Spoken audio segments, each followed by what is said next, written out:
We're live. Oh my gosh. Immediately know. Oh.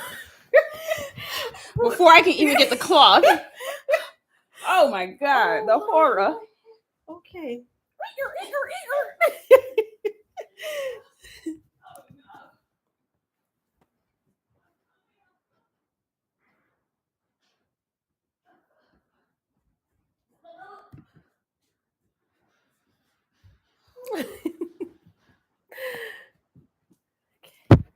Holy moly. You did that like a mom does with their child. It's like, give me that face. All right. Yeah, that was much disturbing. Yeah. That was scary there for a moment. Oh, it's this light too. Probably need to. We don't usually start when it's daytime. We don't start a little later. That's the other thing. We have a glare. Oh, I didn't tell them. They know where to go, right? I said it. Yeah. Hello? Here they come. There they go. It took YouTube a minute to let them know we were live. That was all. Hi, ladies. Hey, girlfriends. A little rusty. No, I mean, don't we usually do that at the beginning? It didn't even ask me. Oh, maybe it's different now. Lord, if it does it at the end, we're fucked. Yeah. I'll just use our other picture from our day out. Okay. Now I can't see a thing. Yeah, hi there. Hi. No. I'm not the reason we're late. So Jenee is normally early. Yeah. No. We just want to give you some time. We know some of the girlfriends were getting off of work a little late, and we just wanted to let everyone get settled. Okay, let's just go with that. Oh, sure. That's it. That is it. Let me come on in. We have a lot to cover, a lot to update you on, a lot of stuff to kiki about. We can already feel, we said it earlier, like this is gonna be a good one. We've had some good ones, but we feel like this is gonna really take it up a notch. Does this look good, guys? Let us know. Whew. Jesus. Just set up the whole production. All right, we got the Josh juice as well. So yes. It's Taco Tuesday. Hi, my two musketeers. You're in Oxford, UK, and it's nearly midnight. Oh, you're gonna have a long night, sister. Yeah. Go ahead and call it. Go ahead and email your manager and let them know you're gonna be a little late tomorrow, okay? Because we're gonna be up all night. Oh, yeah. Thank you for wiping that off. It looks amazing. Oh, there's Asher. How do you Hey girl, hey. So it already has this. I think she just comes up as one. Oh, Asher, can you confirm that you're just automatically the moderator? Because it has that screw. So I'm assuming that means yes. That means she gets it done. Okay, perfect. I like how they just keep it that way. Oh, let me put all right. I'm gonna put this in my community tab. Oh, okay. Let me do the same. You can share the link. Okay, we're doing what do you call this at the beginning in your HR lingo? You know, housekeeping. Your HR lingo. Thank you.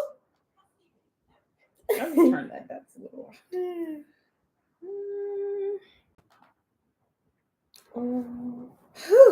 All right.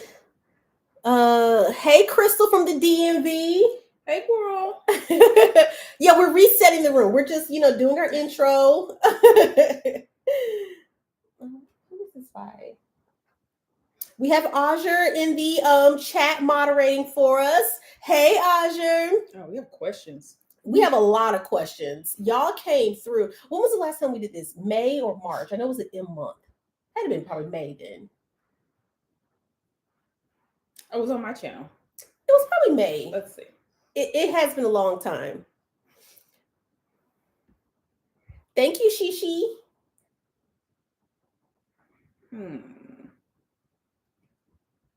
It was 3 months ago. 3 months ago. Okay. I didn't even do my hair for that one.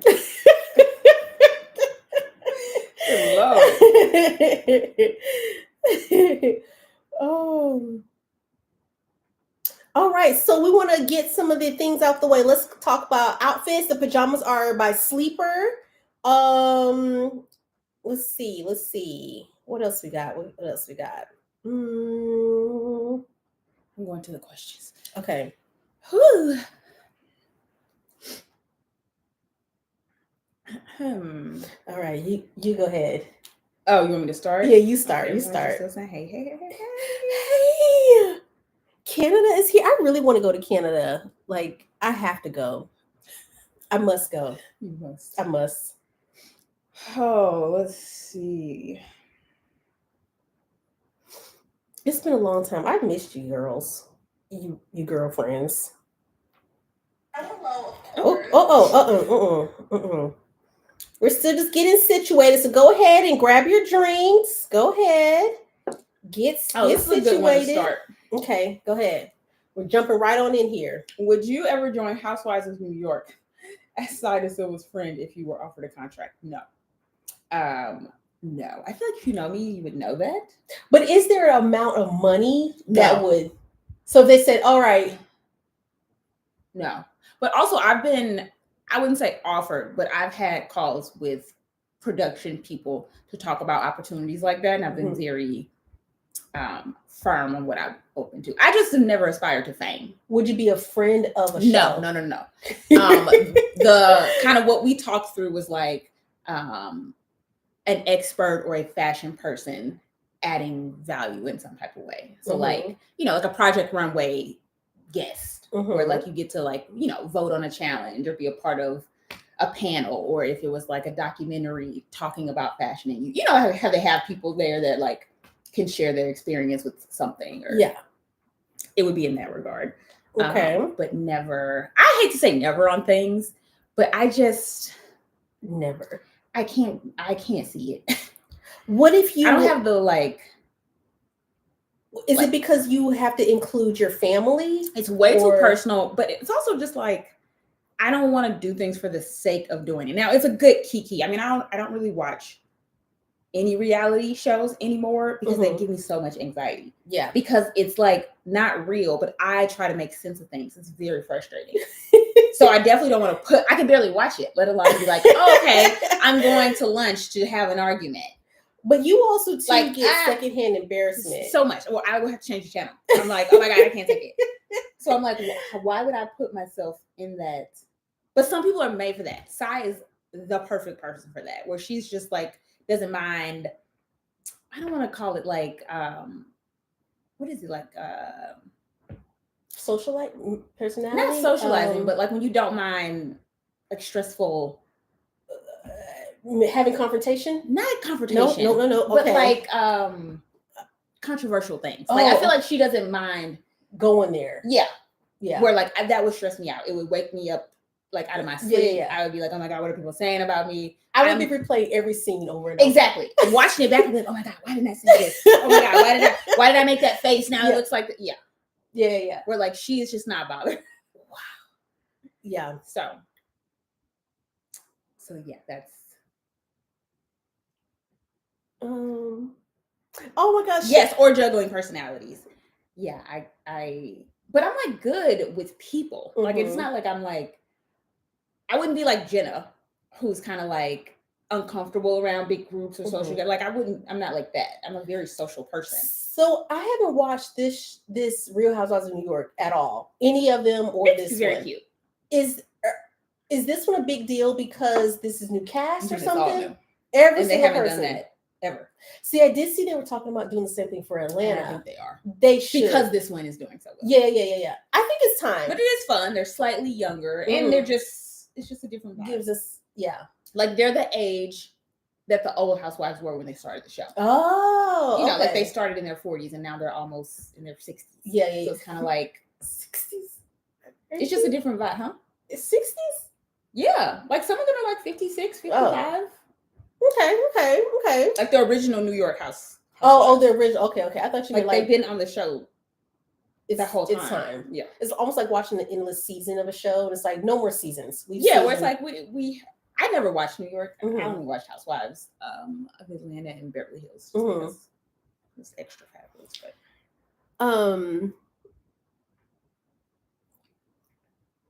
Oh, this is a very random question. But L82823 says, "Are you planning to decorate for fall this year and share on your YouTube?" You? Us, we decorate. Well, I've normally never the decorated no, for okay, the fall. fall one is normally on my channel, Yes. and then I just come and watch. you come and watch. But I don't know if everyone knows though that our holiday one may look different. It'll be fine because you drive there, so we can still go shopping. I've never driven to DC to go and Christmas shop. No, but I'm saying you can because you drive there like it's nothing. You can just drive down here and then we can do it here. I don't drive though. I wouldn't do that. That is I'll send the out car of my for you. norm. You can just travel 4 hours. It's no big deal. You do it all the time. I don't. But you don't have to drive that. You can stay and visit. Are you not going to visit? Yeah, but with my Chris. So the thing is, we do this together, and then we go to our separate homes. And so now, once I separate home, 4 hours away. Like, I don't understand what this problem is. I would make a weekend out of it. I'm processing it in like a grieving manner. Oh, so okay. sometimes I'm good, sometimes I'm not. It changes with the day. I'm moving. So go ahead. One update is Jenee is moving to DC. We don't know where yet. To the DMV. To the DMV area. And she announced it, and everyone has been like, announce it. Go ahead. Is this y'all's first time hearing about this, or did y'all already know? I didn't announce because I didn't tell anybody. She went public with it, and one of the questions that she kept getting, and I was getting as well, was, "Oh my gosh, how's Akida feeling? Is Akida okay?" About Josh, my husband. Even your mom was like, "That's the first thing I thought too. Was, is Akida okay?"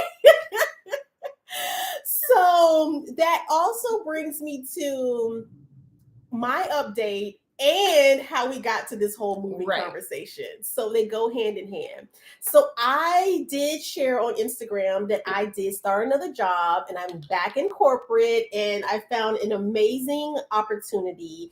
And because you guys know, if y'all saw the last one, these jobs I hear. Oh yeah, that was a big part of the conversation. They were throwing bows and everything. It's ghetto out there. So it's ghetto out there. And I don't even know how it came about so left field on LinkedIn. But nonetheless, the role that I have accepted, I am currently remote, but the corporate office is in DC, and I will be traveling to DC often. And Rashad is going to be retiring within the next year and a half. Mm-hmm. So we're just like, well, there's no point in staying here. I'm going to be the sugar mama now. And so I need to be closer to where the job is. I called Jenee. I was like, listen. I said, hello. And I was like, hey, girl. So I said, hey, girl. We need to move. And then just like that. We need to move. We're tired of this area. And I collectively said, we're done with this. We've got the white picket fences. We don't have to go. We don't have kids. We don't have to go as hard. Okay. We need to be. I live a totally different life. Well, I live a totally different life. And we just need to be where the people are. And one thing, the biggest complaint I always say is our airport here sucks. It is not convenient. You cannot get any straight flights, and if you do, you pay double for them, or we have to travel 3 hours to get to DC, or 2 hours to get to Richmond, or 3 hours to go to Raleigh just to get a better airport. Mm-hmm. And this was a traveling world. It's inconvenient. Most of the times that we travel, we drive to DC and then get on a plane. That's crazy to get a straight flight. That's we're not good flyers. We don't like to fly. Mm-hmm, mm-hmm. So I just want to go up and I want to come Yeah. So it's just completely, there's not a lot that serves our lifestyle. Like, it was cool during COVID because it was great. It was great during COVID. I love being close to the beach, but I also haven't made any like lasting friendships here. Like, I've got people I know here, but nothing that stayed solid, you know, or the ones that they moved away. So, and then you're here. And so that's it. So if you move in, so she called me and she said, we moving. I planted the seed to say, like, hey, in a year or so, once Rashad retires. But we had already been kind of thinking about it. We, as in me and Josh. But we just, because people would ask. Yeah. And we're kind of like, we don't know. Obviously, someone asked why we moved here. And this was for Josh's old job. And we had already known Akida just from the internet. So she helped us find a house. But Josh got a promotion at his old job, and it was here. So that's why we came down. It was like right at the beginning. It was before COVID. No, it was during COVID. Yeah. It was during it. Yeah.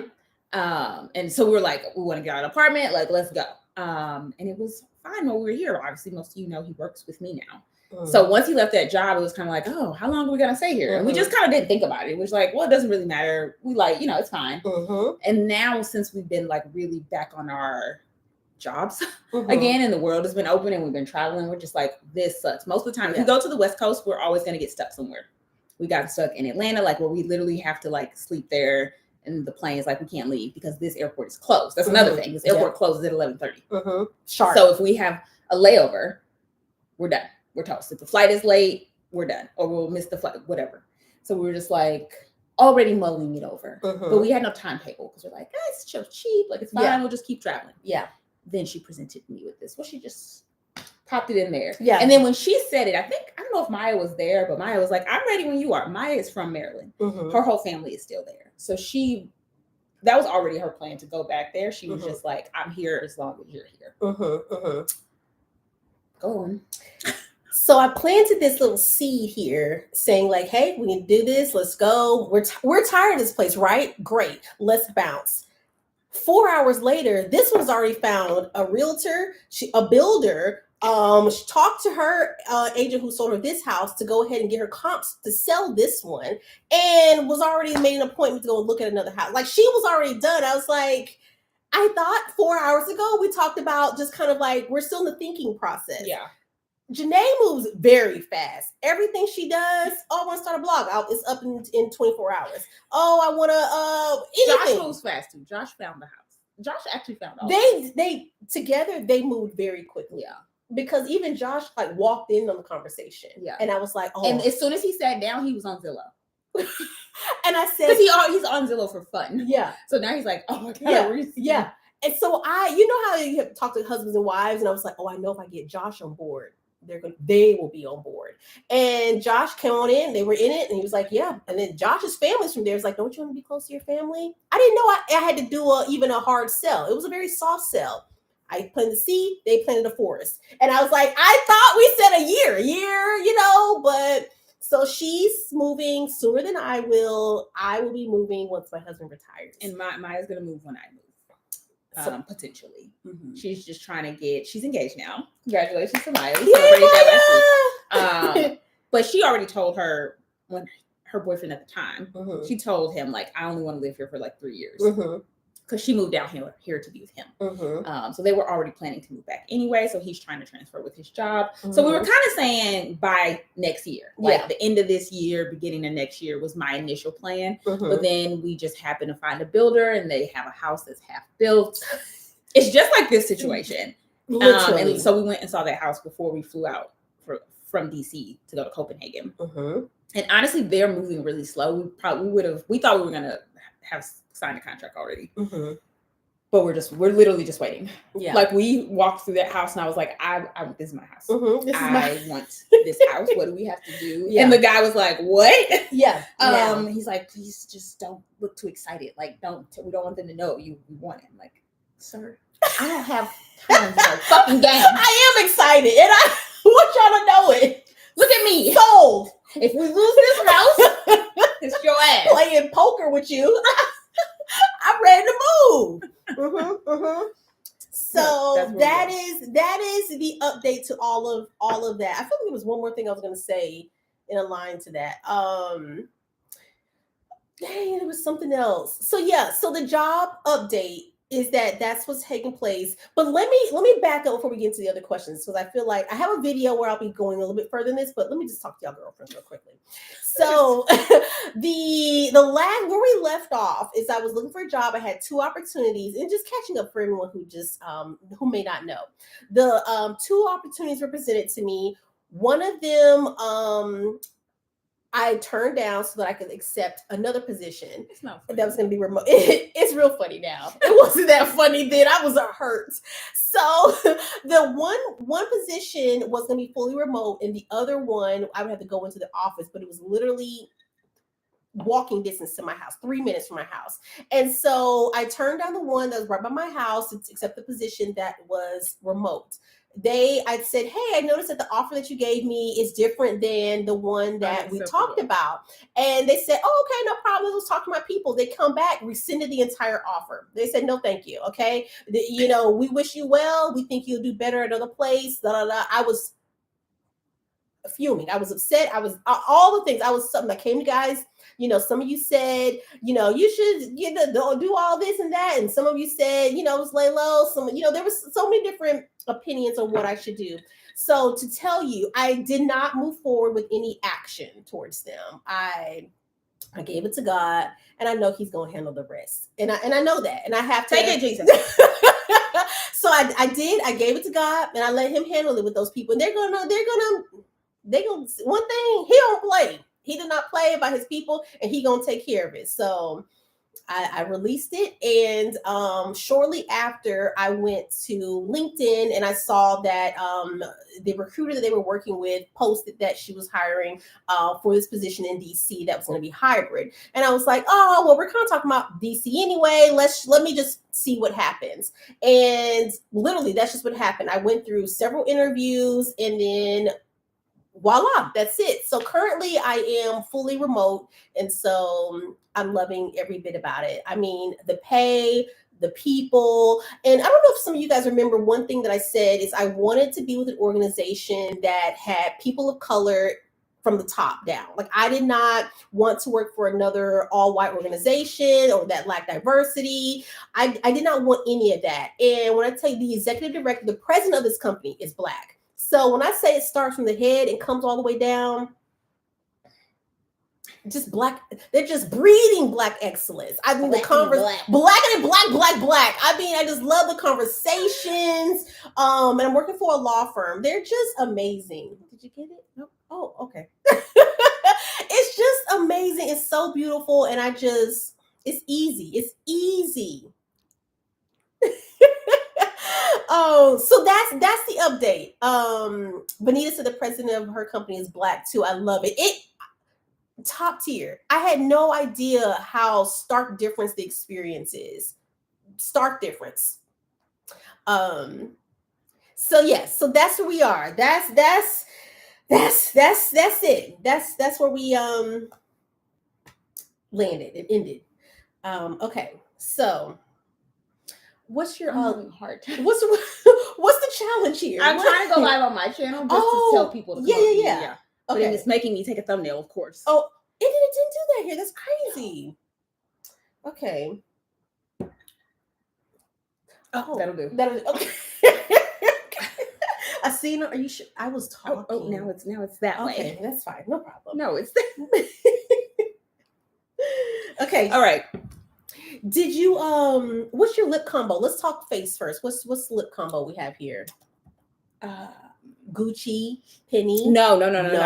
Bobbi Brown. I've been getting back into. I'm in the fall mode. It's fall. It's fall. Okay.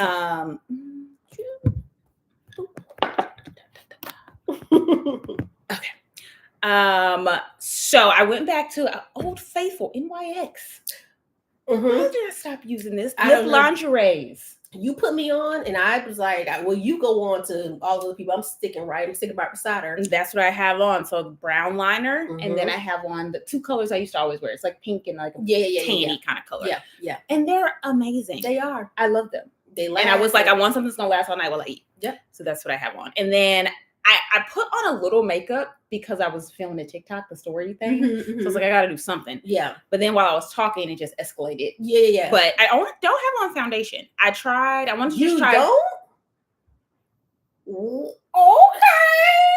Okay, stop. But I used L'Oreal. It's some glotion. That's what it's called. It's just like bronzy kind of stuff that you put on your face. Put that on. Put concealer on. I did color correct. Mm-hmm. Put my regular concealer on. Mm-hmm. And then just bronzer and a blush. And I didn't even do like the powder I normally do. I just put on the Hourglass. Yeah, powder. Job well done. Job well done. Yeah, no eyeshadow. Job I was well trying done. to be. Yeah. I put nothing. I just brought my bare skin You look and gorgeous. eyebrows and a lash. That's all we got today. So what about jewelry? Is this Pandora? Pandora. Mhm. Actually, these aren't out yet. Oh, okay. Exclusive. You I get the think tea it's coming here. out on the 6th. This it's like their new diamonds. Oh, So it's this necklace. I mean, it's a bunch of stuff, but this necklace and these earrings are part of it. love it. I was like, please give me some studs. Yeah, Please. yeah. That'd be really nice for the holiday too. Does it come as a set? More to come? More to come. More to come. Okay. Well, What I'm about wearing you? Amazon Bottega Dupes. Do cute. The glasses I got in Australia at the Zara there. So that's what I'm currently wearing, and that's it. The gloss. You know what? You gave me this gloss. I don't know where I Come over put to it. Akida's channel, guys. Okay, bye. I don't know where I put the gloss, but it's by I'm gonna need that later. Oh. Do I have a pocket or something? But it's by Hard Candy, and they have a lot of glosses. Did they send you that? No, they sent you that. Oh, You gave it to me. more downstairs. They are. I love it. I love it so Oh, much. great. You can take them. But yep, I lost it. I don't know what happened to it. But I love that. Josh bring up another box. Yes. Oh no, wait, here it is. Yes, love it. It's Glosstopia. Ooh. So yeah, that's all I've got going on today. Okay, let's get into some more questions. I got some really good ones. Or do you have one off the top of your head? Or did we go through any of the questions? I want to make sure we're getting some of the chats too, because I didn't I wasn't paying attention. I should have said, please let us enjoy the rest of summer. You can. I'm tiptoeing into fall. The nails, fall mode. Today I did a little outfit of the day, and I was like, instead of doing sandals, I'm putting my loafers on. I'm ready. I'm ready to go on in there. Jump me in there. Honestly, Copenhagen just sped me right up. Yeah. Like it was 60 degrees there. Y'all were so fly there. But it was so cold where I was like, I'm ready. Like, oh, do you want to loan something? Do you have a coat? Yeah. I would like a coat. A scarf.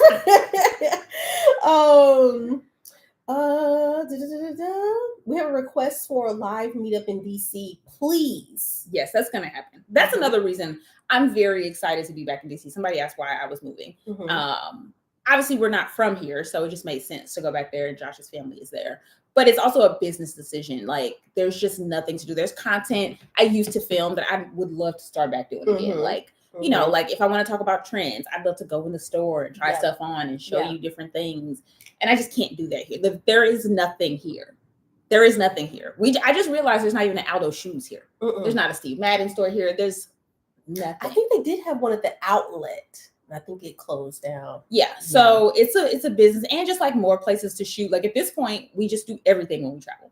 Like I don't really make content at all here, besides just like in the house video kind of stuff or work stuff. Yeah.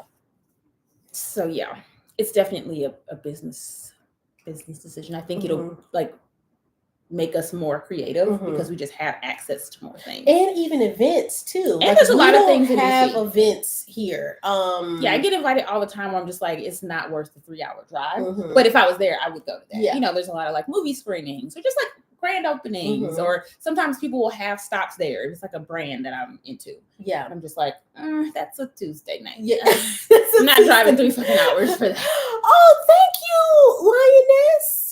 For the we should have a good girlfriends chat live. Oh, that'd be so fun. She said, "I'm starting the DC Live Fund." LOL. That's such a good idea. Wouldn't that be? And then when we do it, you can do your Christmas shopping. All right, we'll do a holiday Good Girlfriends live. That would be amazing. Done.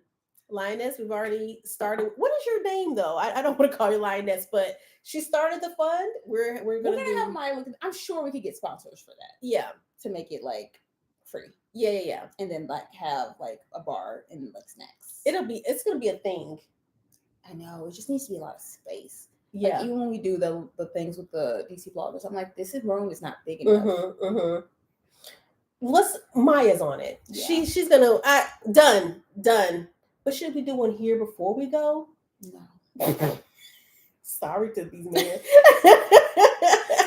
No, because then you come to DC, right? Make a weekend of it. Well, we've been here I've been here 8 years. You've been here 3 years, and we're just gonna leave them and be like, new event in DC. Is that right? I'm asking. I have like 5 people here. There are plenty of people. Actually, I met somebody in Target today. You did? I did. Walking out, she was like, "Oh my god, I can't believe it's you and you." She looked at Josh. And she was like, "This is crazy." Like she was walking away. She was like, "I can't believe it." I was like, "This is funny." Oh my goodness, I love that. Well, just let me know. Let's keep. We're doing DC. Okay, it's done. All right, then it's happening. Here's something I know you covered, but we did get the question. Are you going to do a house tour or house vlog or moving series of any sort? Just for safety reasons, unfortunately. Yeah. I think I will share like decorating. So I'm very passionate about that. And actually, we're looking at 2 houses right now because the house we want, they're moving so slow. Mm-hmm. That would be a new build, but we're also considering an older home that we would fix up. So I would share that process, but it would look very different than like what I did when we moved here, just because it just got too weird, and I had to take down a lot of that content. But I mean, safety is key, and people are crazier and crazier these days. So yeah, I get it.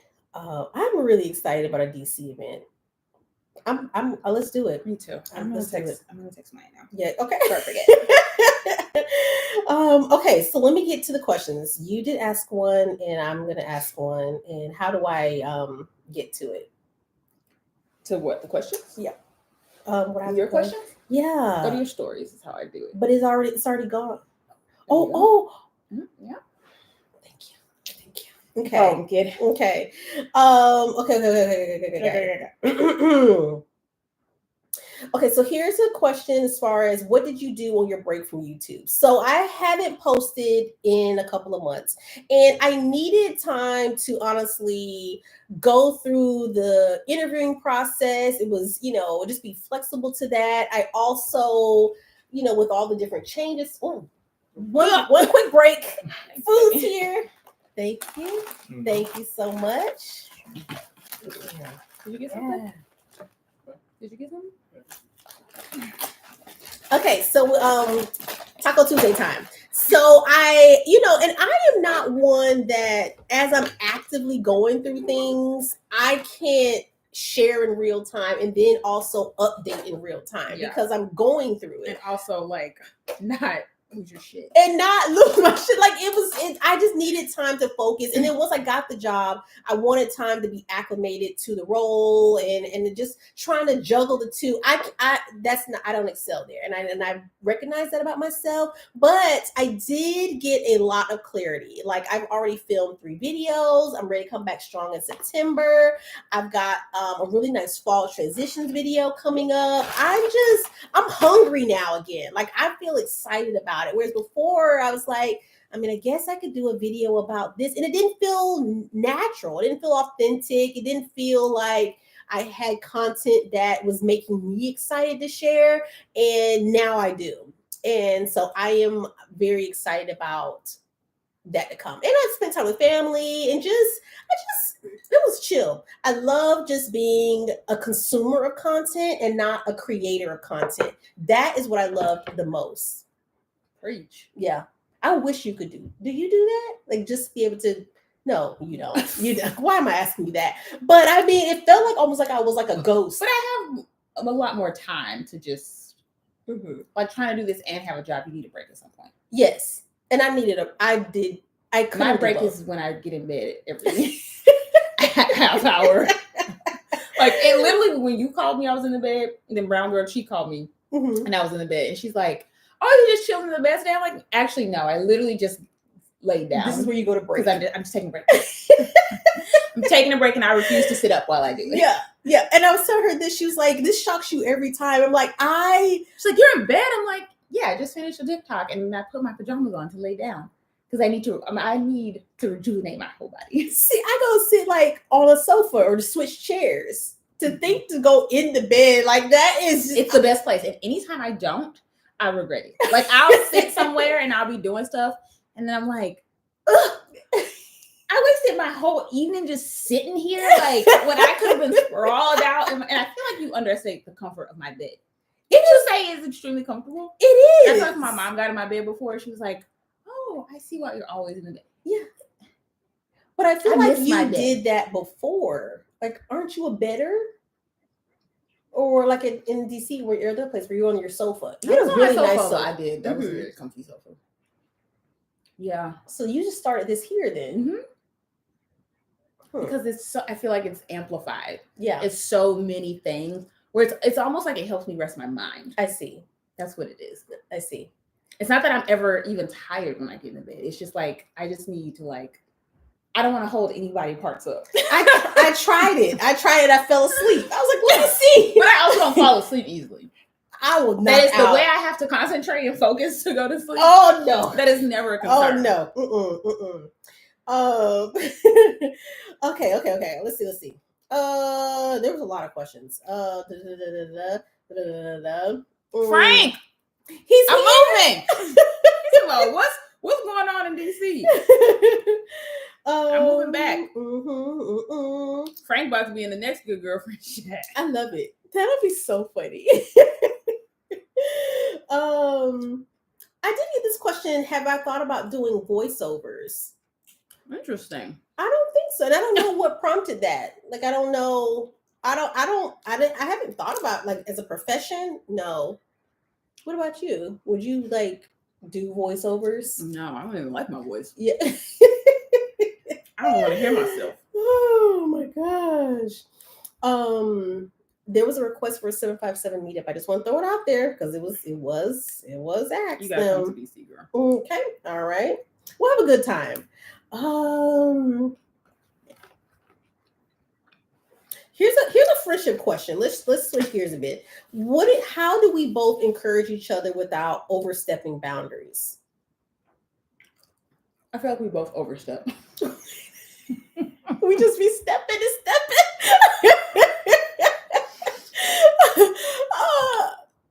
That's all I got. No, I think we both have each other's best interests. Overstep. I think so. A little, like a tiny bit. I think we push. I don't know about stepping. Yeah. We push. And we're like, oh, that's a new boundary. I can go. And we No. We push though.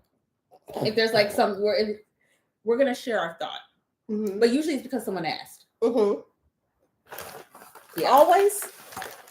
We always ask. They talking about me or you? Because I'm talking about you. Yeah, I'm talking about you. See? So I feel like I was right. We do overstep. Because I feel like if we're overstepping, it's because we're so passionate about what we have to say. Right. That we think it's helpful. What's not example? Like I can't think of shit. Well, I feel like anytime I overstep, it's about work stuff. Yeah. You like give me like a performance evaluation. You're like, listen, you. But it's because I know you can take it. I feel like I know what's too much. Mm-hmm. But usually it's because the conversation just like got there. I'm like, well, since we're here. Let me throw the kitchen sink since at we're you. Here. Like I'll wait until you give me enough little, and I'm like, oh well. Speaking of, okay, I don't just come out with like, I called you to let you know. It's been on my mind. I was having this thought. So I feel like that makes it feel like less of overstepping because we both have pretty good self-awareness to like, there's enough breadcrumbs dropped where it's like, we were already here. Yeah. Nothing's and it makes sense. Yeah. Where it's like, what the fuck are we talking about this for? Yeah. Like, what? And if I don't want to talk about it, I will skirt on to the next topic. Insane. I feel like same. Yeah. We'll be like, okay, well, thank you for that. We're done here. So I feel like it takes not taking things too personally either. But there's never any underlying, I feel like this was like some people can talk to you in a way where it's like, I don't feel like this is a caring conversation. Yeah. And that's never the case. No. So that makes it different. Yeah, it does. Like we're not just because I'm like this with all of my friends, Mm-hmm. but I love them so deep, and I feel like it's so obvious. Yeah. That they're like, okay, like if you tell, like I feel like the last time Evan was here, like we were in the backyard having a conversation, he was like, damn. Right. I was like, but he's like, but you right though. Yeah. And like, but you brought it up. Yeah. Now you can't put a muzzle on me. Yeah. When you ask my opinion. Yeah. And you will get passionate. It's the passion that comes out. That's exactly what That's it. Because all of my friends, I ride so hard for them because I see so much in them. Yeah. That's what it is. So then if you get me talking about something, I'm like, you can be doing this. Yeah. And you can be doing, and you're so good at this. Yeah. You have very high star quality friends. Yeah. Evan star quality. Regina is star quality. Like you do have star quality friends. Well, I'm like, and we're you got something here. Yeah. God damn it. Yeah. That's the passion that comes out. Yeah. But we need it because we're the cheerleaders for other people too. Because we're the extrovert, like we're the life of the party all the time. That's just like, this is safe here. This is cool. I don't have to really execute, and I don't let anybody down. Yeah, no. Did that answer the question? I think so. I think you kind of yelled at me a little bit. Just now? Will the good girlfriends ever go on a girls trip? You know, I've never been on go on girls trips. But I've never been on one. None of my friends are all friends. So yes, Frank said y'all not dog walking each other with bad intentions. No. Perfect way to put it. Mm-hmm. I'm gonna probe though. You will. I feel like last time I talked to Regina, I was just like asking question after question. But so she's telling me about something. I'm like, so then you're gonna do what with? So then what? Break it down for me, girl. But then we just go from there. Okay. What questions you got? So should you soften your response or always be direct if they ask? I think soften when you feel like it's needed. I feel like sometimes a softer approach is necessary. In my interactions with most of my friends, it's not usually needed. Yeah. But there can be instances where it's like maybe it's something a little more tricky or makes them a little more emotional. Like I wouldn't be like berating somebody until they cry. Like that's not the goal. Yeah. Okay.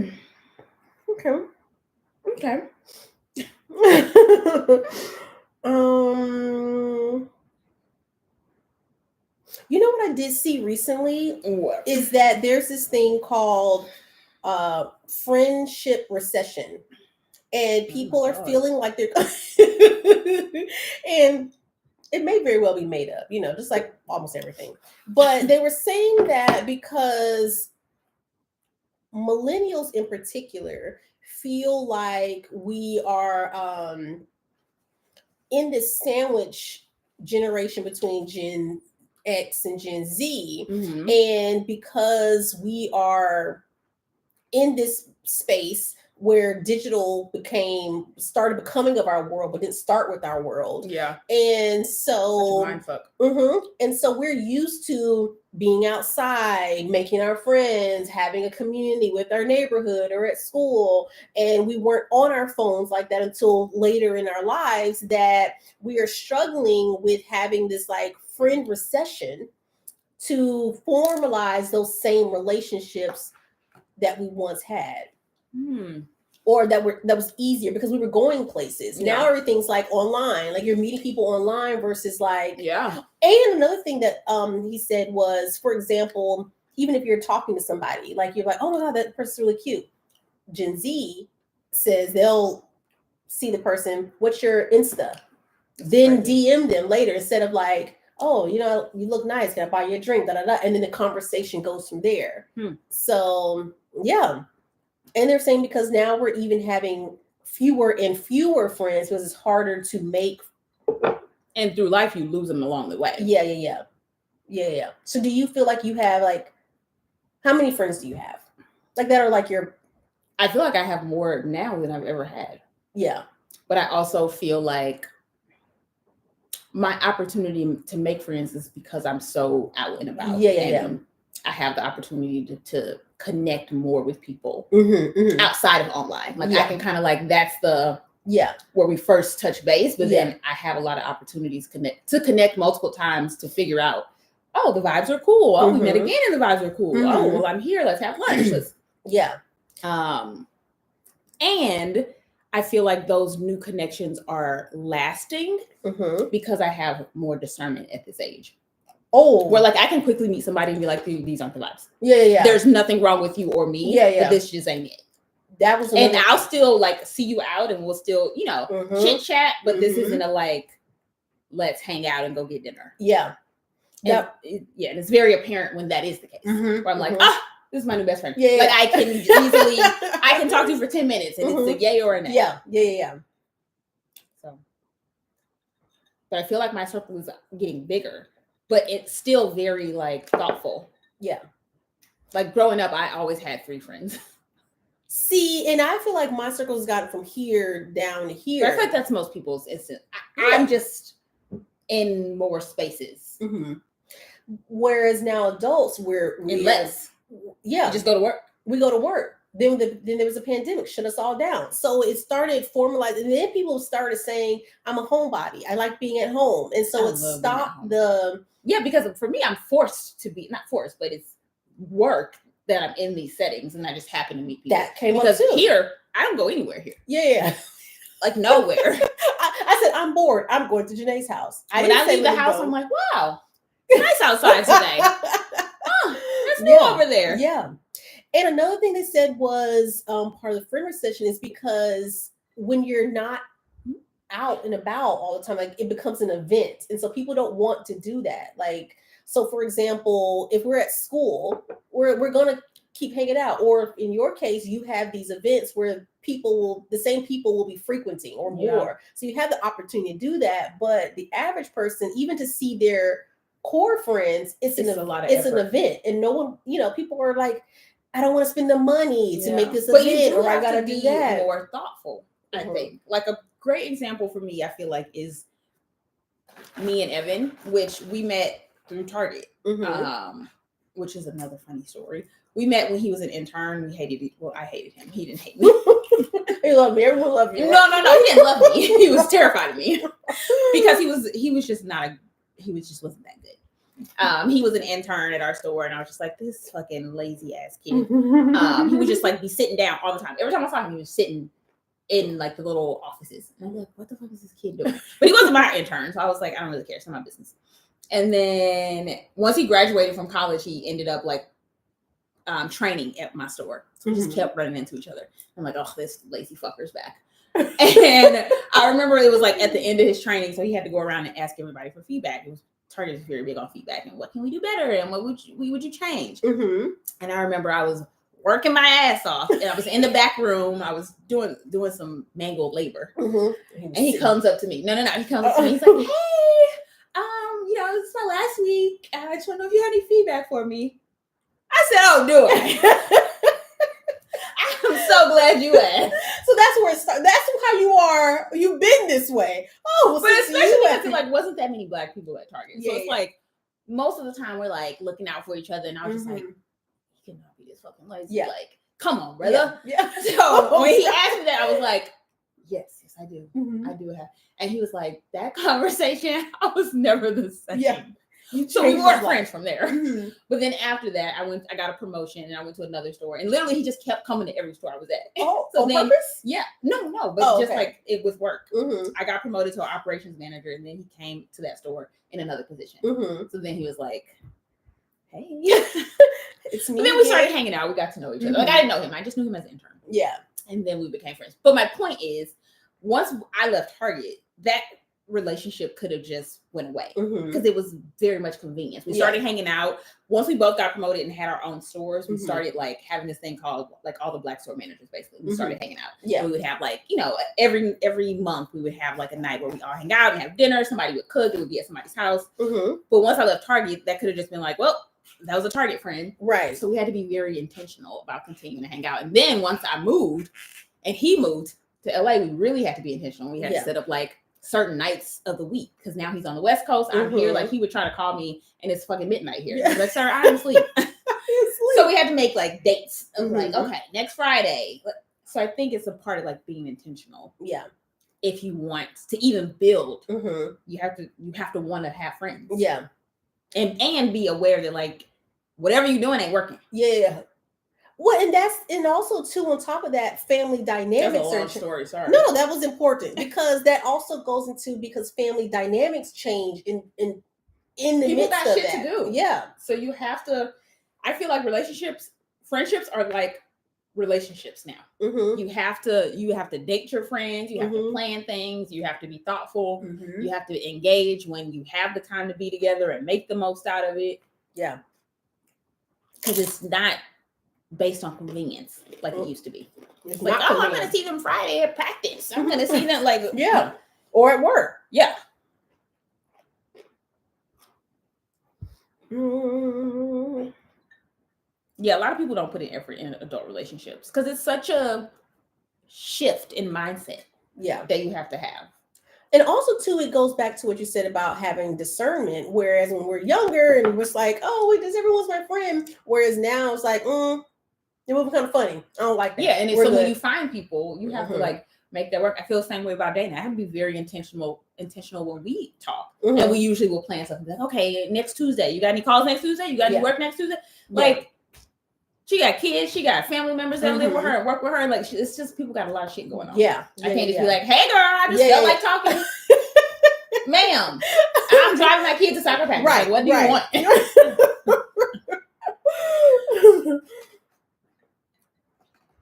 Okay. What is Josh juice made of? It's basically a margarita. With a lot of margarita in it. The question should be, what are the measurements? That's the secret to it, I think. Oh no, he's still down there. When Sunky was coming up, he said it's different every time. Oh, really? He's just kind of going off the vibes. Yep. If he feels like it's too boring, like, let me bring them another. They need more. Whatever we have. So that's not a good time. Oh my gosh. Okay, I did see something about someone asked a question about someone's pay, or maybe I missed it. Oh, Mrs. B. My daughter called and said she was offered a position, but she loves the job she's at, but she will be making double the pay. What you guys think she should do? Oof. Of course, I mean, there's a reason she started looking. Yeah, that's what I said. There's a lot of variables and layers that go into making a decision. Because with the other positions that I was offered, the one I wanted to take was less money, but I wanted to be remote, so that was important to me. So it really depends on what's important to your daughter. Like, if the environment's bad, then I want to get out of that environment. So I think kind of understanding, but also too, I also don't look at jobs as like, oh, this is where my friends are. This is where I want to have fun. This is where things are supposed to be amazing. I need my paycheck. Okay. I need every 2 weeks, I need them to get on their Zoom, and I'm gonna get on my Zoom, and I want my paycheck. So, who knows what's happening with the market. So I say she should go wherever it's stable. And go back to why she started looking for a job in the first place. And also, if she's been there too long and hasn't had any forward movement, she should go. That's it. She can just get their phone numbers later and still continue their friendship. Oh, that's a good question. Do you ladies have friends in common, or have you all invited each other into other circles of friends? Oh, that is a very good question. It is. And I feel like that was a lesson I learned when I was younger, because I had very compartmentalized friends. And that's something I didn't like, because I feel like you can bring me around anybody. But I had friends where it's like, you have to prep people for them. And that's just not a fun place to be in. Right. Like, oh, such and such is coming. She had a bad day, or how she could be sometimes. But she really went. All of my friends can be friends. Yeah. At this point, I feel like you've met everybody. Yeah, and been able to hang. Yeah, anytime friends come here or we go places, I feel like all of my friends, like Regina and Evan, are very good friends now. They are my friends. Regina and Chris are very good friends, and they're all your friends. They're my friends. Yeah. Yeah. But I don't have my friends are still compartmentalized. Yeah. Most of it's due to distance. Location. But I always tell like my friends like, oh, you would actually be great with this friend. And I just haven't put them all together because I'm not even there. Yeah. And I haven't had a party in a while to bring people together. So that's something I said I was thinking about maybe doing for my birthday is like maybe going to a winery and bringing like my closest together and be together. Or cabins or something. I'm also iffy about putting people together that just haven't, I don't know. I haven't even gone on a girls' trip because my friends are in sections. Yeah. None of them are together. And you and I don't know if we have mutual friends. I mean, I said Regina, but that was your friend that's my friend. Now. Yeah. But again, I don't think it's for any reason. There's no one else here. Like if I was like, oh, yeah, like when she comes, it's like, oh, we're all gonna hang out. That's just I'm not gonna be like, let me not tell Akida. Yeah, exactly. It's like you're just as excited. I'm just as excited. Like I asked her, when are you coming? When do you see? Yeah. So I don't think for any particular reason we don't merge friends. We just like my friends aren't here. The times you hang out with my friends is because they're here. Yeah. Yeah. And like I've went on trips with Regina and Evan together. But like they weren't friends until we did that. Oh, okay. But they had met. But I just, you can tell. Yeah. And I just don't entertain the like one-offs anymore. Like, oh, this is only my friend for this. I know that works in some spaces where you have friends. Like the last time I can think of that is like maybe like couple friends. But even still, then I just invite 2 single people. Yeah. It out. But also too, I think because I don't see my friends as often that they want that one-on-one time with me and I want to give them that one-on-one. Yeah. But if I could just bring them all together and just we all just that would be amazing. Yeah. So I would prefer that. Because I feel like Evan actually has a lot of compartmentalized friends. That's exhausting and expensive. But he's in the streets. Maybe he's out on the town. I really love Evan. And he has a lot of different vibes. He has his friends that are like going to raves. Yeah. I'm not fucking going. Yeah. So he can't be like, come. Yeah. Come on with us. Or his friends that are going to stand 10 hours in the desert at Coachella. I'm not going. Yeah. And he'll be like, I'm going here. I already knew not to ask you. Right. I don't want you to think I wasn't thinking of you. Yeah. I'm like, I would hate that. Yeah. I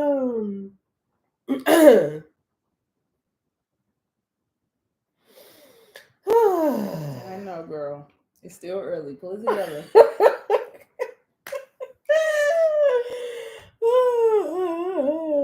Oh, Aja brought up a good point as far as going to Essence Fest. We said we're going to Essence Fest. So that'll be, I hope, a good time to meet other people. Also, too, in this space, I don't know a lot of people as well. One, due to location. There's not a lot of us here, like creators. Yeah. I don't know anybody here. There aren't any of us here. And if they do, I don't know, because one, there's no events here. There's no, I don't know how to find them. So yeah. That's a really good question. Okay. I didn't even go through any of my questions. Okay, go ahead. Oh no, I think it's gone. Hold on. Maurice said, I do feel like it's hard to make friends. I prefer conversation versus text. But since we are a sandwich generation, I do feel like we can flex and identify with both generations. I agree with that. Do you also prefer, here's one thing I've noticed is that I used to have an Android and then I recently switched to iPhone in the last few years. And this is very important. This is very important. iPhone people are not as big. Like y'all will FaceTime as if that's a general text. I'm like, well, let me put my bra on. Excuse me. I wasn't ready for the call. And is there not FaceTime on? I feel like, yes, there is, but we don't bombard people's space. It seems so intrusive. I only do that with you though. What? And Regina, like there's certain people I don't like, hey, like Dana, I'm always gonna like text her and be like, are you available? People I think are always available. Is that our boundary pushing again? People are all you're not doing anything. Like you, I feel like you, Chris, and Regina. I'm just like you. They pop in my head. I'm picking up the phone. Just maybe it's because that's just you always, Yeah. You are. I don't know. You're available. I don't know. I do stop what I'm doing for my friends. Like Chris will be in the middle of work. He'll be on a phone call. Yeah, I'm putting this together. No problem. You're talking. No problem. I'm just putting a couple shingles up. We're good. What's up? I can't do that with Evan because he's typically at work or the time is just too different. Yeah. Where I'll think of him and then it's like it's 7 a.m. He ain't answering the fucking phone. Do you do that with your mom? Yeah. Okay. And then I'm pissed if she don't answer. Do people do what that? could you possibly be doing? That's more important than my call. Do people do that to you? Yeah, but I don't answer. I only do it because you do it. I do it to she too. Okay. Like I called her. No, she called me actually. Mm-hmm. But I'll just think like I don't because she also is just somebody who will always pick up the phone. Yeah. Like she talked to me today in the middle of a store. Yeah. And I'm just like, I wouldn't do that. I wouldn't do that. I can't. Or she's just like, yeah, I'm gonna take these shoes. And I'm but that goes back to why I say iPhone people. You're not the only one that does that to me. But iPhone people, y'all just don't care. Y'all will just like that's very norm. And I'm saying that with confidence because y'all do that. I not y'all because I have an iPhone, but like iPhone people are more like, oh, I'm a FaceTime. I don't want to talk. I have a cousin. I'm not talking unless it's FaceTime. I know. I try like we live calling. in the future. It's 2023. I'm not going back to the fucking Stone Age.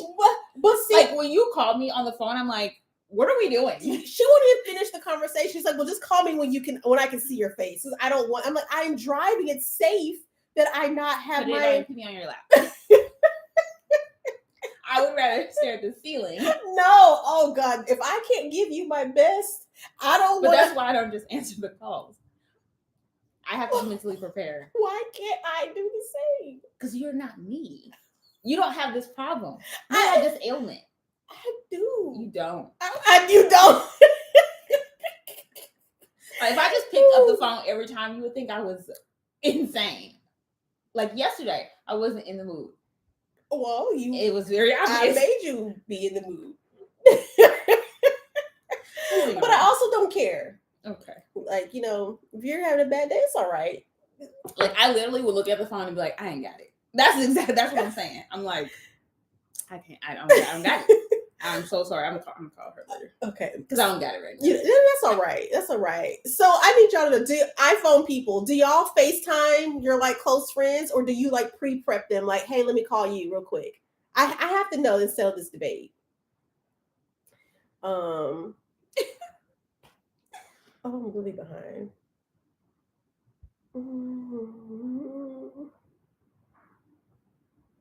I text before FaceTime. That's the right thing. That's the right thing to do.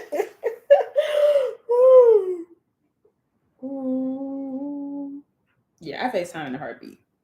Hey, what you doing? Like that, yeah.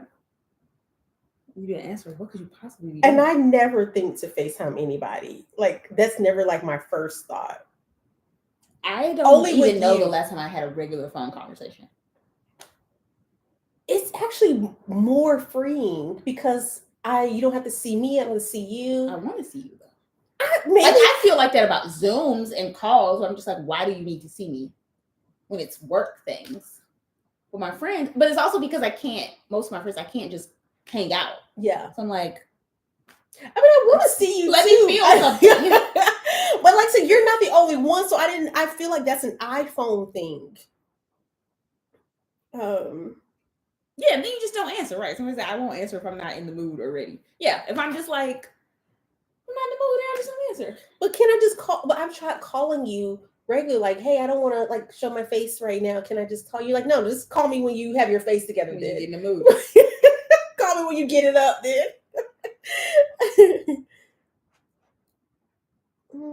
Oh, I feel like that's a new generation kind of thing. My little sister will check my location. Oh. Evan does that. Really? Evan's a lot younger than me. Mm-hmm. Yeah. Mm-hmm. Like he literally checks it all the time. Yeah. And he'd be like, oh yeah, I looked at your location. I'm like, he's like, you can always just check my location. I'm like, I never do that. Yeah. Like he's made it so that I can. Yeah. I'm like, I don't be thinking, Yeah. let me see what city Evan is in. Yeah. And where he's. I just recently had one of my friends share her location, and it just wasn't a thing that I felt like my husband and I don't have our locations. Like I don't know where he's. I mean, I know where he's at. But I know, but that's a good safety thing. I like the one time I used it was when we went to Mykonos, and I had to be checking Evan's fucking location all the time because he'd be like, I met somebody on Grindr. I'll be back. And I'm like, what the fuck? Right. So we are in another country, right, on an island in the middle of nowhere. I'm like, oh, I got a date. I'm gonna be like, oh god. And I'll check. Looks like he's moving, so I guess he's alive. And I'll check her. Okay, but I don't have a reason to. Like she's in Georgia.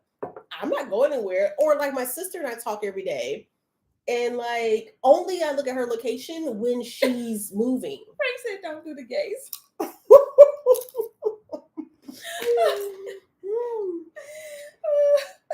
Check on Evan. I have to.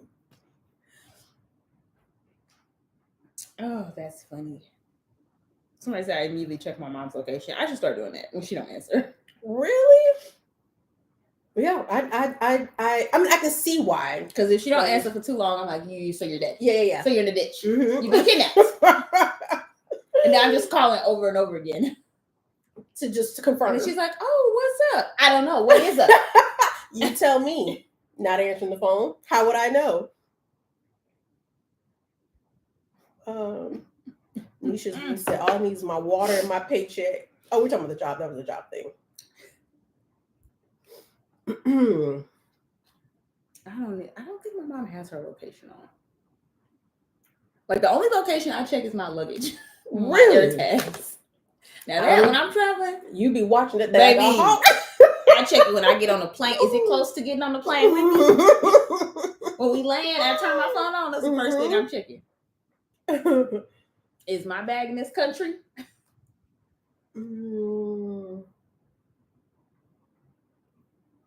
Okay, I still haven't answered any questions.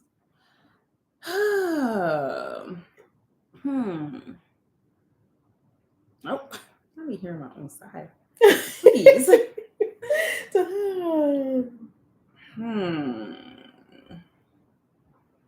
We're not like on the phone.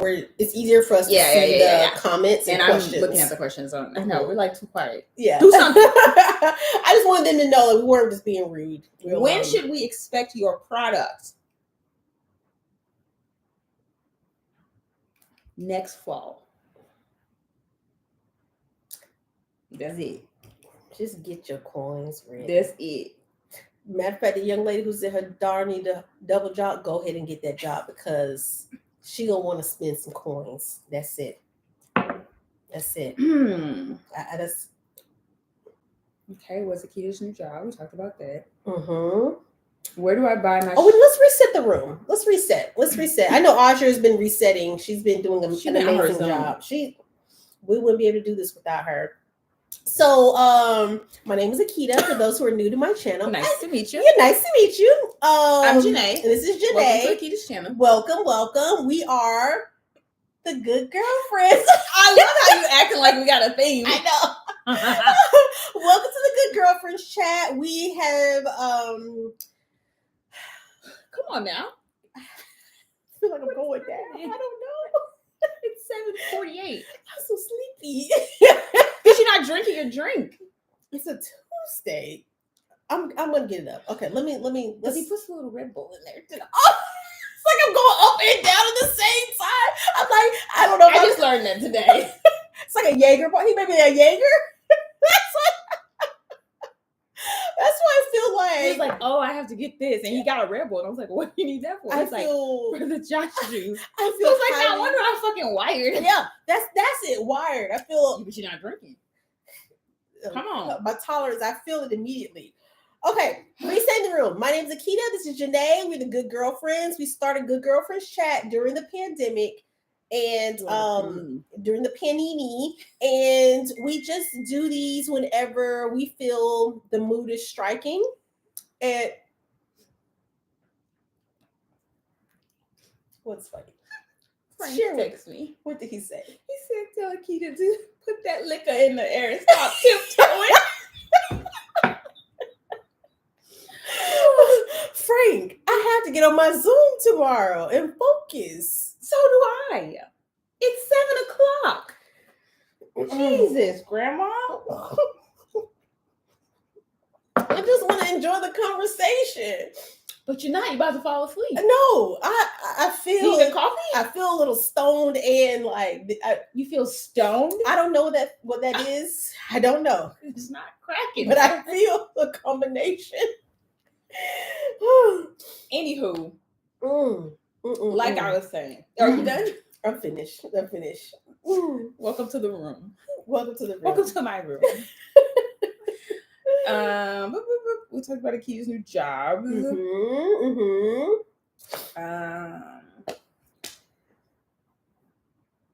Someone asked if I'm an only child. Super random, but yes. Someone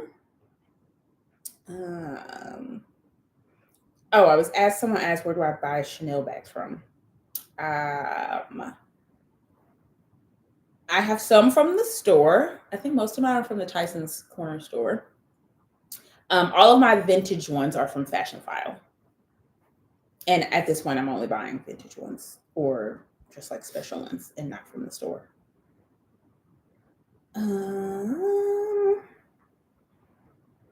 I saw this earlier and I wanted to talk about it. Okay, go ahead. Yeah. We're going to just start it off. Does your husband talk? LOL. Who said that? Will he ever be in a video with you? Just go ahead and tell him. So here's my immediate thought. Okay. I have never watched someone's video and thought, I wonder where their husband is. I wonder when they'll do a video with their husband.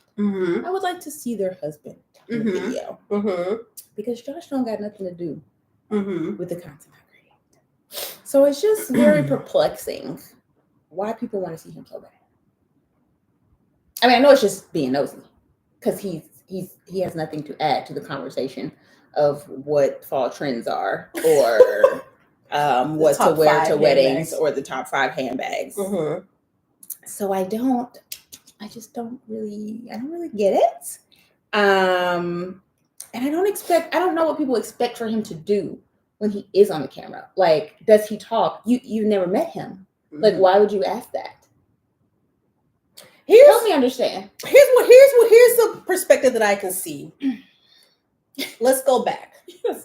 When we only had one social media platform. Yeah.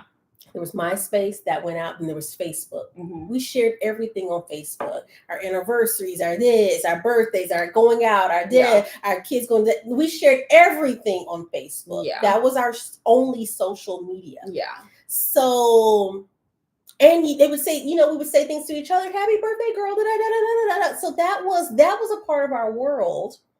And then we started spreading that. And then that just brings more people in to be more invasive, to just want more and more and more of your personal life. And then we start realizing this actually isn't probably that normal. Right. And I think that then we have others who are very fluid with still sharing and oversharing and this and that. And then it just becomes but it also becomes a part of their brand. Right. So I think that's where I'm like, how do you think that makes sense for what I do? Right. Like, I barely really vlog anymore, right? It's sit down videos of me talking about very specific things. Right. Where would he fit into that? Where would he go? And there are a couple of channels now. Exactly. And before, when people had like combined Facebook groups, they'd be like, oh. But that's very, like, usually there's a shift, right? Where people will bring in their husband and then it starts being a couple things. And then it starts being lifestyle. And then I literally am doing the opposite. Yeah. So where do you expect him to go? Yeah. What do you expect him to do? I don't get it. And it's Josh not like you're deliberately saying like move your arm so you're not in. Yeah, but it's also a lack of like people act like this isn't also the real world, and there's people that don't want to be on camera. Yeah. Like when you go out and you vlog, or if you know someone who does YouTube, I'm sure you know people where you're like, oh my God, I hope they don't put me on camera. Like, I hope they don't make me do a video. Yeah. I hope that that's a lot. That's how a lot of people feel. Yeah.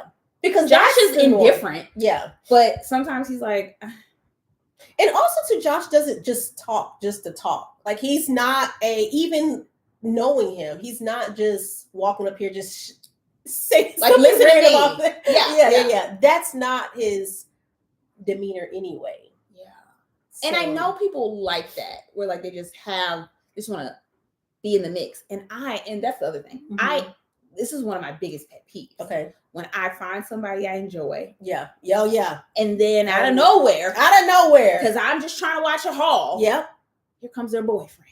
Get him out of here. And now you picking up the camera and you're starting the video. What are you doing here? Get him out of here. It's literally one of my biggest pet peeves. I hate that for them.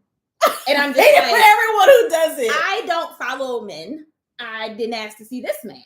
And here we are. Now you want to update the camera. Now you want to tell us where y'all going next. I don't even know you, man. I don't want to hear your voice. I don't care how y'all met. So I'm certainly not. I'm just not going to do that. It's just not a part of my... Back to the question. Did I even answer the question? I think that so. Yes, he talks. And you know what? Sometimes it's like, Josh is so funny that I want to share stuff, but I'm just like, he's fucking funny for me. Yeah, like, that's just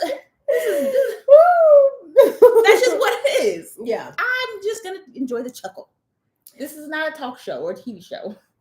But also too, maybe it comes from, you do share people of your lives. Like, you shared me in your life with your followers. You shared. But I share people that are online, really. Yeah, those are the people I share. Like, I don't share my mama. What's mom? At all. I don't share anyone that's not already online. Yeah. Because to me, you signed that contract that says you're comfortable with that. Yeah. Even like Regina and Evan, I'll be like, even before I put them on camera, I'll be like, oh, are you okay being in this clip? It's not typically a clip of us doing something that's very like, we're talking about a long conversation or something like that. It literally would be like a quick clip, and I'll still ask them. Yeah. Because I just hate the thought of people feeling like bombarded. Yeah. Oh my God. Like, I don't even want to hang out with her because I know she's gonna make me. Yeah. Or I gotta talk about my outfit. Yeah. I gotta get it up. Or the expectation. Like, even when we went to the Beyonce concert in New York, and Evan brought his friend Lakia, who we hang out with. She also used to work at Target, but she literally mentioned that to him and was like, do I have to be on her vlog? Like, I don't like that. Yeah. And I had to, like, when we went to brunch the next day, I was like, oh no, don't worry. Like, he told me, and I was like, don't worry, I don't just put people on vlogs. Yeah. But that, I don't want people to feel like that. Yeah. But even too with each other, we don't, like, I'm not gonna just throw the camera on you if you're not like, I mean, even though you are, we still ask each other. What happened? Hello, Josh manager. He won't be televised. Thanks. Yeah, literally. And when I say like, oh, say hi to the vlog, that's the like, he's here. Like, I'm not trying to make it weird. Yeah. Like, I'm by myself. Yeah. And he's walking right next to me. But we're not putting on the show. We're here for the clothes. That's it.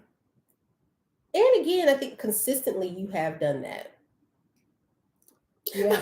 I just said Rashad and Josh are not Greg and Peter for Real Housewives of Atlanta. Because that's the thing.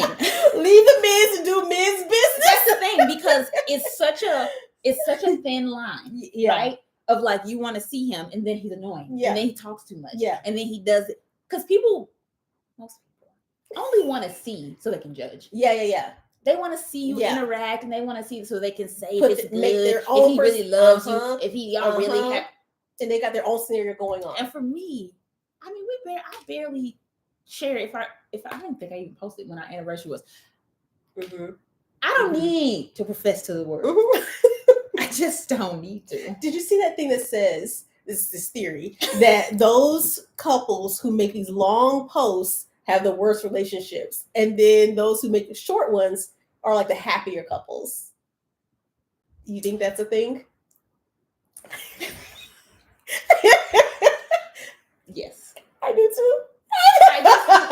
I do. Because I feel so overwhelmingly loved every day that to me, there's just no reason Josh would need to do that. Yeah. Also, Josh didn't have social media until like 2 years ago. Right. Recently. And he only got it for his like photography because he's not sure what he wants to do with it. Yeah. But yeah, like, and I feel like he feels the same way. Where it's like, if I got on Instagram and wrote a long ass caption, he would be like, I'm right here. Yeah, like, who are you talking to? Because we're together all the time. I would just, like, when I think of things like that, or I want to share, we just tell each other. We just.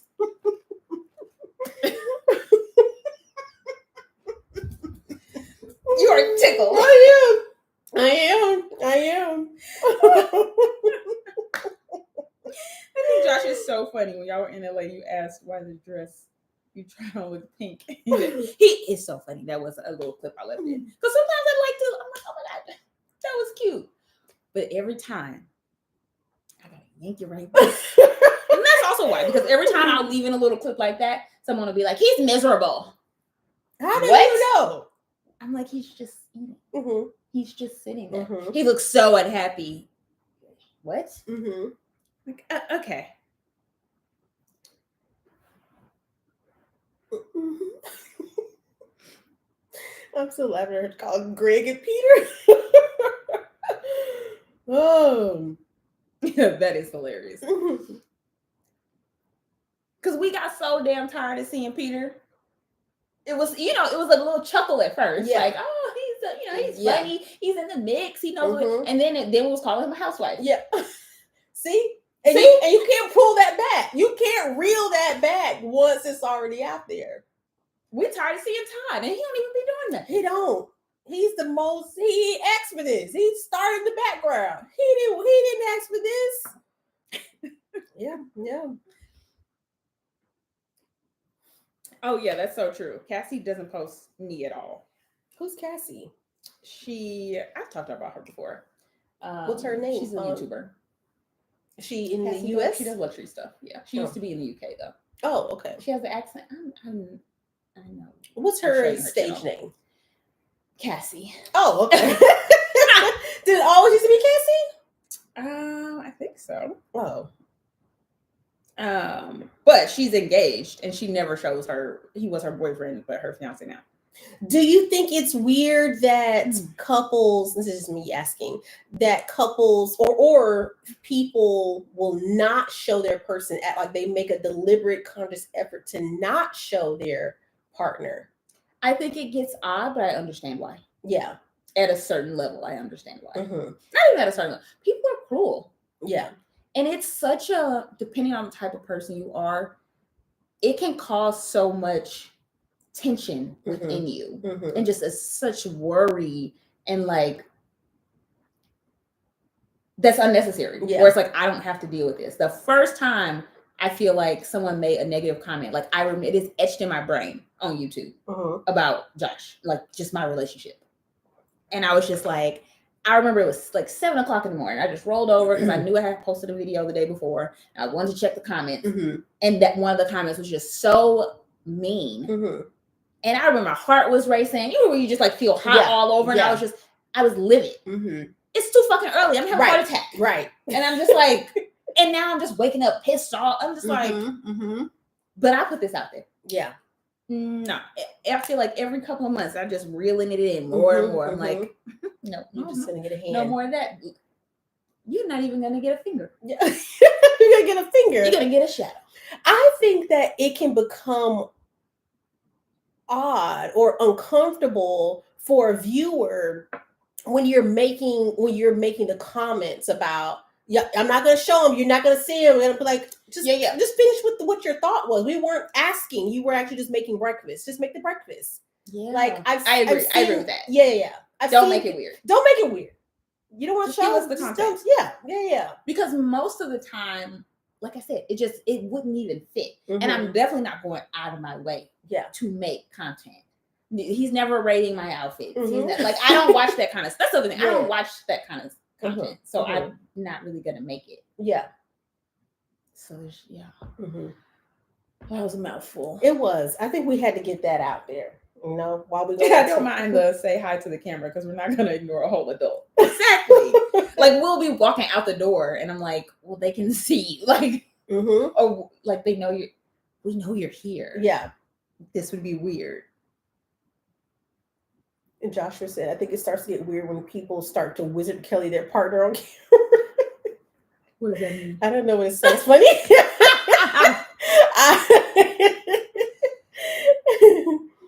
Oh no, it's true. My uncle just wrote a long paragraph for his wife on Facebook, but little do people know she just cheated on him with her first cousin's man. What?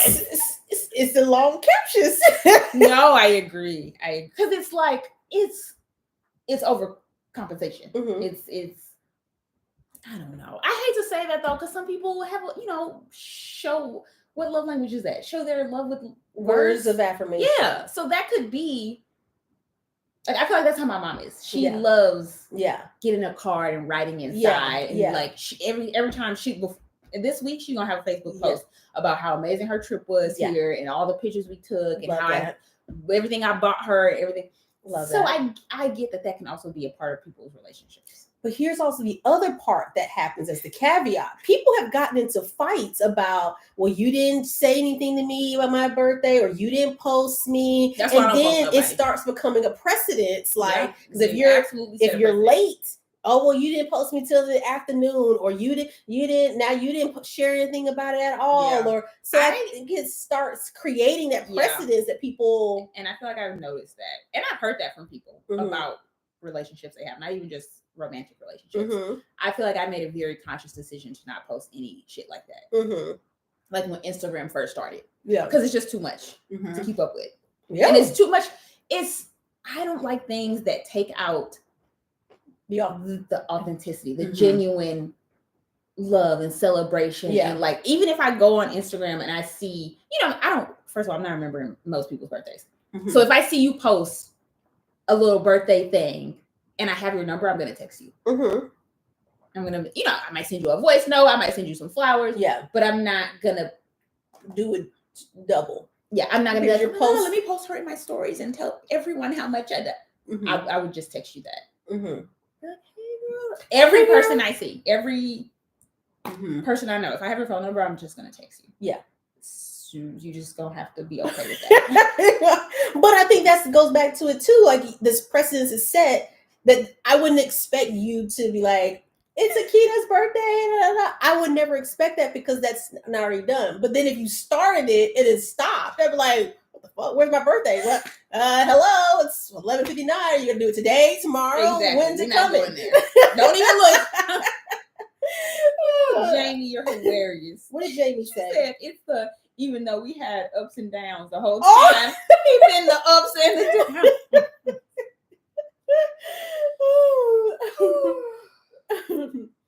Sailor Doom says, I don't watch husband rate my outfits video.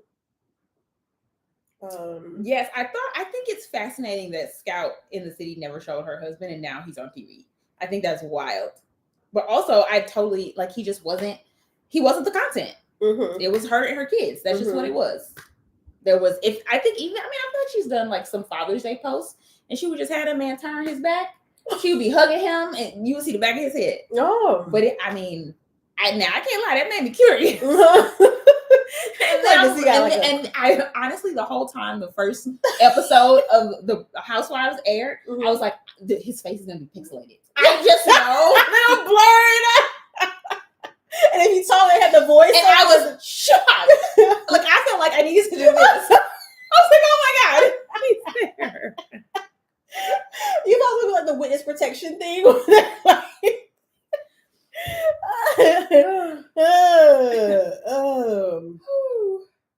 Wizard Kelly of the Proud Family was always there, but he didn't show. Oh, that makes sense.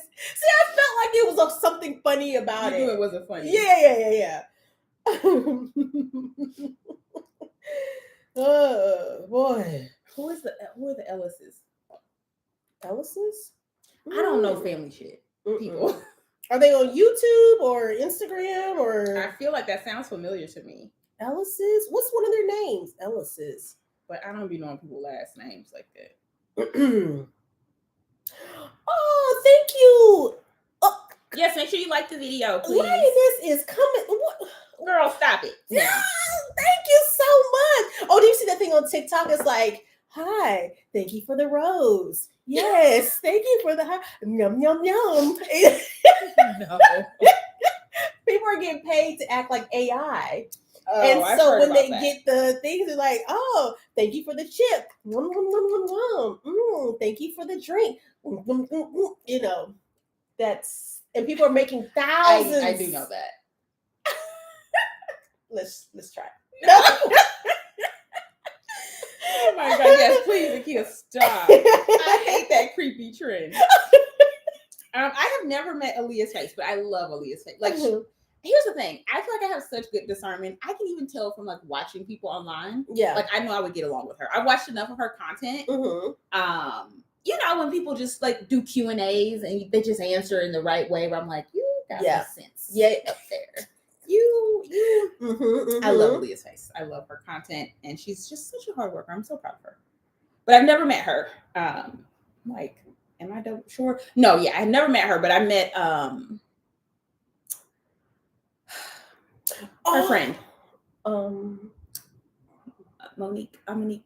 Kyra. I met Kyra in Paris during Paris Fashion Week, and she was equally sweet. Audra said the Ellises is Zach from Sisters in Real Life. I don't watch them. I do like Zach's character on Sisters. I never watched Sisters. I don't know. Oh, I love that show. So who is the person? So the Ellises, the character is Zach. I don't know I guess his last name is, I don't know his real first name. But him and his wife are social and they have kids. But I honestly don't like, I don't subscribe, like I don't follow either one of them. I do like Zach as an actor. And what I've started to notice is that I actually have unfollowed a lot of actors and me too, actresses or singers. So it's like, I just want to enjoy your art because I'm not really loving you as a person. I don't like this. I don't, it's not fun for me. And I don't want to not like you. Fall transition trends, key pieces. I have a video coming out tomorrow that's fall transitional outfits. Thank you. You're welcome. And I think Thursday I'm going to film fall fashion trends. What to wear this fall? What do you need to wear this fall? Something like that. I love it. I just picked up some items from H&M and ordered some from Zara for fall. I'm full-fledged ready. And did you know that if you take, excuse me, sorry about that. It's the juice. If you take a bag of items to H&M, you get 15% off per bag. So like one big bag would equal, that's crazy, 30% off. And you can use them at the same time. So yeah. So I took one big bag. I got 30% off my entire purchase. Yep, it was a win-win. So I also think I'm going to be starting to try and build a capsule wardrobe and then building from there. Because I do feel like, one, my weight fluctuates a lot. So things just aren't always fitting when I need it to. And I don't pre-plan very well. Like if someone's like, oh, let's go somewhere, like that would be a chore. And I feel like I just need things that are easy to wear. Like, oh, let me throw this on and still look flawless no matter what it looks like. I don't feel like I'm not quite at that point yet. So I'm really looking to really build a good, and it's also to the thing, there's no place to go here. So I'd be building this to do what? Go out of town? I'm ready to go. Let's go.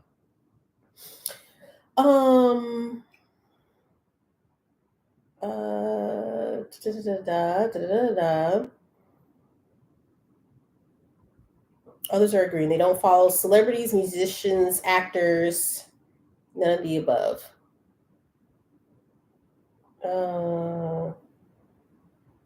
Now I just need to meet Carolyn Gray, and my fashion girl trifecta will be complete. Evil laugh. Carolyn Gray. Oh my gosh, she's so funny. I met her. When was the last time I was in New York? What was happening during the Super Bowl? Was that something happening there? I don't know, but I was in town. And we went to Soho House, and I met her. She's so funny. Is she on YouTube? She just got on YouTube, but she's hilarious. She does fashion, but she's just funny. I think she says like she does comedy and fashion. Oh, she's just okay. one of those people. Like even her TikToks, she just has a witty sense of humor, but Okay. she's such a fashion girl. I'll look lives in New into York. her. Yeah, I'm going. She's having a store event during Fashion Week. I'm going to. She has her own products? No, just with the brand. She does a lot of. Okay. I think she's technically a stylist, maybe, but she just does a lot of partnerships with brands. Oh, like okay. events and host events. Hey MC said I would love to get in capsule wardrobes as well. And I used to think that a capsule wardrobe just looked so boring and bland, but I think I also didn't really invest in staple pieces. And that's what I'm looking to do. And I think if I start with a capsule wardrobe and then build from there, I can, Akida, what did you wear to the Beyonce concert? I've not been to the Beyonce concert. I was supposed to go to the one in Chicago, and my best friend that I was going to go with, she is pregnant and was potentially going to be on bed rest, and so we canceled the trip. And I haven't gone. I do have Houston on my brain to see if I can make it to the Houston show. So we'll see. Let's say Houston. She's going to be in Houston. Like that's the next. She's on the West Coast right now. No, yeah, but that was Who's in Houston? Just her, Beyonce. Oh, okay, that's enough. It is enough. Oh, there's some people there. From Head to Curves, she's in Houston. I would go with you again, but I don't think I want to go to Houston. Where do you want to go? Be a big deal. That's her home. I know. No, I feel like she would show out for her home. Yeah. No, for sure. I feel like there has to. Is that the last one? I think she's going to be in. No, I want to say Canada may be the last one. No, you sure you're going? Or maybe she's going up this side. I think it may be a replace, like a show was canceled or something, and something was rescheduled. But she's going to be in like Missouri or no. Sure, you went there. It's something like the last place I was like, no, I'm not going. Minnesota or something. It's like wherever it was, I was like, I'm not going there. Interesting. Okay. Yeah.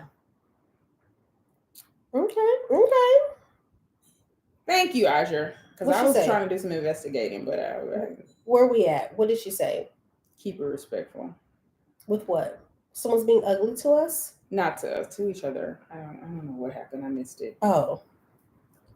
Yes, we all love each other over here. We're girlfriends. Yeah, I also think it's weird to post your man and put an emoji on his face. Oh yeah, so Steph posted. Yeah, just let that man. Oh no. Thanks, baby. You know, I'm scared. Yeah, let me just finish this one. Or just get a fresh one and let him take that. It's all watered down. You would think I was sticking a needle in her fucking arm. Oh. Okay. What in the Josh Juice is immediately? See, I feel like he's like reading the room, and there's definitely more Rita in this one. No, it's fresher. You was literally drinking ice water. Next question.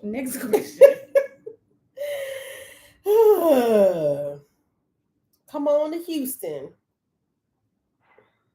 Kansas City, Missouri is the last one. It had to be. Yeah, okay. See, I knew it was a M1. Jenee, which city are you looking forward to the most this fashion month? Probably Milan. New York for the peeps, the people. But New York is like, in the grand scheme of fashion industry, New York is getting kind of low on the totem pole, but the attitudes are just as high. Yeah. Just like with like industry people. Like when you show up to places, people just aren't that nice. It's very pompous. Are you on the list? Yeah. Where it's just like, I barely want to be here. Yeah. Like you invited me. Yeah. And you act like you don't want to let me in. Yeah. I feel like that's how it is. It feels everywhere. But that's where obviously there's just the most like people I know, there's the most community there. So I'm really taking this fashion week to just go to a few things, of like brands that I have good relationships with, and then a good kiki to have like some good dinners and just some good hangouts with like community building. But Milan is like where there's so many brands that I love, but also those huge brands are nice.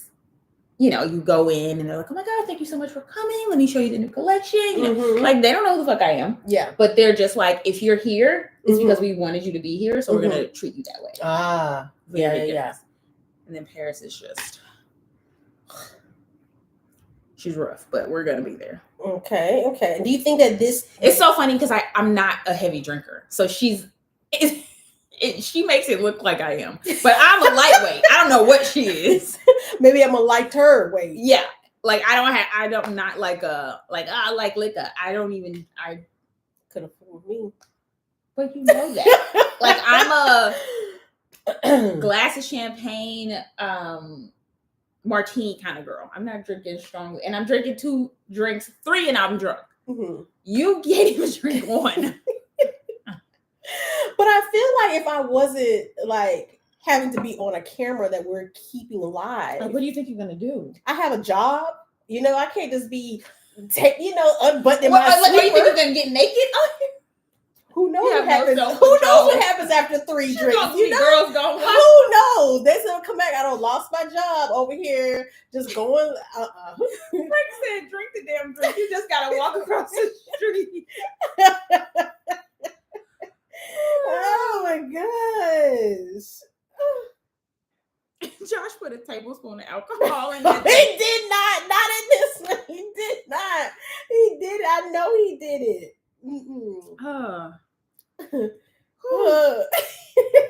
Yeah, London Fashion Week ain't it either.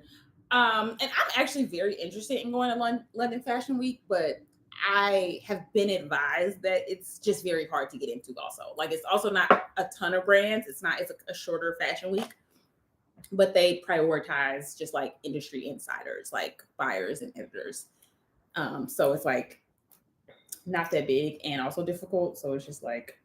So did you say you're taking that off the list? You're not it's never been on the list. Oh, okay. Because it's also the only break I get. If I went to London, I would leave New York and go to London. Oh. And then go to Milan and then go to Paris. Yeah, come on home first. Take a breather. Frank said that the Houston show will also be her birthday, so she's going to go off. I thought her birthday was the LA show. September 4th is her birthday. Wait a minute. Yeah. Her birthday's September 4th. That's the one I was trying to go to. Yeah. Yeah, she'll be in Houston September like 23rd or something. Yeah, he's an extra lightweight. I'm a lightweight. Like Regina's the drinker out of our friend group, and I'm usually the lightweight to her, and you the featherweight. I'm happy off of just life, and I need something. This is extra. I'll show up like this and have a grand time.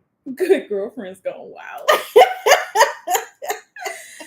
Jenee, can we get more content videos on how to style day-to-day outfits? Yes, I'm actually filming of what I wore in a week. I think I'm on the 4th or 5th day. So that'll be out next week. I'm trying to get back to posting 2 days a week. There was a question on here that I was going to ask. Someone did ask.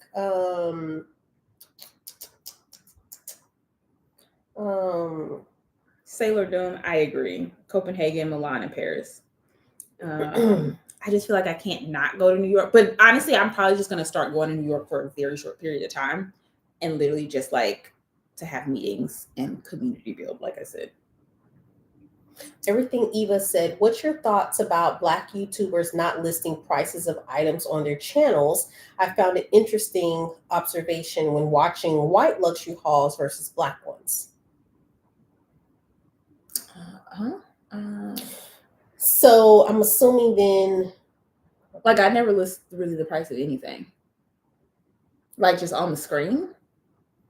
Maybe I think that's what's saying like white people do it and Black YouTubers do not. Is that like I've never really noticed that. I mean, I feel like I watch a plethora, but I also kind of I guess like know prices or Just certain brands or things where I'm like, oh, that's probably right. Like if I'm interested, I kind of know a gauge or a range. I never thought that deep into it. Does that matter to you? I'm curious. Like, do you think that's a helpful thing, or you think it's like a showy, offy thing? What do you think? I don't thought either way. Like, even if it's something expensive or not expensive, I never put the price, I don't think, on the screen. Yeah, I don't. Unless it's like a comparison. Like if I'm doing a designer or a dupe, and I'm like, this is this much, and this is that much. Yeah. If I'm just showing a haul, I'm never like, this was this much money. Yeah, I think I'm going to just go to the link. Yeah. But I also know that that's part of the job, so maybe consumers would prefer. Yeah. Diamond says she lives in the Hampton Roads area and wants to do food reviews. Do you think that's more IG content or YouTube worthy? I think YouTube. I mean, not actually. I meant to say TikTok. Oh, okay. I think TikTok. Oh, absolutely. I think you could really blow up on TikTok because TikTok is such a search engine now. Any city I'm going to, I'm looking on TikTok. Agreed. For shopping, for vintage places, for where to eat, where to go, where to stay, what's recommended. Yeah. I have found even airlines now. Yeah. Like there's just so much information.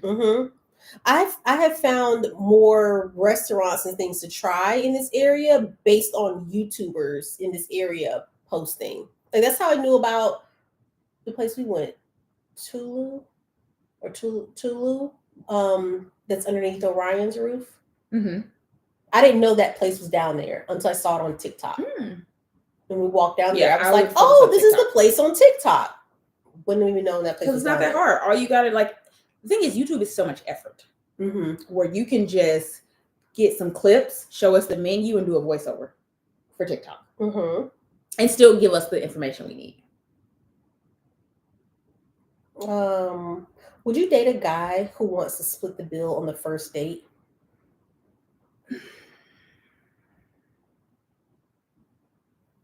I have a hard time with these questions because it depends on the circumstances. Like I will never be a not splitting the bill warrior.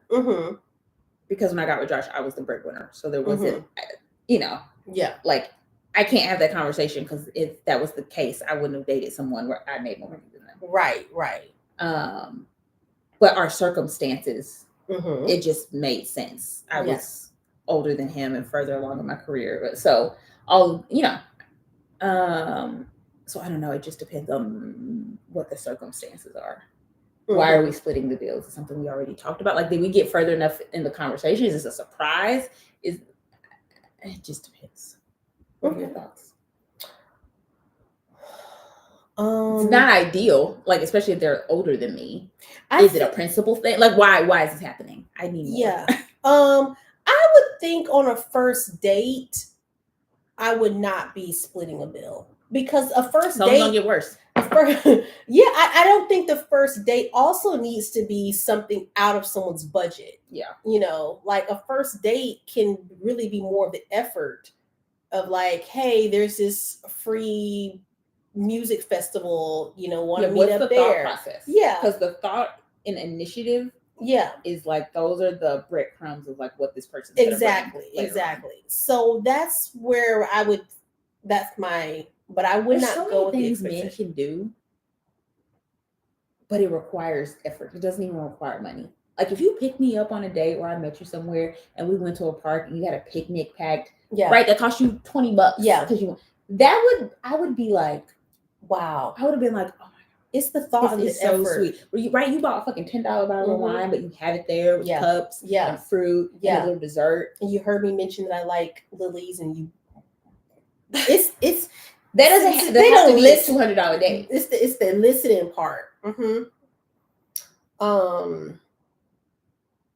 So that the whys matter more, right, than the actual actions. What is happening that led us here? Or did we discuss this and maybe we met somewhere? We met for coffee, but I got there early, so I already got my thing. Or did you tell me on the phone when we splitting this? What were the actions? Yeah. I still think I would just still not go with it. It definitely wouldn't. It wouldn't that I was paying. Yeah, it wouldn't. I wouldn't enjoy it. And that's the thing too. It has to go back to saying like I wouldn't. The first date, you don't know me, I don't know you, and it also depends on have we been talking a while, or did we just bump into each other? It's like, hey, let's go into this coffee shop or something. Yeah. But still, it definitely is an indicator of what's to come. Not necessarily, you can't even put in the effort. That part, yeah. Like, are you gonna put it in later? Yeah, I doubt it. Yeah. And I also feel sorry for like honestly the suitors who have to like date. Like it's expensive. It is. With the inflation now, I would hate to have to be the pursuer, the suitor to date out here like this. I would hate it. It would that would be a whole nother like bill and investment. Oh yeah. That's the thing. That's why men getting tired of taking people on dates. Because you're trying to take out 11 people. Right. You need to narrow it down. It costs too much money out here. Where outside, it's don't cost the same as out cook at the house. Yeah, and someone said it depends on who initiated the date, but for me, I'm typically going to go after or be interested in someone that's pursuing me. So you should have initiated the date. Mm-hmm. Like I'm not, to each his own.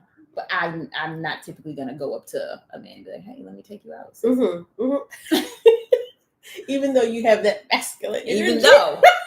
I'm still you know how to treat a woman. I do. And I also know that effort is a huge indicator of how you feel about somebody. I agree. I saw this one young lady, and I agree 1,000,000 times over with what she said.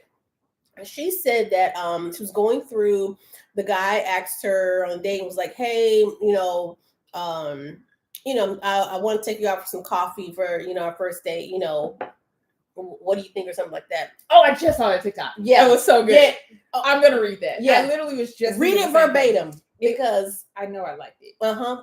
That was some smooth shit. Yeah. Yeah. Hold on. But the way she said that is exactly how I am in corporate. It's also just how you talk. That is I'm like, boo-boo kitty. What's going to happen is, and here's the deets, and that's where you take me. Like, and I loved it.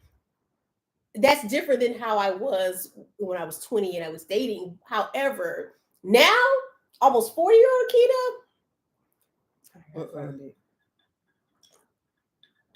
it was so, I think I followed her because that was so bossy and I loved her. I loved it. Okay. Read it. Okay. Okay. So he says, good morning. It was great speaking to you last night. I woke up so refreshed. So they've been chit-chatting, FaceTiming, whatever for a while. Mm-hmm. I would love to take you to coffee this week. Does Wednesday work? She says, good morning. It was great speaking with you also. It's actually restaurant week coming up. Here's the link. Let me know which one you decide. I'm looking forward to seeing you. So she says, I'm using the sandwich method, like in corporate. I start with something positive. It was so nice speaking to you too. I feel the same way. And then she doesn't even address the coffee, right? We're not going to have a negative interaction. She just says, here's another option, but also puts it back on him. I'm not going to find us a restaurant. I'm not leading this. But here's an option for you if you do the legwork. Yep. And also, I can't wait to see you. Ends it with a positive. Yep. That was fucking smooth. And he says, just looked over the options. Let's do Italian. And then another smooth part. She says, perfect. He says, Wednesday at 7. She says, works for me. I'm in Alexandria. I'm not that far. If you could pick me up or send me an Uber, that would be awesome. And he says, no problem. I'll send an Uber at 6:15. She says, wonderful. Thank you. And she says, it's all about, the whole time is so pleasant. And she's saying, please, she's saying, thank you. She's not being an asshole, but she's being stern. Yeah. Easy. It's got too much juice. Somebody said my jaw is on the floor. That was masterful. And when I was watching it, I felt, because she talks through the whole thing, but that was some shit. Yeah. And I feel like, because I do have a lot of friends who are dating right now, they're getting this version of me, because that's exactly how I talk to them. Like, why are you bending and flex? Why are you jumping to answer his phone call every time what? But that still seems like she was very interested. Yeah. Like, as eager as him. Yeah. Like, it wasn't like, I'm a princess and like, take me here. But it was just like, no, Yeah, this is this is what we're gonna do. Yeah. And it also too sets clear boundaries and expectations. Oh my god. That part, because people in the comments were saying like, oh well, I would have just stopped talking to him once he said coffee. And she's like, there's only so many men in the sea, baby. Right. Like that's what she was saying. And Right. she's like, but I have been talking to him for a while. I do like this person, but I need to let them know how I will be treated. Yes. And what, just because that's how he acts with somebody else, this is what's acceptable. Exactly. For me.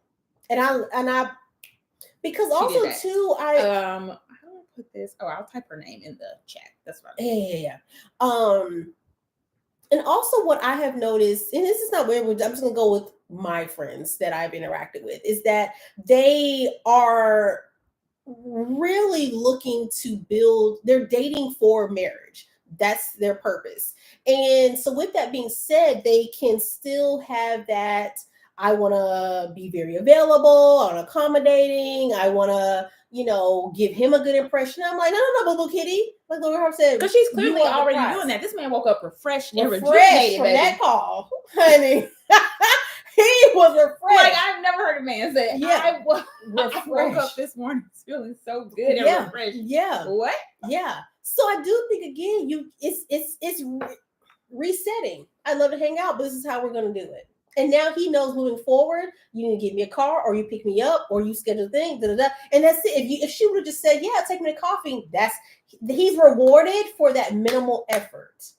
That's the reward. And I saw this guy on TikTok. He said when women allow men to do the bare minimum, that's what they're going to do, because you reward them still by allowing them to do the bare minimum. And I think you could just change that to, like, a lot of people are talking about safety, and people said that in her comments, and she said she lives in a really big high-rise building, so she's just not that concerned about even if he was picking her up. She has a doorman, whatever. But you could also just say, you can send me an Uber. I would appreciate it so much if you send me an Uber. I can't wait to see you. Yeah.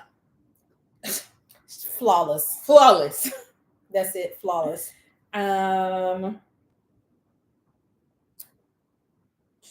Yes, I put her TikTok. I put her name in the chat. Do you think her age matters? I'm not sure. She didn't say how old she was. But I would still think that would go cross-functioning through ages, because again, it's not about the cost; it's the effort. It's the effort. Somebody said, "Did you see the post where the guy asked the girl for ice cream date and she said, no, I'm a grown woman?" I think I did. And again, that's such the opposite way to have an interaction, right? Because that could be a fine activity at a certain point. But if that's not what I want on a first date, that other girl has showed us how to, change that interaction. Yeah. Without just saying, I'm a grown woman, like, girl, what the fuck? Right. And I love how she even compared it to workplace interactions, because we don't just be like, don't talk to me like that, or I'm a grown woman. We don't talk to people like that at work. We don't talk to why are you talking to someone that you're interested in? Exactly. Like that. Yeah. What do you expect the outcome to be? You're just dismissing them and saying like, oh, get the fuck out of here. Exactly. When, like, this could have potential. Yes. And not saying you gotta put a bunch of work into somebody, but there are sometimes, just like we say, you got to put effort into friendships and effort into every damn thing. There could be a like, oh, let me just set this expectation. Now, if that person doesn't get it after the second or third time, then you move on. Yeah. But you could just say, oh, you know what would be great? Da da da da. And if they're like, no, I just only do ice cream dates. Then yeah. But this could be a great potential partner, and you just like, I'm grown. Yeah. Well, clearly we both are. I met you at a bar. Yeah. Now what? Completely. I'm on it. I support 1,000%. I agree. Somebody said, unfortunately, I do think that some men don't know better and need to be coached. Like sometimes you need to assert yourself and just say, these are my preferences. Yeah. That doesn't, I mean, I did that a lot when I dated. And not even on like, here's how you got to treat me, but like, I have options. I feel like I always made that clear of like, I remember like I was dating somebody and Valentine's Day was coming up. And I was a serial dater. If I'm single, I'm dating like multiple people because I'm not going to get all my emotions tied up into one person. Yeah.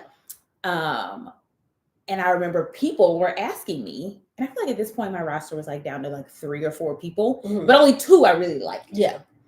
And the one hadn't said anything about Valentine's Day that I really liked, and the other one was constantly asking, yeah, what are we doing? But at this point, the other one was inching ahead. Yeah. So I was kind of trying to hold out. Yeah. And the other one I still liked was like, hey, what do you have any plans? What do you?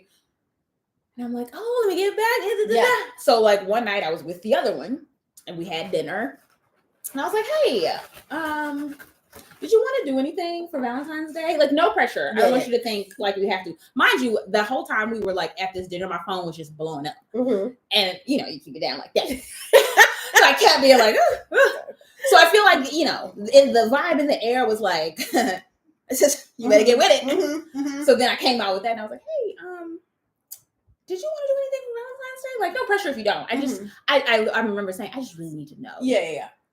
So just like, I just need to know. Yeah. And he was like, yeah. I planned something. And I was like, okay. I just need to know.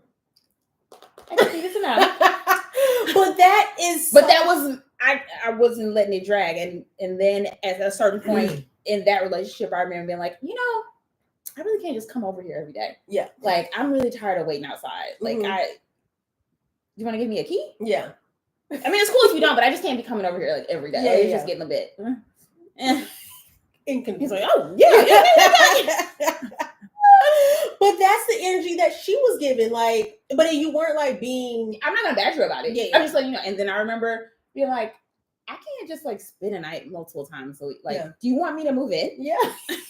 Because it makes no sense for me to pay rent over here and like be over here. Right, you know what I'm saying? Right. If you don't, it's fine. I just want to let you know, like, I'm gonna have to start spending more time at home because this is getting silly. Yeah. Talking about it now. I don't really, you know, hey, are you going to give me your credit card? Because I mean, like, I can spend my money, but I just need to know, like, I might as well spend yours because that's silly, right?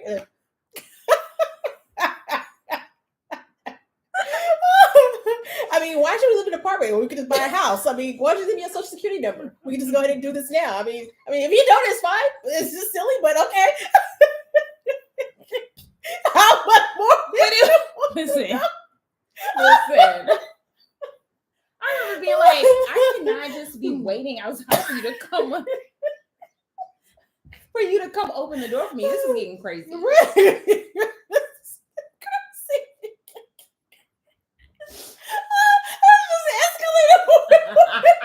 But these months were going by.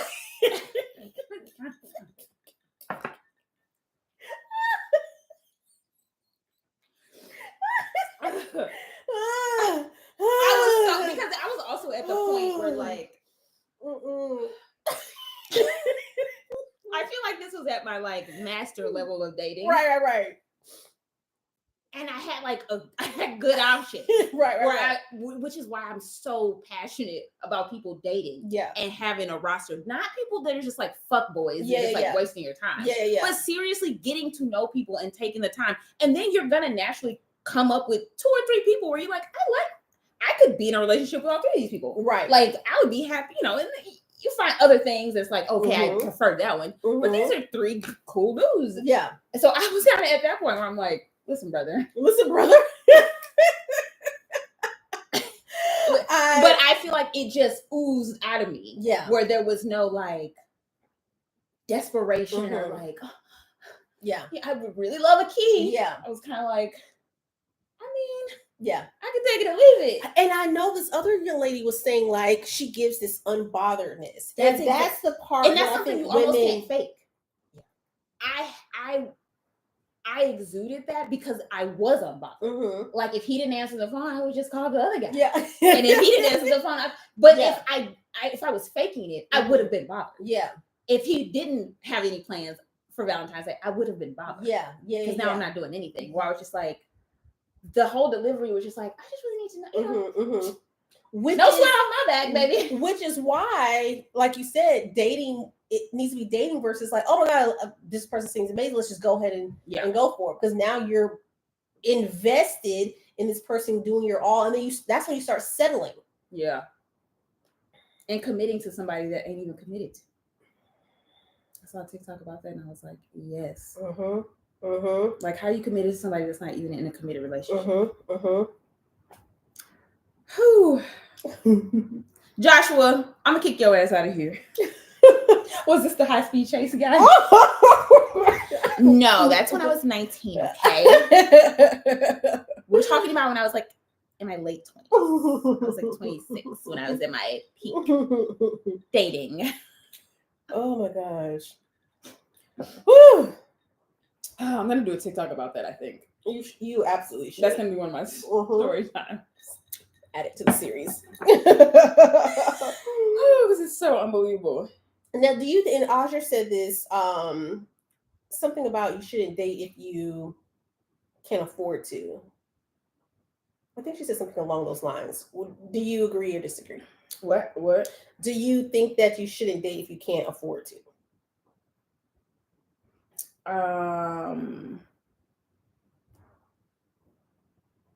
As a man? I think as a man.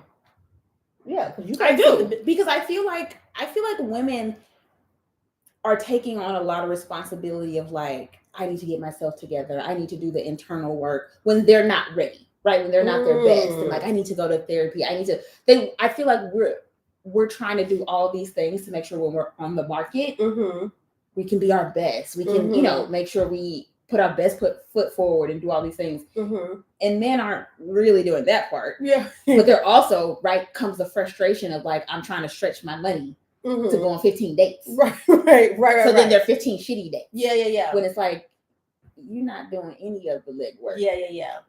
I feel like I watch so many like younger girls and women that are like, I'm not dating right now because I need to work on me, and I'm going to therapy, and I'm trying to learn more about myself. I'm dating myself. I'm taking myself. That's like a lot of internal work. And guys are just like, what you bringing to the table? Oh. We're not even talking about it.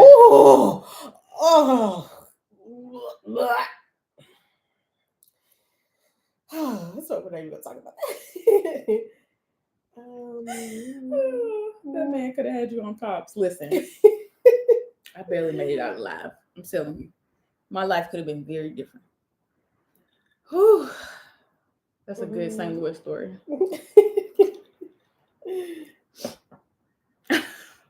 Frank said, I knew you were my kind of girl after that story. I lived, honey. The dating lady, I put it in here again. Let's get her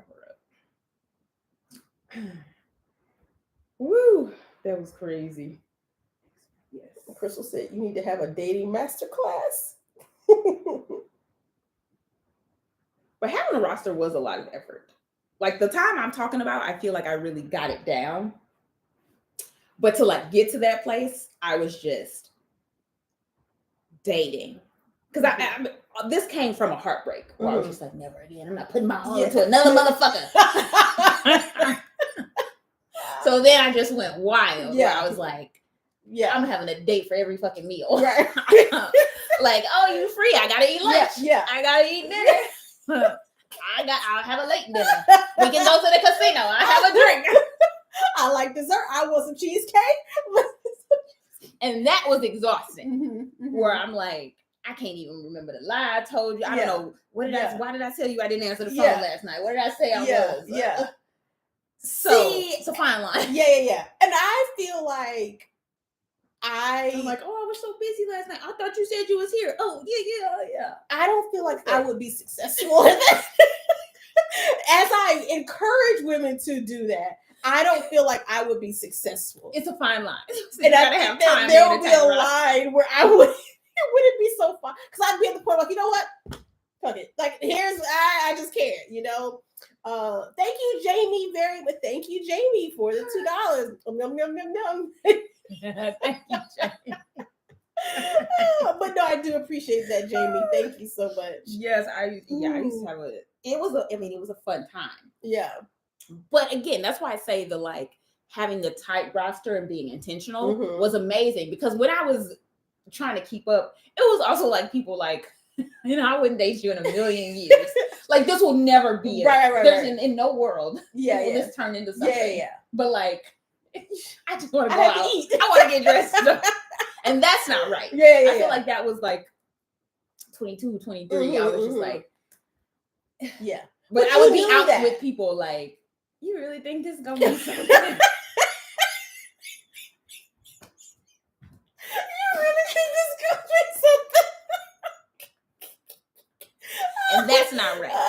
That's not right. Oh my god! But by the time I was honing my craft, right, it almost felt like how the Bachelorette feels. Where I'm like, I really like you. Yeah. And I like you too. Oh man. We're in a pickle.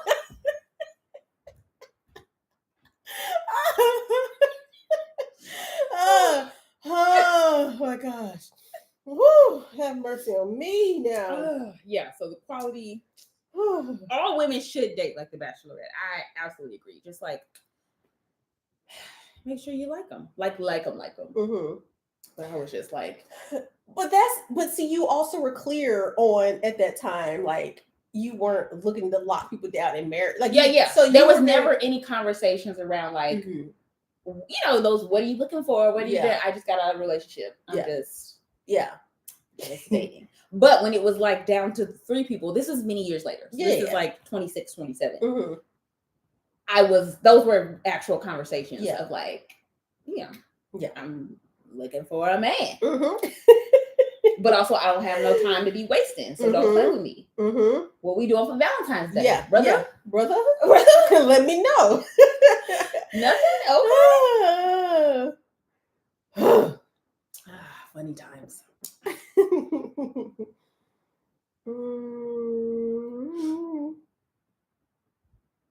Alexa, play Heartbreaker. Oh, that was a good song. And I love that video. Yeah. Oh, a lot of people today are dating to fill their stomachs. And that's not the vibe. No, that's not the vibe. Because at this point, I'd rather be at home. Like, I'd rather be hanging out with my friends than like being on a bad date. Yeah. Or just like, it's just a different feeling when you're like 23 and you just want to be out the house. Yeah. You just want, I used to just want to get dressed up. Yeah. And go somewhere. Then that's also another thing is that now things are digitalized as far as our interactions and meeting people, that you don't have that certain level of discernment you can pick up in 10 minutes. Like someone walks up to you, you're like, oh God, no. No, thank you. Yeah. Where I don't want to give you my number. You don't give me mine. What did I say? You don't need to give me your number. I won't give you mine. You can cut off. But when you're meeting someone online, there's a version of them that's polished. There's a version of them that's different. So then you got to go through on those bad dates to kind of be like, oh gosh, why did that come? Yeah, but like not wasting your time, like just to be out of the house. Yeah. Like if there's a bad interaction, then you can just cut it out, as opposed to like, I know this isn't going anywhere, but I'll go on another date. Like we don't need to do that. Right. Oh man. Do I have to sign a morality clause when I work with brands? Oh, hell, I don't know. I don't really read the contracts. The legal department does. Not the legal department at Kensington and Gray. Oh my god. I mean, I feel like every contract has like a, if I kill somebody or something, there's a morality in almost every contract. If I get locked up, the campaign's probably off. So if I'm getting canceled for something, the campaign's probably off. Would you be offended if a guy says you look like a kept woman? Is that low-key shade? I don't even have a feeling that comes to me. Sometimes like certain words get a reaction. Yeah. I look like a kept woman. I feel like that looks like a classy bitch. Yeah, I feel like accurate. Does that mean I look like I don't do manual labor? And I think for someone else cleans my house. Yes, I am. I think for a man to say that would just sound like, but it's insinuating you can't keep me. Right. Well, I feel that's like a man saying you got it, big money. Yeah. So that's telling me more about you than me. That's what I was gonna say. It really talks about the people you talk to and interact with than trying to come at me. I am kept. Well, you could take. Are you giving me the credit card? Are you give me the key? Yeah. Give me that? Yeah. Yeah, that's what that's telling me. Mhm. I look like a kept woman. Sounds like you're concerned. Yeah. As you should be. Okay. Yes, if you can't afford to keep me, then move along. Yeah, that's what that's giving. It is low-key shade. Because, like, why would you say that? You look like a kept woman. That's accurate. What? What's your question? Next caller? Right. What are you really saying here? Men always want a woman they can't afford. That is so true. That is so true because there are so many options out there. But the problem is, I spend a lot of time on like the dating side of TikTok, like listening to people's experiences. And that's the problem. What men are complaining about is because they're trying to date outside of their, I don't want to say tax bracket, but kind of their station in life currently. They're all those things where it's like, if you just met someone that was in your vicinity, right? Like you want to find a bad bitch that doesn't wear makeup. Why don't you just find a girl that doesn't wear makeup, right? You want a baddie. You want a video vixen that doesn't wear makeup. Like what? That's natural. That's what? Every picture she has on Instagram, she has makeup on. Why do you want her to not wear it? You could just find someone who doesn't wear it. Yeah. You want a party girl to stop going out. Why you dating a party girl? I'm so confused. Yeah. But they want to be the reason. I think they want the illusion. I think I really don't see an average man saying this is what I really want. I think that may sound great for the illusion of it, but I don't. I don't know if I'm convinced.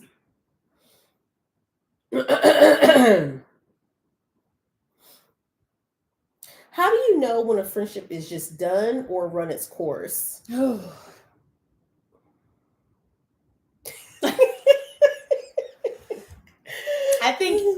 I feel like we talked about friendships taking effort, but I think there's a fine line with that too. If it's effort, it's a difference of putting in effort to get together, to be in the right place at the right time, to set things up. But if the effort comes in the interaction, I think that's a sign that it's over. Yeah. Or it's run its course. If you are right, like if you're on a date with somebody and you're struggling to talk about something, that would be a sign. So it's like if we get together and we made all this effort and both got babysitters or whatever the case, and we're just like, so what's the right? We should be like talking nonstop because we're catching up because we're updating like each other. Left. Yeah. And if we're like, so what you got going on? Like, hello, stranger. Yeah. What is? But I think that it doesn't always have to be a thing, like an announcement. I think when it's run its course, because it'll just kind of naturally run the course. Like y'all will fade off naturally, and it doesn't have to be a thing. It doesn't have to be a sit down. Like, well, we've come to the end now. Cue Boys to Men, End of the Road. Like we can it'll just phase out on its own. Yeah, you procrastinate about planning a time to see the friend. That is also a good one. Or you're like seeing them or calling them. If you feel like you always rather be doing something else, that's a sign. That's probably a sign. Where you're like, oh, I should call them, and you're like, when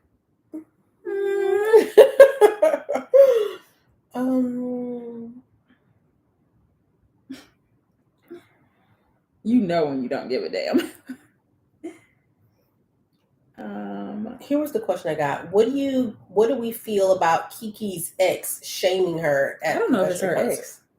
That I don't know either. No one never said that. The articles were saying, but she didn't say. She didn't say. You gotta read all. You can't just read the headlines and run with it. I don't know. I don't think it's her ex. I don't know. I don't know. I think she's giving us the Beyonce. She's just like, and I'm okay with that. Moving up, like, because she never said either way. She doesn't have to. She doesn't. That's in their household. She could have read him for filth. She could have said nothing. They could have both apologized. I feel like we'll never know. She's gonna pop out at an event and they're gonna be together if they're together. Yeah. Which good for her. We don't need any dialogue. We don't need any dialogue. What are three? So I don't feel anything about that because I don't know. Same.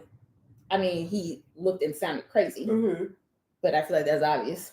But also, too, you know how like someone can say something and that's their language, that's their thing. I don't know if the public spun it out. Yeah. Out of control. He's like, that's just how we talk to each other. And it just was never corrected. Yeah. And maybe they were just like, let's just forget about it. Like, let's just move on. Yeah, because it's not worth and fighting. Still talking about it. Yeah. So that could have been like, there are things that like sometimes I want to say on your stuff. I'm like, you know what? But these people don't know me like that. Let me not say that because it could be taken the wrong way. That's her man. Yeah. What are 3 things about marriage you wish you knew beforehand? I find this question, let me see. I was going to say difficult because anytime I hear people say marriage is work, I don't relate as much because I always tell people the reason that I knew me and Josh would work out because he just made life easier and better. But I will say I'm going to take it from a point of like self-reflection and because I'm a self-aware queen. We love a self-aware queen. We do. And for me, it was things I wish I knew were like just the things that I needed to work on to be a married person. I feel like the biggest thing I learned was like, oh, that's much better. Hello. I can see. Oh, this is what the biggest thing I learned was like being more patient. Like he can't read my mind. It's not all about me. Hard to believe, I know. Wow. But these are things I feel like I actively had to work on, especially being with someone who's like such a giver and like just so thoughtful. You can, as an only child, you can kind of like be like, yep, this is the way it's supposed to be. Yep, this is the way it's supposed to be. So I feel like those were like very big learnings in the like beginning of our relationship. But I feel like that's something Josh was also vocal about. As much as he don't talk, child. You know, like I would say certain things and he'd be like, don't talk to me like that. Or like, why would you say that to me? And I'd be like, oh, I'm sorry. Yeah. You're right. I was being a bitch. But he would be so like, he would treat me so well that when he would point it out, I would be like, oh my God. Yeah. I'm devastated. Yeah. Don't leave me. Yeah. So I feel like those things, I am very intentional. Even now, I will think my thoughts. Because I am who I am. Yeah. And They're I'll still be like, here. Yeah. And I'll be like, you just swallow that on down, sister. You just, that's not going to help anything. Yeah. Because this is a you problem. I'm so frustrated that you're moving that slow. Yeah. Just keep that inside. You can stay up here. It doesn't have to come out. This man's doing you a favor right now. You want him to move faster with your coffee in the morning? Yeah. Let's just let him move at his pace. Okay? His pace. What about you? Wow. I feel, how long y'all been married? We've been married 3 years. We've been together for 10 years. Okay. So I think the answer that I would have given at year 3 is different than at year 11. We're at 11 years now. Oh, so sorry. Go ahead. Someone just said, and this is what I was thinking. Go ahead. I wish I knew it would be constant compromise. And I think that's a good one. Go ahead. So sorry. No problem. So we also, and I don't know if you guys did, we didn't go through marriage counseling. I wanted to, but I don't think it was like, I love you, you love me, we're getting married, I'm excited. So I think that it was the part about the compromise, the communication. It was because it was like, well, what we're doing is working. It's fine. Well, we love each other. That's why we're getting married. And I think that over the years, because now we are 14 years in from knowing each other, I'm not 24 when we met. Different people. Yeah. You become different people. Life perspectives have changed and altered and things like that. So with that, growing with each other in the different life changes is something that you can't prepare for all the way until you're in it. Yeah. And so that's why people break up at certain stages. Yeah. Because you literally become a different person. Right. And so if you're not self-aware or intentional about, hey, we know where you're going to shift to, or you have kids, or you don't have kids, or you know what that may look like. Yeah. So I think being very intentional about the compromise. Also, I would say I always used to be like, oh, I'm a great communicator. I'm a communicating queen. I can talk to anybody except for him. Like, and there was one time he was this is when I was starting my YouTube channel, and I had the camera rolling because I just want to get some B-roll of me like doing something. And Rashad had opened the door or did something and messed up my video. I went slam off, just like 60 to 100 for no reason, just because he like messed up my video.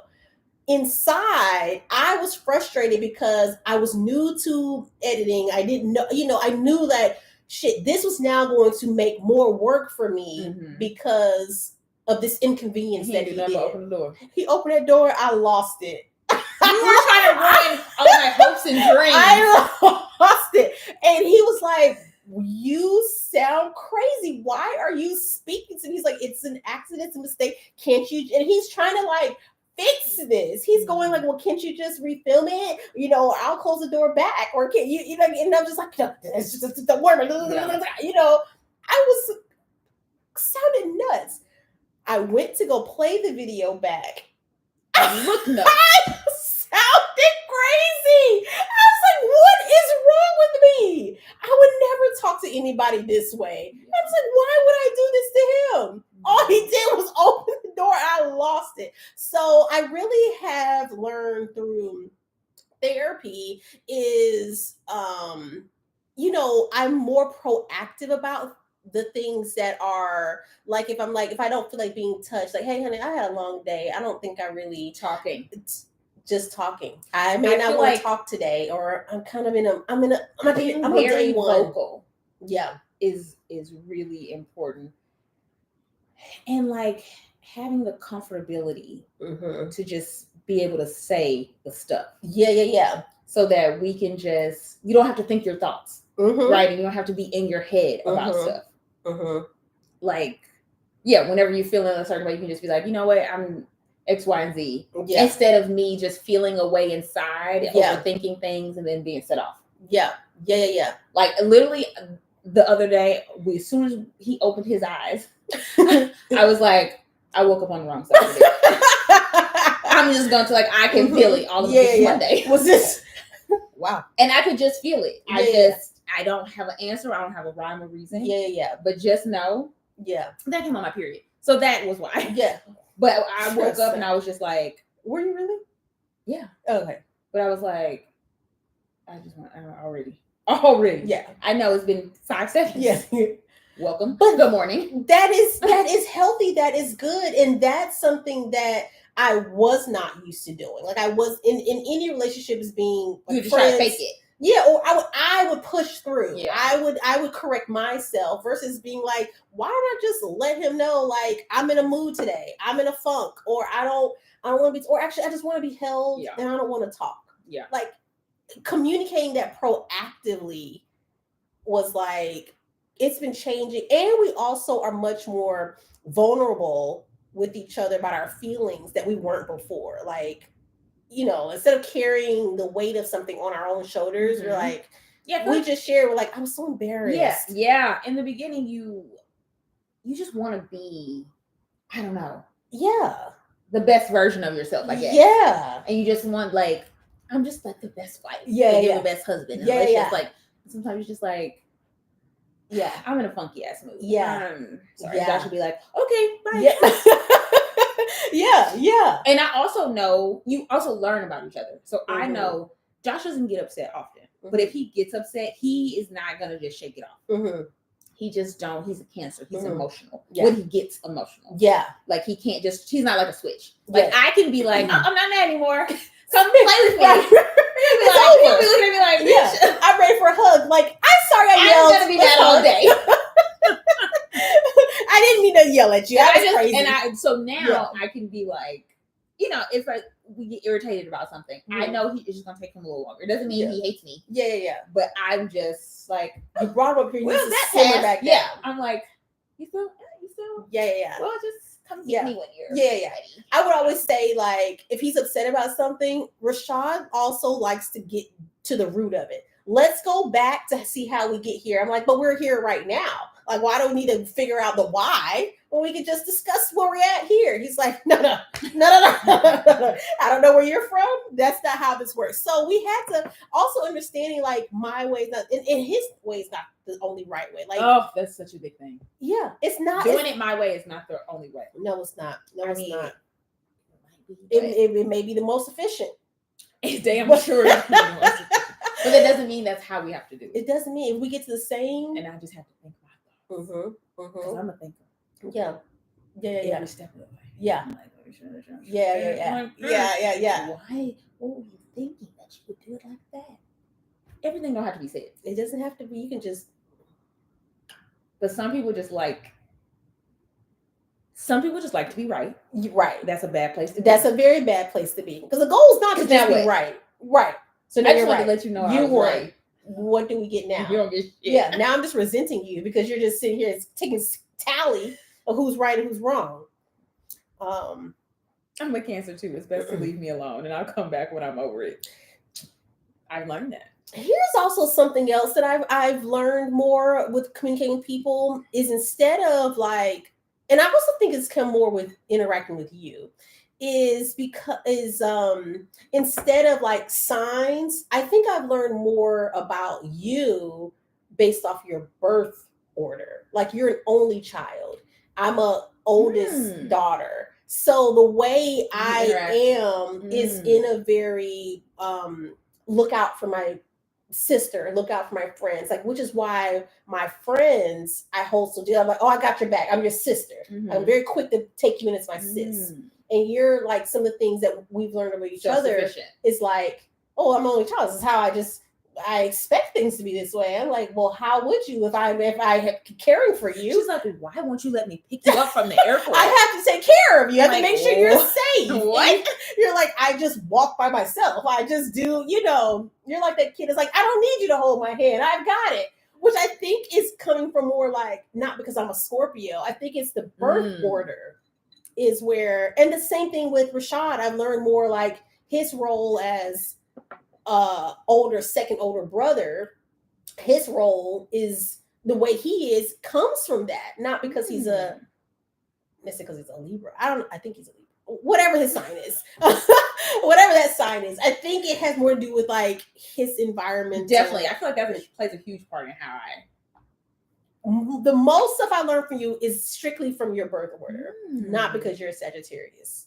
Interesting. You are the way you are because you are very much a Sagittarius, from what I've heard. Every time someone posts something about Sagittarius, I'm like, damn, yeah, you got me. It's not good stuff. I don't see it, and I don't think I know enough about it. I think I can always tie it back to you being an only child.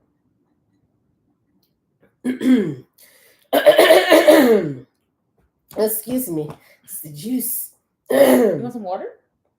No, it's okay. Okay. You got any questions over there? I'm a middle child. We share everything. Yeah. That's a thing too.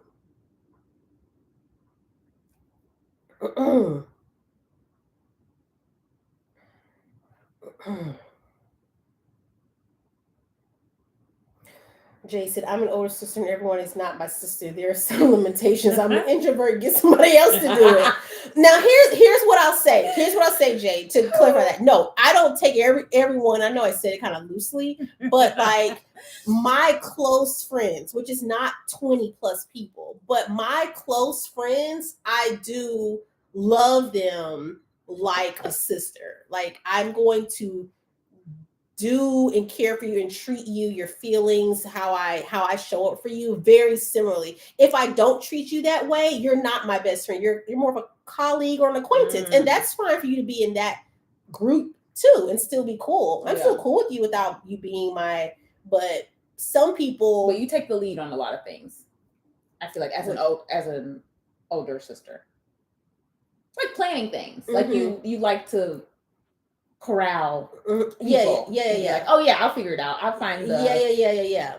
And I'm also very else to do it. And I'm also just tell me what time. Yeah.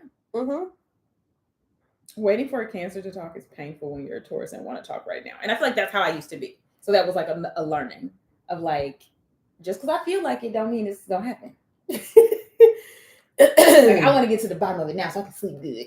Like, so what? Yeah.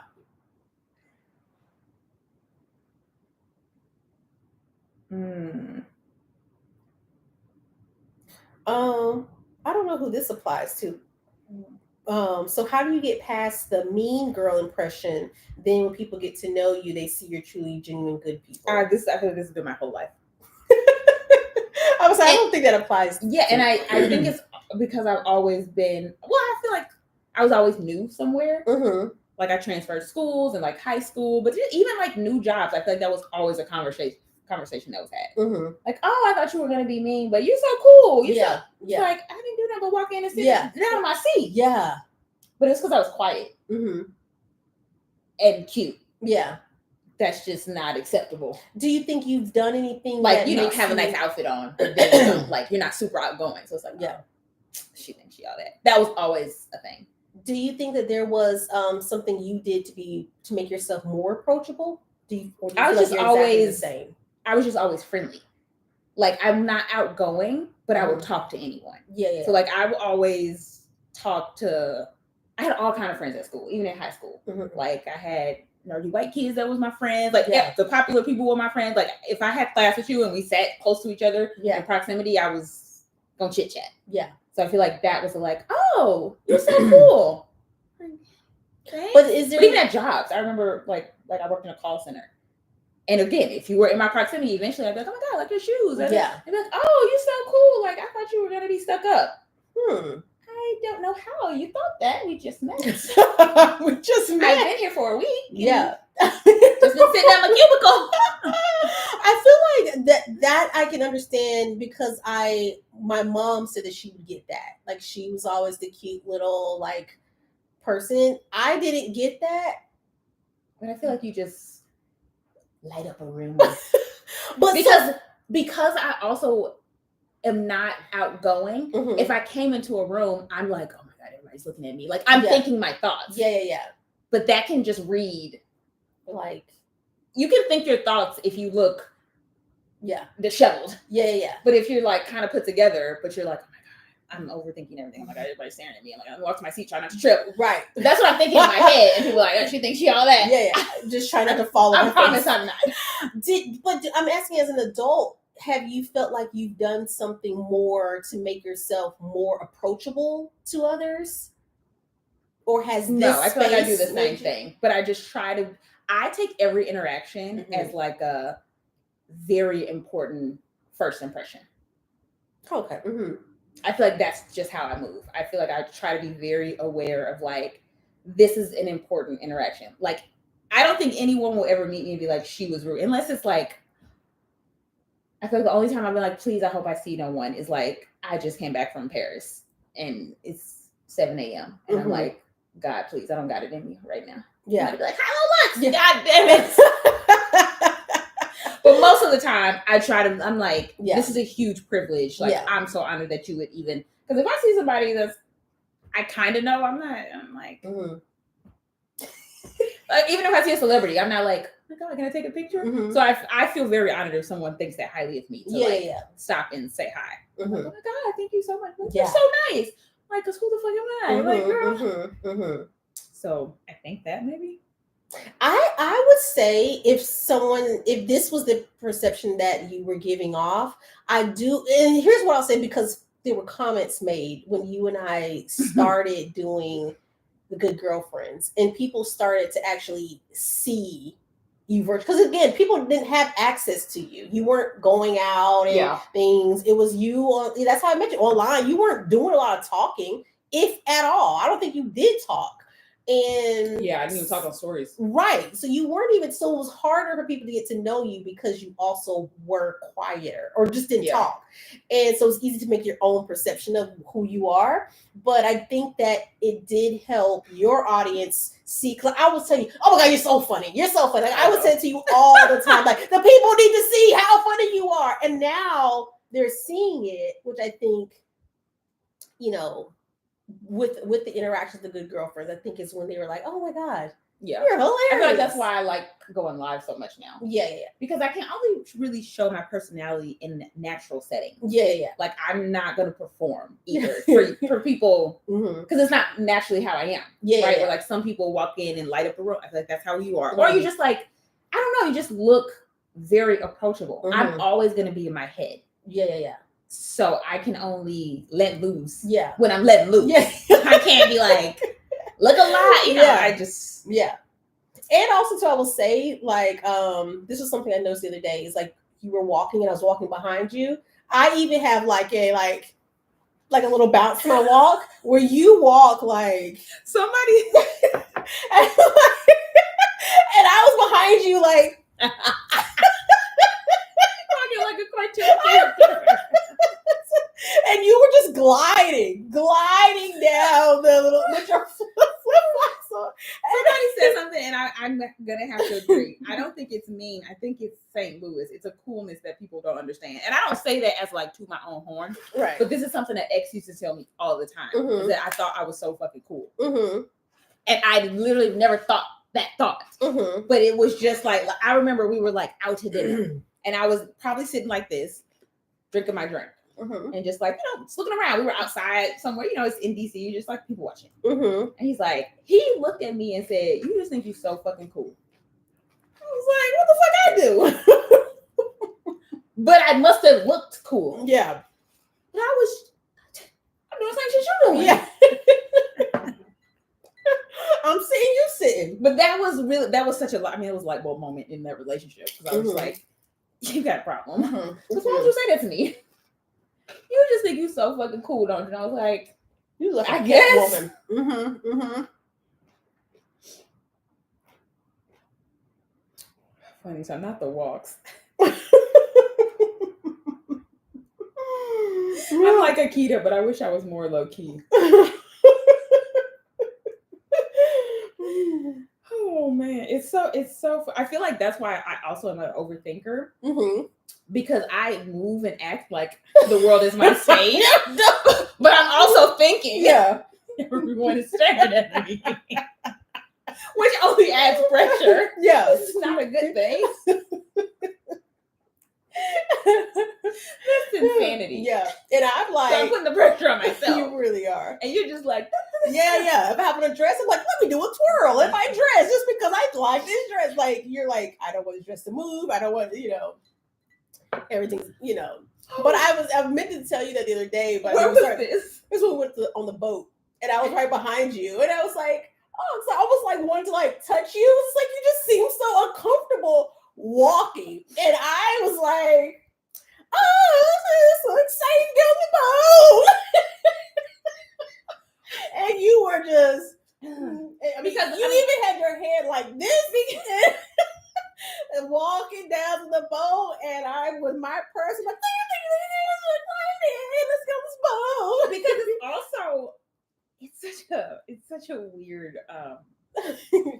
mindset to have. Yeah. But I almost am like prepared for anything almost. Prime example. Walking out of Target today. I got my bag in my hand. And I want a pretty cute outfit, a little dress. But literally, I'm just talking to Josh. I look in front of me and it's like, oh my God, I can't believe I just take a picture. Listen. Yeah. So in my mind, that's always going to happen. That's how I think. Yeah. So I'm just like, I don't know. Yeah. And I can see that. And I would imagine like, if I was, because when I was spotted, like it's almost like I'm prepared the 2 times for someone to be like, to take a picture of me, because it's happened. Right. Like someone will tag me in a story and it's me. Yeah. Like, and you saw me. And I'm like, was I sucking my stomach in? Was my bra strap hanging out? That's how I think now. Yeah. And maybe that will change. Like if I am more recognizable, but maybe I just I just that may change. But yeah, I meant to say that to you the other day. And I think that's why sometimes I like randomly like, oh, You okay? you just loosen up, get some Josh juice. Come on. But so many things happening. Yeah. In that dress, I'm trying to stuff my stomach in. I'm trying to stand up straight. Mm-hmm. I was just ready for the fun. So stressful. Yes, he knew you were cool and didn't like you. Yeah, that's a story for another day. But basically, Jenee's always on guard.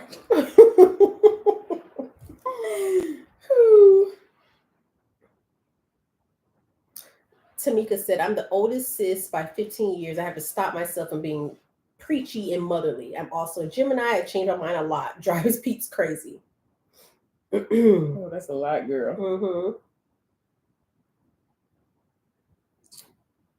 Do you have a since we were talking about like people taking pictures with you, I saw Ricky Smiley, the comedian, you know who he is, yep. So he has said vocally that he doesn't like when people just come up to him and they're like shoving a camera in his face, like taking a picture with him, and he will correct you in real time, like, nope, that's not how you address me. You know, you don't know me, or I'm out with family, or la la la. This is how, you know, just ask me. You know, do you feel like has anyone crossed you in a wrong? No, but I also don't. I would not even consider myself on that kind of level. I just can't. No. What do you mean? What do you mean? You're not on like that. I don't think of myself, because I don't aspire to fame. Yeah. I don't want to think how celebrities think. I don't want you to think that I think that I'm a celebrity. So I'm like, if you come up to me, you're just part of the gang, and I'm just like, taking a picture with my friend. I don't think it's necessarily celebrity. I think he really is saying like, hey, like, remember, I don't know you. Yeah. You are comfortable with me, but I don't know you. So I have to, I'm either with my daughter or the only odd interaction was when someone filmed me. Mm-hmm. And did not speak to me. Right. That felt like, I don't like this. And I feel like has changed my mindset. When I'm out, I always tell Josh, like, I'm always going to put in a little effort now. Mm-hmm. Because that just like, what the fuck? Yeah. That's how that made me feel. Yeah. Especially if we're in a big city. Mm-hmm. I'm going to be ready to be filmed. That's how I feel now. Gotcha. Because that was like, it was so crazy. Mm-hmm. Like, it was in an elevator, but one of the clear ones. Oh. And she just literally was like, that's how it looks, and filmed me. I walked right past this girl. Mm. So it wasn't like you were seen from afar. She just couldn't. She saw me from afar, and I came down. It wasn't like a hey, It was just like a. Mm-hmm.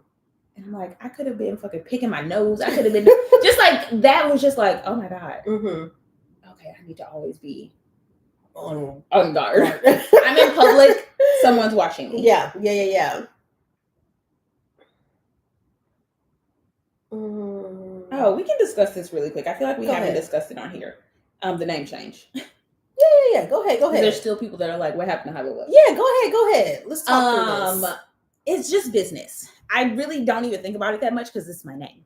It wasn't like I'm more of this kind of person now. Mm-hmm. It was just a business thing. I thought about it last year because most of the people that are at the places I aspire to be have changed their names. Most people start with a blog name, and eventually they just go by their name because it just makes good business sense, you know.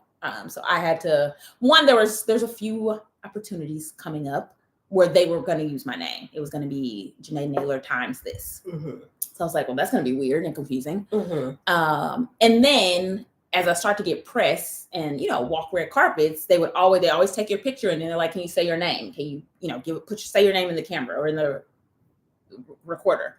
And I was like, you want my Instagram name or you want my name? Mm-hmm. And they're like, bitch, I don't know. Like, just tell us one.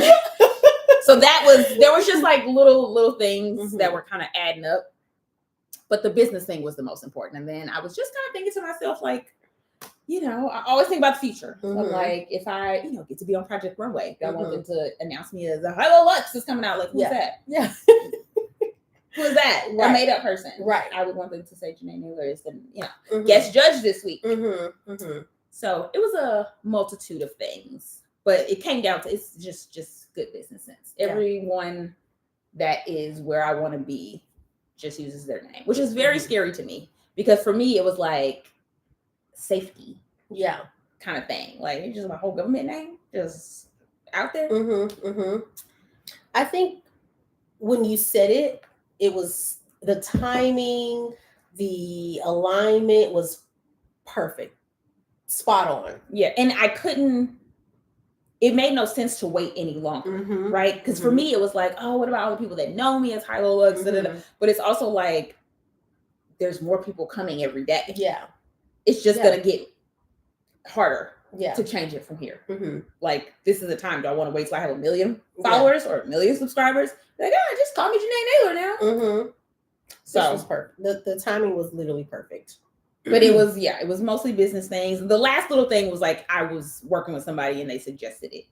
And they were like, have you ever thought about just using your name? And I was like, well, actually, I've been wrecking my brain about it. And you move quickly. And they were like, I think you need to change your name. Like, you need to just use your name. Yeah. So that was like the confirmation of like, this is a business insider that I'm consulting with to help me with my job. And they're like, why are you using this other name? Yeah. I'm like, I don't know. Does it sound cool? Mm-hmm. Not a good reason. Not a good reason.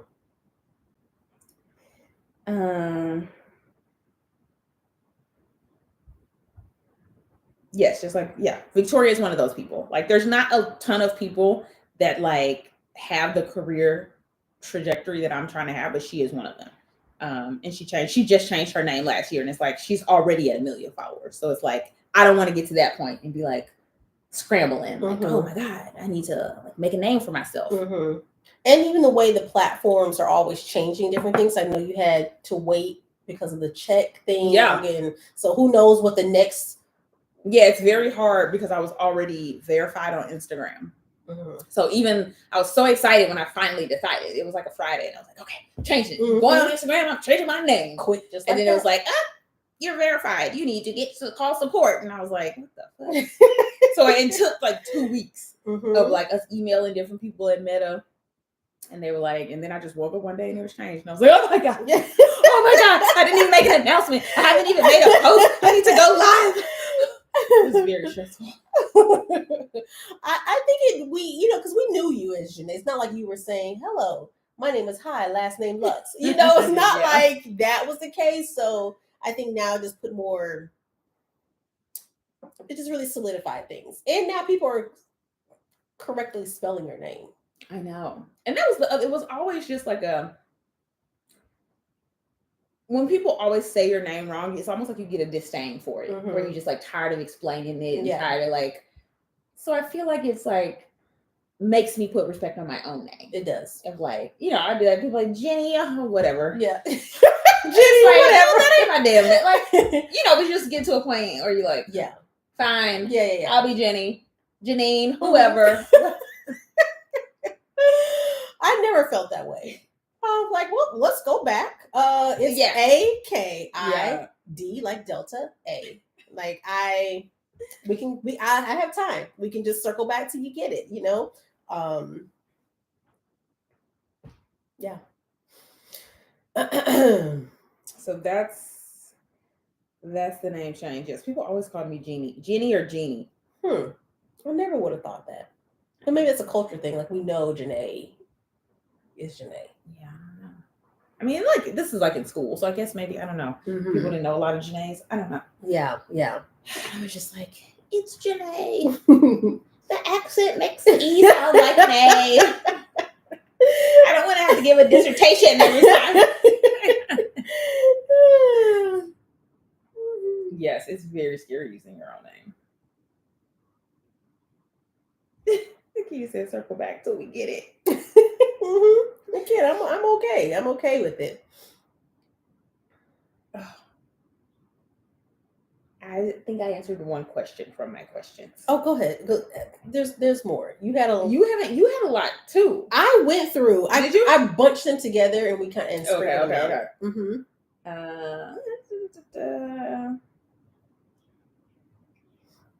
Mm-hmm. Would I ever consider moving to New York? No. That's an easy one. Would I say this was a good year for me? Yes. I feel like it was a building year. I feel like sometimes you have those years. I feel like 2020 was a building year. Mm-hmm. And then you execute and, stuff come to fruition. Mm-hmm. And I feel like this year was also a building year. There's a lot of, there's a lot of momentum of just what I've been doing, but then there's a lot of, the name change, but that coincided with opportunities that won't come out till 2024. Mm-hmm.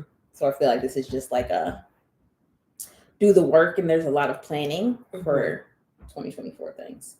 So it's like a secret good year. I'm like, I can't tell anyone about this. Yeah. I'm so excited, but also I feel like I'm not doing anything because I can't talk about these things. Yeah. So I would agree. You had a really good year. But it feels like a regular, So I'm just like, because they don't know. Yeah. And then you forget, and I'm like, I'm not doing enough. I'm like, oh yeah. It's like really cool things happening. Like, calm the fuck down. That's it. It's never enough. What are your practical tips to block out haters and online trolls? I don't have them. Oh. No? What do? You just curse them out? No, I don't have haters. Oh. I don't have negative comments or people being ugly to me. And I think the very tiny few is people who literally just do not know who I am and misconstrued something that I said. And I always remember this one because I only had like two. And one was when I was reshared once on New York and Company's website, Instagram page, and I was like, "Oh my God, you're so happy! This is so cute!" And all my friends and people just flooded the post, loving me up. And someone was like, "Oh, good thing y'all didn't pay that model because her height and size proportion does not look good with this." And I was like, but that's just people. That's just anytime it's on a public thing or a brand thing. It's like, this is the most hideous person we've ever seen. I'm like, I could not believe get me off this shit. Just be so mean. Yeah. But the thing is, I didn't have to say a single word to that person. Everyone went in on her. People I didn't even know, like they went in on her like it was nothing. And so I feel like, and then even here, like with Aja, like if somebody's skin out of line, I'm just gonna check them. They're getting blocked, deleted. Yeah. People are in place to provision that. So, and the other time was when you were on my page, or maybe it was vice versa. And I said, she's supposed to come over to help me, and she over here looking like this, meaning like you weren't dressed in dress clothes, but you weren't there to do that. So I said it. The room was red. This person didn't read it. It was like, she's a fashion icon. We don't expect her to dress any different than. I was like, what? What are you talking about? So it was just, oh, no. And there was another one on your, I think it's when it's with you is really the problem. It's your people that keep trying to attack me. So then when that girl was like, I was trying to get come up on your success. I'm like, I actually know her in real fucking life. I'm not trying to come up. I don't even post. I don't remember that. It's yes. And I because I responded back to her and I said, do you feel better now? Like, do you feel better getting that off your chest? Because I don't even know how she would get the impression that is a thing to be said. Interacting with each other. Would be one's trying to come up off the other. I didn't meet you yesterday. Yeah. So I have no. People are hard. I don't do luxury. Like I have nothing to gain. There's nothing to gain by being your friend. So. Yeah, my tips are just to understand that people are sad. Like people that troll. It's a sad place to be. So it's literally like I sent her a screenshot yesterday. Was it yesterday or today? So and it's typically strangers. Mm-hmm. First of all, some man. Why are you on my page? Yeah. Why do you care about my outfit, sir? Mhm. And his comment was literally like, why do I think people care about what I wear? Because it was There's more my things outfit. in the world to worry about. And I said, Mark, calm down, Mark. Calm down, Mark. Because your whole government name is in your thing. I said, oh, calm down, Mark. And I just need to start. Because that's how I'm treating you like a child. Mm-hmm. You do you need to take a nap? Yeah, yeah. Like, what is the problem? Like, Yeah. do you feel better now? Because that's how I thought. I was like, this lady is insane. Do you feel better? And then he responded back and he's like, I just left a comment because that's what the comments are here for. And I was like, well, if you must know, I get paid to share my outfit, so I hope we clear things up. Mm-hmm. Now, yeah. But most of the time, I just literally think, what a sad person, and I block them immediately. But sometimes I'm just like in a mood. Yeah, yeah. And I think I'm a little funny. I think I'm a little funny. Yeah. I'm like, and then I'll say my little shit, and then usually I'll block them. Yeah. So I'm like, you just gotta live with it. Yeah. And I think that people don't pursue this life because they fear of comments and bad things. But again, I will say that if you do truly build a good community, and I've seen people come at you, and your community is like, no. Because that's the most. You're getting up out of here. That's what frustrates me more. Like the random things. If I post a short, it's just gonna be strangers. Yeah. Even on TikTok, it's mainly strangers. But if it's on Instagram, that pisses me off. Because I'm like, I accepted you into my space, and you acting up, and now I don't know. It's like you don't know what's going on here. Did I let you think that this was the behavior? Is this how we? Yeah. This does not represent what we are about. Like, I'm appalled. Yeah. You're embarrassing me. Yeah. So that's the only place where I'm literally like having dialogue, because I'm trying to understand where we got confused. Yeah. Where the wires got crossed. You saying something crazy. Oh, this was a miss. I hate this outfit. Well, at what point did we say that was acceptable? Yeah. Help me. And usually I'll start it by, you must be new. Yeah. We're gonna I'm gonna get this together. If you would like to stay, I need you to really the fuck in. Yeah. And that's also another thing, is like, people have gotten so comfortable behind the camera. And then when you were saying it, like, but no, I love you. You can say that shit. Yeah. Because if you think you're gonna talk to me crazy, or you thought I was Beyonce and I don't read my comments, girl, you talking to me. Yeah. You're talking to me. Does anyone know? Does she always do? She's right fucking here. Hello. I can read. I can see you.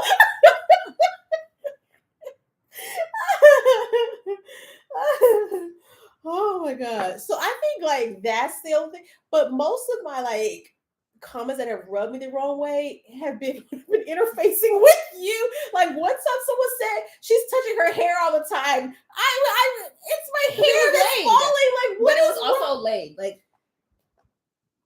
that's the where you just have to feel sad for people, because it's like, so the reason that guy commented, why do people care about my outfits? Because it was my Beyonce concert outfit. And the comments were flooded with I was a bad bitch. I was feeling it. I need to be on stage. And you couldn't fucking take it. Like, you was like, oh, let me end this shit right now. We've got global warming to worry about. Why do you think someone cares? Like, sir, it's 500 comments on this video. Yeah. That was a part of my response. I said, there's 200,000 people on my page that actually do care about what I wear every day. Yeah. If you must know, Mark. But you could already see that. So I don't really know why we're having this conversation. Thanks for engaging. Bye. Yeah. So I think sometimes too, it becomes a combination of your people don't know, and I'm saying like yours and ours. I think when we're good girlfriends, they are here. The people who are here for us are here for us, and then we have our separate community. But I think when the people aren't exposed to me, they're like protective of you. I'm like, I'm protective of her. What are you talking about? Like, so thank you, Lioness. She said, coffee on me. Let's go tomorrow. Okay. We got some new fall drinks out right now. You have to be so unhappy to comment, because it's just like, even to stop and leave a positive comment is effort. Right. And you just, again, you think so many thoughts in a day. I just think my thought and I keep moving. Yeah. Are you not embarrassed? Any person with any decency. Yeah. are you not in bed like, oh my God, I could think like, oh, that's hideous. Wow. I wish you would. And you're like, yeah, I would have do that. I don't like that I'm even thinking it. Yeah. Let alone saying it. Yeah. And typing it. And then looking at it and reading it. And then hitting the thing. Yeah. And then other people can see it. Yeah. Because even if it wasn't me, I am always in people's comments. Yeah. And usually if something appalls me, I need to see you. Yeah. I'm going to your page. Yeah. And if they follow me, I'm disgusted. Block. Don't you ever bring that shit over here. This is a pre-block. Yeah. Because you outside your mind. Right. Outside your rabbit. And I do it all the time. Yeah. I'm like, especially if it's like a fashion person. First of all, let me just check you out. Yeah. Since you checking Miss Lady. Since you checking for me. But then you follow me. Let me get that out of here. Because I see how you roll. Because the public can see you. Yeah.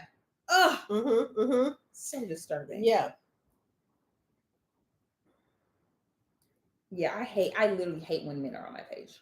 You know, like the wrong kind of man. Not, you know, the community. But I had something go viral on fucking shorts. Ugh. I ain't posted no more shorts since. But then also too is how you hate to let one negative comment just change but it does, because even when that girl said that you don't want to touch about me, I was like, yeah, I'd be like, well, make sure it's straight so I don't. It really changes things. Yeah. And people are like, why you sold this and why you don't do this anymore? Yeah, because I'm a person and I'm affected by things.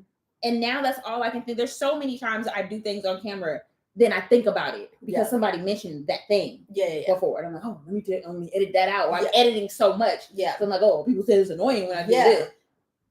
And the thing is you hate to focus on that one thing, but I remember those. Of course, I remember all the great things, but I do remember someone having that perception like, well, if you think this, other people may think that I'm done. I'm like, wait a minute. No, I'm not. So, you know, it does jar you for a bit. And like one time someone said that I was giggling too much. Like how do I control that? Like, how miserable do you? I'm funny, people. She's gonna giggle. Just like you giggling too much. It's like, did they call me even that girl? Like, did you come here for the library? What did you want to do here? She said that girl with the long hair is giggling too much. I didn't go back to the comments anymore after that. I was like, I don't care what's over there. I never went back to that video again. I don't care what's over there. I don't care.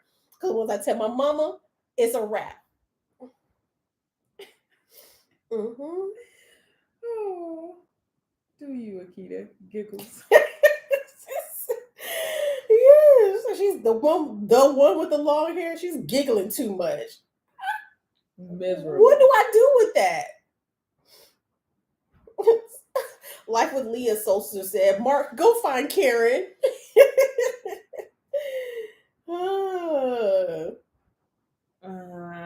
Can you both do 2 truths and 1 lie on the show tonight? I don't know if we would guess that. You don't even know how to play that, do you? Yes, I do. Oh, I'm so sorry I underestimated you. Apology accepted. Now, what are the rules? You have to say 2 truths. Yeah. And 1 lie. Yeah. And I have to guess which one is the truth, I think. What's the next question? Okay. That sounds like a lot of work. Oh, this was... Just pick itty mo. How do you stay grounded when you make $25,000 a month? Can't relate. I'll have to shoot this one too. Jenee. I have to shoot this one right over there.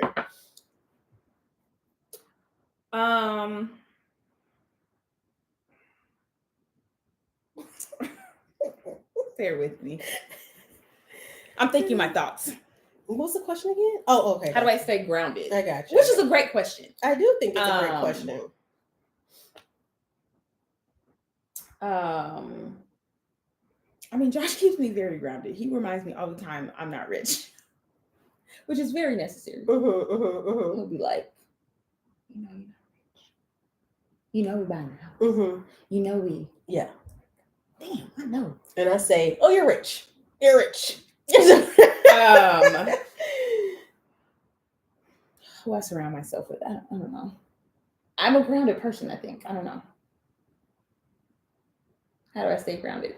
I saw a really interesting TikTok though, which is kind of related to this about it was an article about friends or friendships having a hard time staying connected because of what people make. And I thought that was so interesting, like people not respecting the boundaries, or just people like having a hard time staying your friend because when you go out, you force me to overspend, or you want to go here and there, or you want to get multiple rounds, or you want to, you know, like it's never centered around us just hanging out or it's just, you know, connecting. It's always an event, or you want to go to several concerts every other week where it's just like, I don't got it like that. And like literally friends where people are like, somebody was like, I don't know if I can keep being your friend because literally I cannot afford to hang out with you. And some people were, so that I immediately thought of like how I try to be really thoughtful and intentional with activities. And I but also like, I know my friend's life. Right? Like if I ask you to do something super expensive, I'm typically going to pay for it. Not because you can't pay for it, but because I'm inviting you and it's the thing I want to do. Same thing, right? If I tell Regina, like, let's go to Cabo next week, I'll be like, I'll pay for the hotel if you can get a flight, or I'll like, I try to be thoughtful. But I feel like you have to be very honest in your friendship, because a lot of people in that article were saying like they're too embarrassed to tell their friend like, oh, I can't do that. Like which I don't think is a good place to be in a friendship. No, like I can see like a coworker, but if we're supposed to be tight, you should be able to be like, hey, I can't keep going out for happy hour.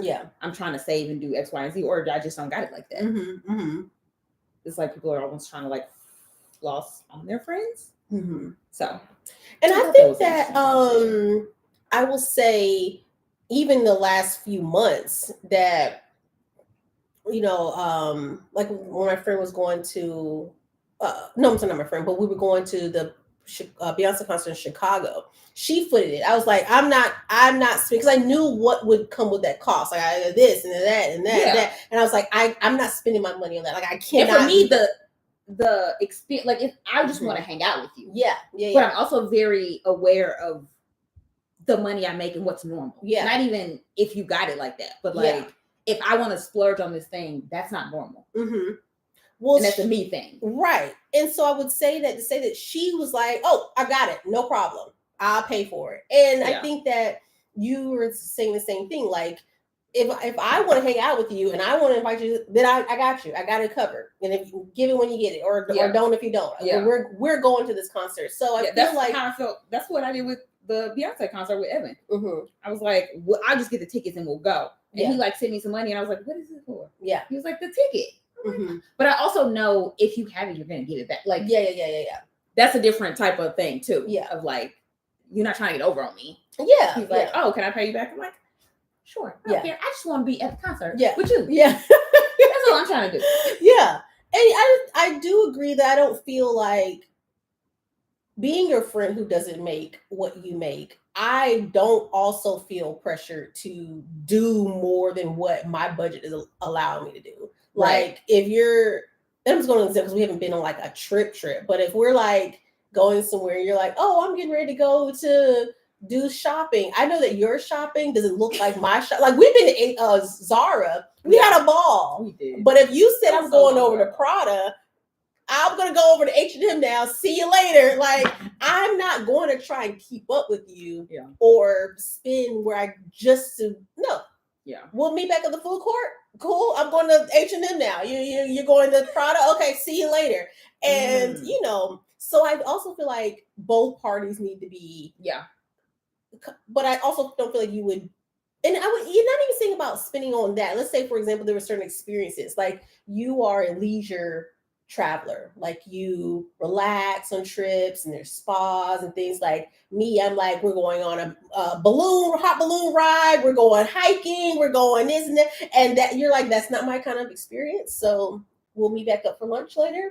So I feel like there's sometimes I'm okay with that. then are they friends? This was a good point.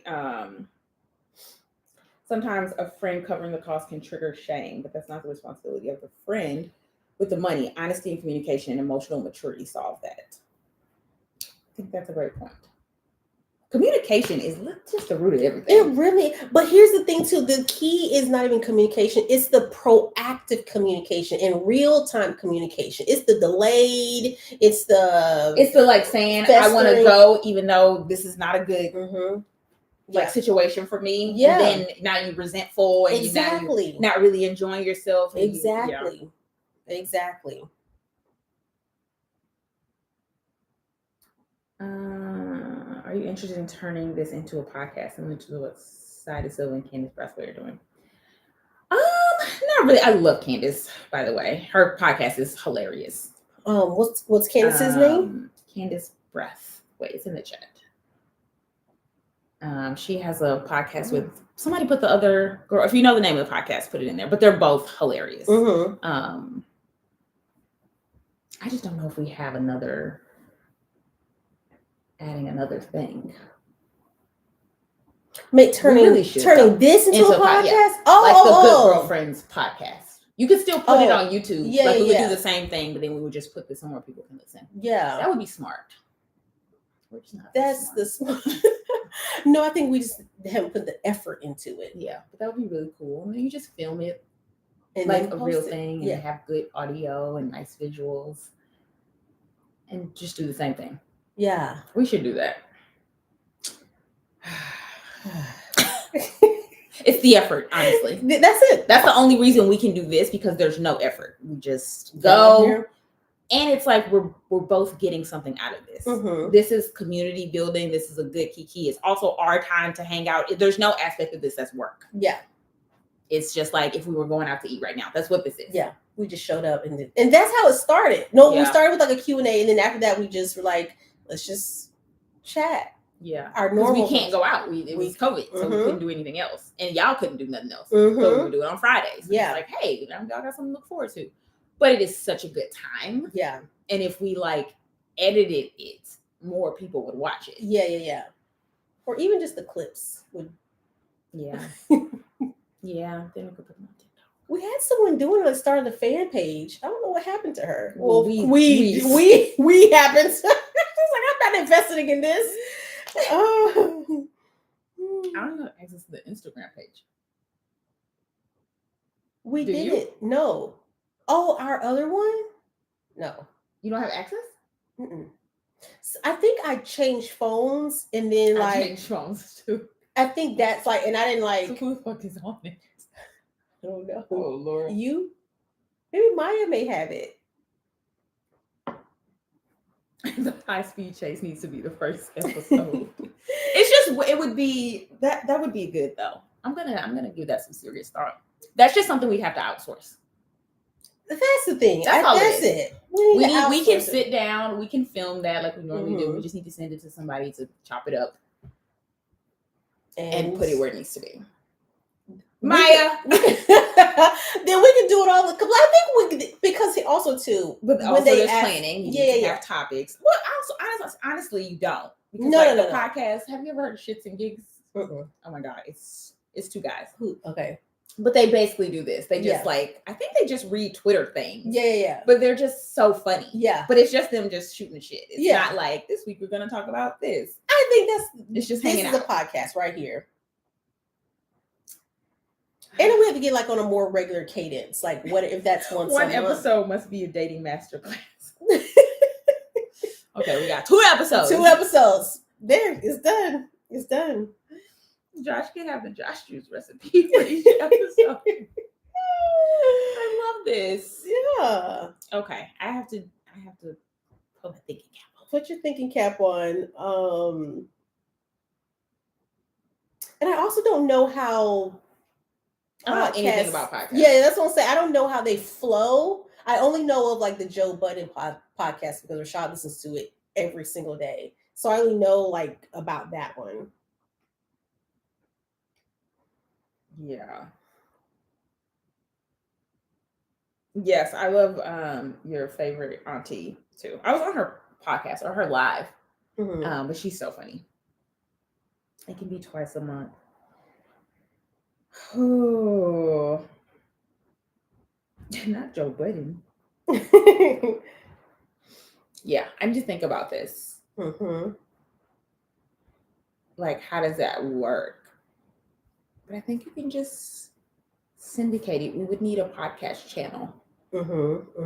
This is just gonna be work for me, y'all. I hope you're seeing this. I already have another job. I'm not a juggler. I've already told you that. I can't. I'll get off this thing quick. I feel like, well, I'm going back to work. I can't juggle too many things. That's not my ministry. But I also need to outsource things. Like, we need to make it a podcast before we do a Good Girlfriends Live. I feel like. You don't think the live would be the kickoff for the podcast? Like, that'd be the jump off?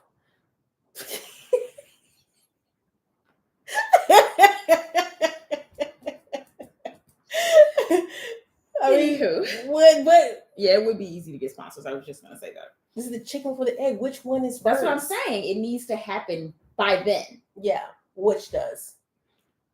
Which one? Making it a podcast. So then when we have the live, it can be on the podcast channel. It can be on the podcast app. Maybe the live can be the first one. I feel like we keep saying that. Like, you just keep telling me. Not the jump off. Oh, I love Politics and Fashion podcast. I literally just started watching it because I didn't know they had a podcast YouTube channel. Because I don't just go to the podcast app. Maybe we should just ask her. But hers have no, I definitely can. But hers she has a different setup than we would have, because she has like, this week we're talking about this. It's like topics. It's very streamlined. I see. And ours would be like the shits and gigs. Yeah, guys. Yeah. But maybe we could add like a flow of something, like we make sure we cover. Who's gonna plan it out? I could do that part because I like a little structure. Okay, perfect. So like we're like, all right, so today in like we need a production assistant. I'm for that too. Okay. Yeah, that would be fun. I can't wait for the live. Yeah, that's gonna be fun. Okay. Well. Okay. Let me text Maya that. Okay. How do we make a podcast? 101s. To make a BBC podcast ? YouTube channel. Help. All right. How do I maintain friendship when I'm scared of rejection? Oh, what you got for that? When you're scared of rejection, I think that's a very normal feeling, because I think when we're trying to find these friendships as adults, squeezing somebody else into our life and wanting to put yourself out there, like, hey, I'm kind of thinking you're kind of cool. I want to be there. And that person's like, no, I'm not. I'm at capacity. I don't want to be your friend. Like, we're just work friends. I would feel like, hey, I thought we had something. I really wanted this to blossom into something more. So I think it kind of goes back to, I think, maybe a little bit of that discernment. Like, you would be able to know if that's your person as far as like friendship, but it's almost like taking risks. You don't know until you know. It just starts with one ask. Hey, you want to go to this show that's in our area? Because then it's not weird. It's not like y'all sitting at a table just chit-chatting. You're doing something. You ask friends out on dates? Yeah, I feel like that's how we first hung out. Like, it was a thing to do. Yeah. It was like, you're coming in town, and then I suggested the place, I think. Yeah. So it's the same thing. I also recently saw someone say another way to make friends is ask the friends you have. Like, because if you like this person, why don't introduce me to your other friends and make your circles. It's like a referral. I like that, though. Do they like that? I like your friends. That's true. You referred them to me. And I wouldn't feel any kind of way. I'm just going off things I've seen. I haven't had the opportunity to invite to. But I feel like if you and Regina went somewhere, I would be like, oh, well, of course I'd be like, why didn't you invite me? I guess I would. Yeah, no, but we would talk about getting together in Atlanta. Just because I wouldn't be proximity. like, you're hanging out. Yeah. I'm like, oh my God, I'm so happy. I'm so glad. Mm-hmm. We know you would. Yeah.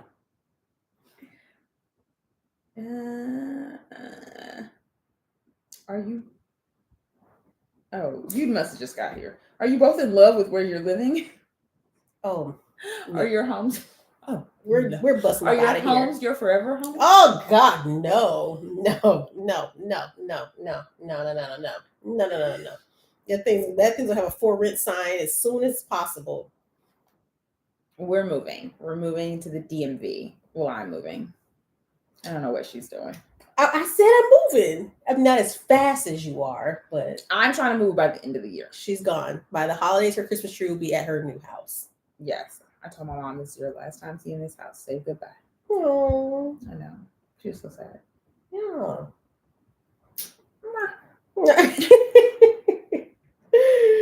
Because I want to sell this house while the selling is good. Yeah. And no one's trying to buy a house in the winter.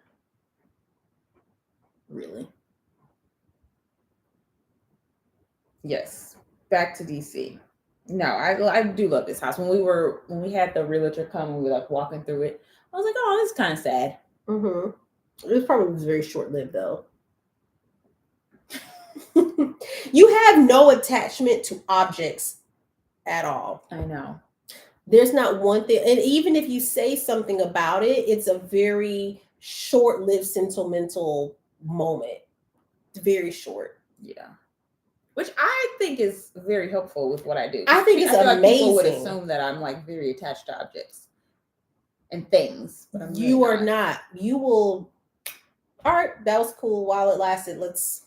I feel like that's why I'm like very decisive. Well, yes, but like I was gonna talk about like cost of living and just like living within my means. Like even making more money, I always want to feel comfortable. Like I don't need things to like fulfill me. Yeah. So even like I'd rather put up more money in the beginning. If I want a nice car or whatever that is, I'd rather put up more money than pay more money month to month. Yeah. Because I can always say I'll just stop spending. I don't need to go on Farfetch. I don't need to go on Net-a-Porter. I don't need to. Yeah. Like your livelihood is not compromised, right, by any other purchases. Yeah. I'm like, oh, I could just stop buying things tomorrow. I just buy them now because I can. Yeah. But if I can't, then I'll stop. But I want to make sure I don't sleep under a bridge. So right. But I can afford this house. Yeah, and I do feel like I mean, of course, I don't know your bank account number, but with the approximate that I know, you do live below your means. Not even within. You actually live below them, which is good. It's amazing. It like helps me sleep at night. Money is a very stressful thing for me. And I think that it's stressful too because of the economy in the world. Like we've seen us go through a pandemic where people were just laid off instantly. Yeah, and this career is so like it's still budding. And there's no, I don't know what this is.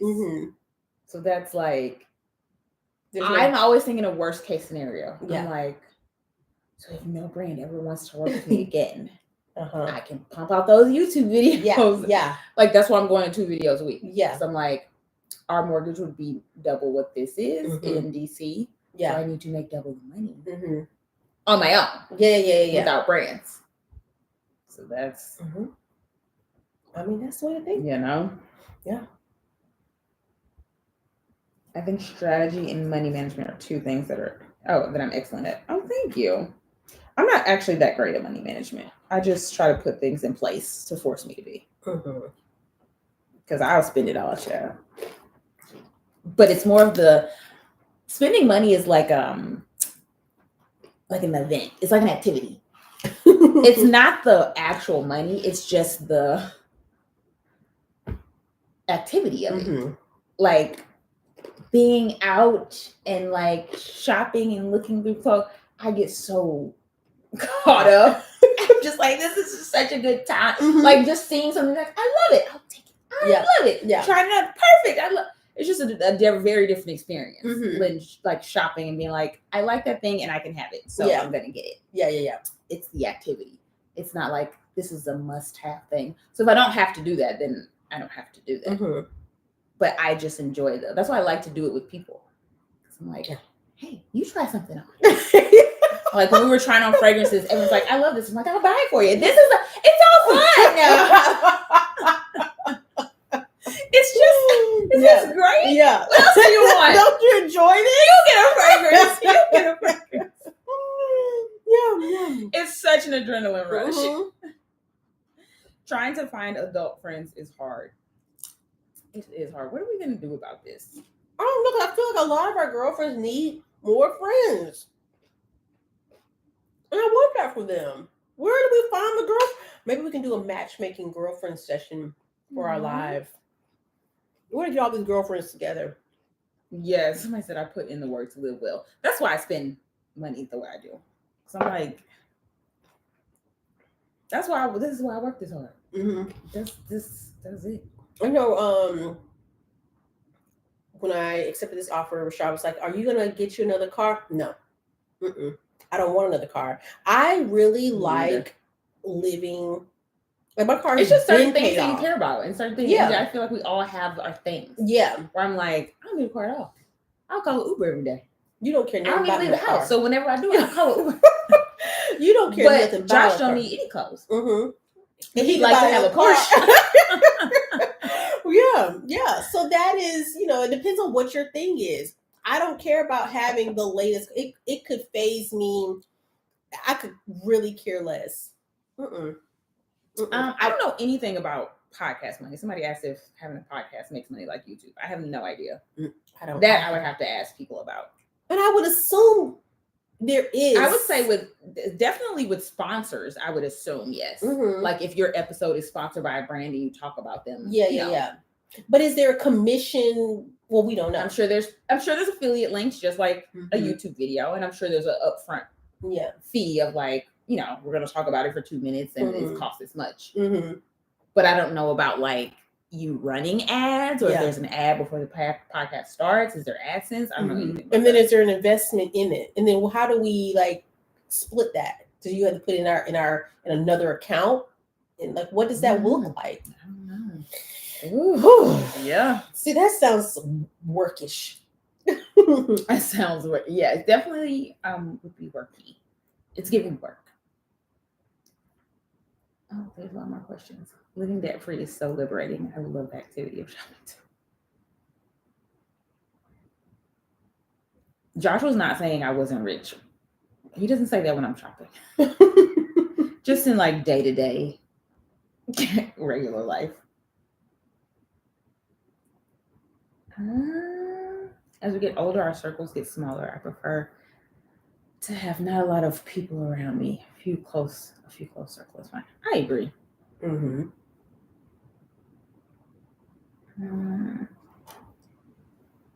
Diamond said Hampton Roads is ghetto, trying to find good friends.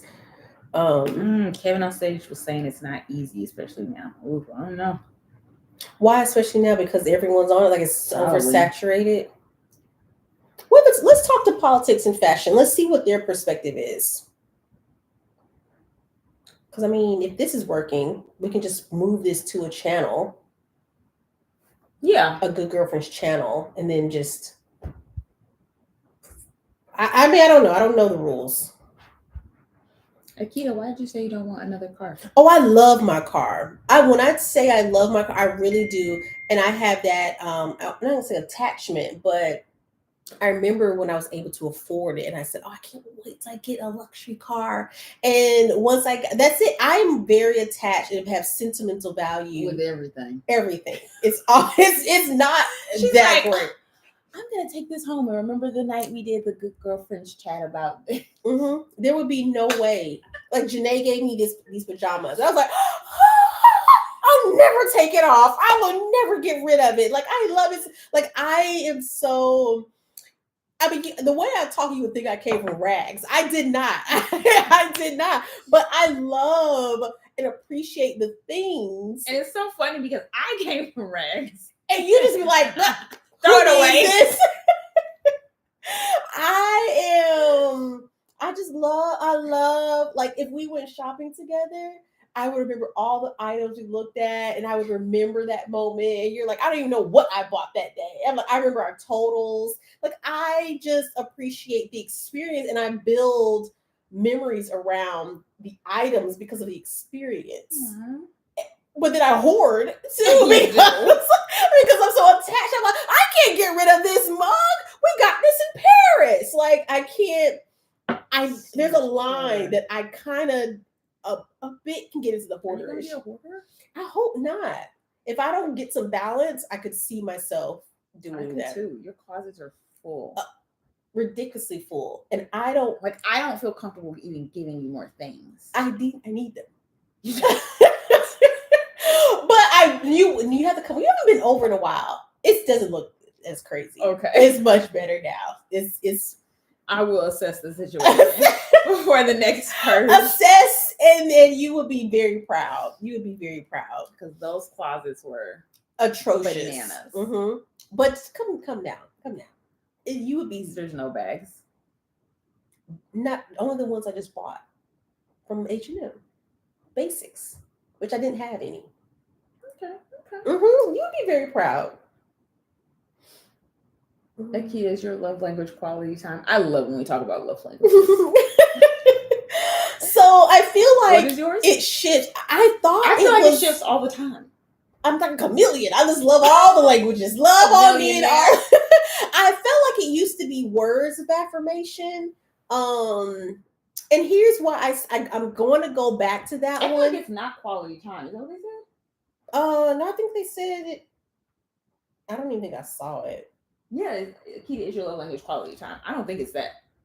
No. I don't have to have a lot of time. She will be filled up from being over here for 15 minutes. I'm like, okay, I'm gonna leave. And I'm like, well, you just got here. That's all I need. I filled up. I want to head on back over there with my love pocket. My love is right here in my little pocket. I'm good. And also too, my friendships and like when I talk to my sister, everybody is away from me. So having that time, I don't need it. But if I'm talking to you and we talk regularly, I'm like, I'm so in love. I feel all the love. So I don't need a lot of time. I think it's the words. Like my manager, the first week, she said, you killed it your first week. I've been holding on to those words every single week for 6 weeks straight. Like, I want her to say it again because I want her to feel like I'm doing a good job. I want her to say I killed it again. And then I had a meeting with one of the higher ups today. And he's like, I'm really just loving the energy that you're bringing to the company and the role by having these conversations. I was like, I want them to say that to me again. Like, I love the words. Fill me up with all the words. Look up words of affirmation. Yeah. I mean, no, I have to look up love languages. Mm-hmm. I think mine is the gift things. No, you always say gifts, and I tell you it's not gifts. I think you learned that. Listen. I'm like, I like to give. I guess you say that because I like to give gifts. Yeah, that is what I do mean. You show your love with no words. If I only relied on waiting on you to, but it's not gifts to me. It's things. Like giving things. Yeah, experiences but that's how like I want to treat you to something or do that's also kind of time. I am a time. I think you maybe split 50-50 with time and your language of gift giving, but I don't know what you like to receive. I like to receive. That's what I got to look up because I know what it is. I just can't think of the what's it called. It's like doing things for me. Was that one? Service? Yes, acts of service. Because to me that's like thoughtful. Yeah. Like Josh will come home and be like, "Oh, I got you a donut," and I'm like, "Oh my god, yeah, you know I love donuts." Yeah. It's just like it's not the thing. It's just like the act of the service, yeah. Something that was made more convenient or thinking of you. Yeah, like I washed your water bottle. Yeah, God, you do love. I can. That sounds accurate with you. Yeah. And then how you show But love. I literally act like it's a diamond ring every time. I'm like, Mhm. oh my God. Yeah. You got me that hot real quick? Yeah. Oh my God. Yeah. Yeah. Yeah. That's how I feel about words. You tell me I'm a rock star. I'm a rock star. Wow. Well, let me show you how I can really rock. Like I just really, yeah. Mhm. That got really dirty. Well, I meant I want to. The positive affirmation works for me. If you want me to do something, praise what you want me to do, and I'll keep doing that over and over and over. Yeah, I like to receive acts of service and quality time. You are. That is you. That Spot is- on. Like if I just stayed here all the time, not even just me, but people you care about, you'd be. Yeah, like that's how I feel about my mom being here. I don't want to do anything. I just want you in this house. Just stay in here. Let me just know you are breathing in here. Thank you very much. And I like to give gifts. I mean, I guess I like to give my time too. Yeah. Right? You do. I mean, it has to be right. Yeah. I don't like to give acts of service. I like to give them. You don't want to service anyone for any reason if it doesn't come with a paycheck. You're not servicing. I will pay somebody to do it for me, for you. But you will not be doing any of the servicing. Nope. Let me show you how I can really rock. Keto, please don't, Jay. If I just came to this convo, I think she was talking dirty. I'm not. Asher is leaving. It is 3:13 in the morning over where she's. Asher, you are the Asher, we gotta best. send you another gift. You're We the love you literal so best. much. Thank you. You are a queen. We love you.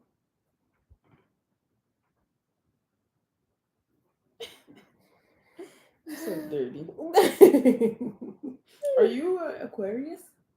No, I'm a Scorpio. Oh, she's a Scorpio. Guys, what do Scorpios do?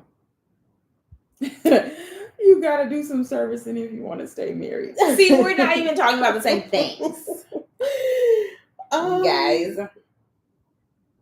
we met on Instagram. We did. We met in the DMs. I still don't really remember how though. I'll tell you how. Picture it. She's been dying. Picture it. No, it wasn't that eventful. It really, because one time I went all the way back to our thread. Yeah. Because I wanted to make sure I remembered the year. So you have a clear recollection. I remembered it before, but I just went all the way back to the very first. And you were starting your blog. You were about to start. You hadn't even started it yet. Wow. So prior to that, I was like, oh, I love your outfit. Or you maybe use one hint of something I could see, like you may be a little funny. And I kind of like said like, yes, yeah. Something you gave maybe did that. And you were like, breadcrumb. Yeah. And then you bid on that one. And I was like, all right, we'll see. Then you started your blog shortly after. And I was like, oh, yeah, congratulations on your blog. And then I don't quite remember where we went. From there, we just started flirting. Chit-chat. I call it chit-chatting. You were flirting with me. I was flirting with you. And then I came up. Rashad and I was in DC. And you were like, oh my gosh, you're in DC. But that was the main thing. I feel like you said I'm coming to DC. No, I was in DC. Oh, maybe I was in DC. I posted on my story that I was in DC. I was still watching stories back then. Yeah. I think they were new. And you were like, oh my gosh, you're here. We should meet up. I'm like, I did. But that's a good point of like being very open. Like if you want to meet people and make friends, because there's still times where I'm like, oh, we should get. I literally just said it to somebody in DMs. We should get dinner. You just gotta. Yeah. And if you don't, or if it doesn't work out, that's just what it is. Yeah. But yeah, I remember being like, we should go to dinner. And at the time, the only place I knew was Park. Yeah. And that was it. But we had so much fun. That was We such went there, we had dinner, and of course it turns into a club after dinner. And we stayed there all night. I mean, I don't Josh remember. and her Rashad came. Yeah. And we just... It was so fun. Yeah, and we've been together ever since. Well, we've been together ever since. So then after that, I think we started talking on the phone. We FaceTiming. No, I didn't have an iPhone. I was talking on the phone with you? Yes. Wow. And it was beautiful. It was effortless. Now I gotta memory. I don't remember how I started coming over. I don't know if I don't, because you were insane. No, I was then she would drive all the way. Yes, you were. You would drive and turn around and go home. I live at home with my house and my She'd dog. Be like, oh, I'm coming up to DC, and I'm like, oh, I just did a purge. Like, you want to come and get some stuff? And I feel like I would always vlog that. I don't know. It used to be so funny because she would just sit and go through all the stuff and just be obscene. It was like literal shopping, and it was just hilarious. I was like yellow jacket. I was floored. Who just invites someone into their home with to me, I'm looking at thousands of dollars. And I'm just like, you're giving? What do you want from me? Like, it was such a... And then she'd be like, okay, I'm going to go home. And I'm like... Before you change your mind? I'm like, you're about to drive 3 hours back home. You just drove I want here. to look at all of my new items that you just gifted me. But I also had Chloe. Like, I had to get... I had my dog. So... Yes, the macaroni and cheese and the jerk wings at Park, the only meal. Oh, and tell me why I remember that. It's so fucking good. Yeah. Oh my God.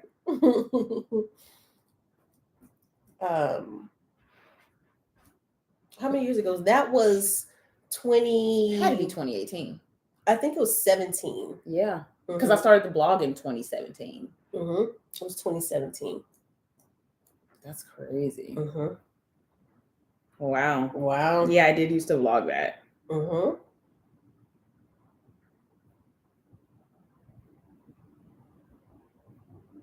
The yellow blazer was my first introduction to Akida. That was hilarious. And I still have that. I've never get in the scarf.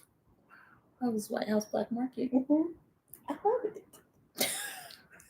I love it. See, that's the problem. I am so That was a good work outfit. Yeah. That was back when I was doing a lot of like I loved it. Worky stuff. I love it. But also too, that speaks to like the level of like I don't know anyone else who would do that. And I feel like there wasn't enough strength in our relationship that you would. Giver. But to you were like, it was going in the trash anyway. I remember one time you were like, I was going to throw it down the chute. I was like, well, what do you mean you were first of all, I donated most stuff. Okay, no. Okay, I'm not saying you were going to throw that particular, but like, if you couldn't, if there was like, all right, this serves me not at all, I want this out of my house, it's going down the chute. Yeah, like you were the first, because when I used to live in St. Louis, I had cousins and stuff where I would be like, I'm giving stuff away, and I had like friends. Yeah, but I was like, girl, you got a job, you could wear this cute stuff too. Like, I don't have anywhere to wear this. But again, for most people, no one is giving that away. And I also too appreciate it because you could have sold that stuff and made money and you were like, oh, you pick what you want. And then if you don't, I'll give it away or I'll sell it or whatever. Like, I just thought that was so kind. That's so kind. Thanks. Are you gonna cry? No. No. I had that much juice.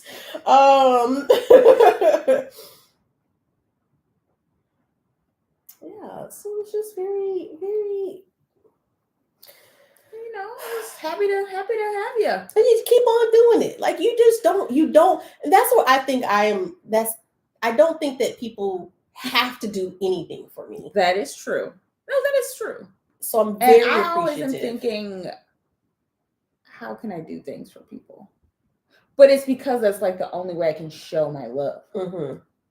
That's what it is. I'm like, what little like I needed to get Maya something to show I'm so happy for her engagement. Yeah. But I'm not gonna write you a note to tell you that. And I don't have any words to say. So I'm like, here's a white sleeper set. Yeah. You're a fiance. Yeah. Which was great. She's like, oh. Yeah. I'm like, please don't cry. Yeah. But that's very thoughtful. and you love doing it. And you know, it's not about the cost to it, but like I said, I did not know anyone who had an abundant amount of clothes like you had, and we're just like, don't want it. You come get it. You be happy with it. Mm. And two, it's not like I grew like we didn't know each other that well. I mean, we were becoming a thing, but we were still early on in our honeymoon. Becoming a thing. That's a sad trait. Throw it away. That's why I say I feel like I'm such a mix, because people will say like certain qualities are Sagittarius. I'm like, that is absolutely me. I don't know if it has anything to do with being an only child. See, that's what I was going to go back to say. But I think that also is a product of you saying like, oh, I've moved around, so I'm fine with like, oh, because I don't want to carry this with me. Yeah. Or, you know. Like we always purge. Yeah. We're not just collecting shit and taking it from one place to yeah. And we didn't have a house where it was like, put it in the basement. Or this shit got to fit in my room. Yeah. I don't want to see it. Get it out of here. Yeah. So I think like that to me sounds more like a product of your environment in growing up, not like because you didn't have sisters to pass your stuff down to. So I think I always gave stuff away a lot. Yeah. I'm trying to think.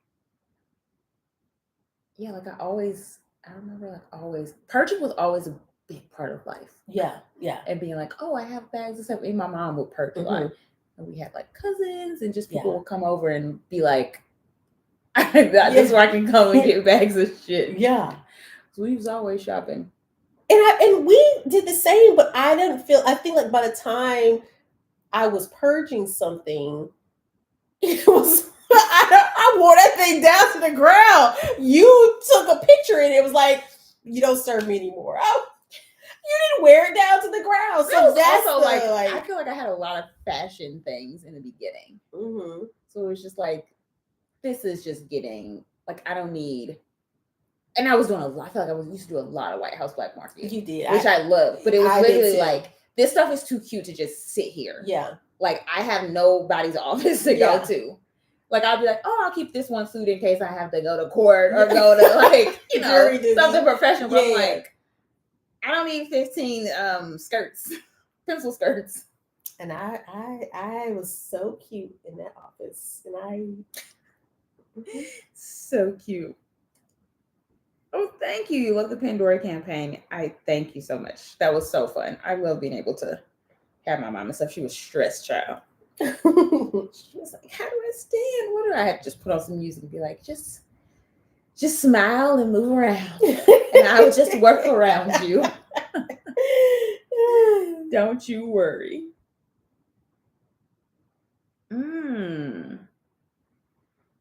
I definitely feel like that's why I like organization. Somebody said I grew up dirt poor. I don't like clutter. Not that I grew up dirt poor, but like initially we kind of just like worked our way up, but we grew. I mean, like I was born in like the projects, so that was very poor. Like I think me and my mom shared a room, and then because my mom was 19, so she lived with her mom. And then, you know, she got her first apartment, and then I feel like all those, like for several years, we both just shared a room. Like, it was just one room. So yeah, it was just like not room for shit. Yeah. And then I feel like we moved. I feel like I stayed in like 15 apartments throughout like going from being a child to high school. Yeah. So it's just like we could easily pack our boxes. Yeah. Like, oh, let's go. But I do, being completely opposite of that, I feel like I still have a, I don't know, I still have, like, it almost makes me, because you don't have like the attachment, it's easier because we shouldn't be attached to things. They're things, they're items. Like, I should not be this much upset. But it's not because it's the thing. It's because of where it came from or who gave it to you or what you did in it. So that makes it more like meaningful. However, I mean, you do have to let some things go. Right. But it's not being attached to things for the sake of the thing. Right. Right? Like, I just want to look at these things, or I'm just like trying to flex because I have these things. You're I wore this to like the concert on November 2nd when I went with these people, and it'll always remind me of that time. I just want to look at it in my closet. Yeah. You're going to need a storage unit. You know, of memories. I will. These are all my memories. That's what my clothes represent. Memories. I find that everyone is nervous around you. I saw Sarah from the Uses was freaking out when you guys did the interview for Essence. People are nervous around you? What do you say that again? Remember that. I find that everyone is nervous around you. I saw Nasteha from the Uses was freaking out when you guys did an interview for Essence magazine. I don't remember that.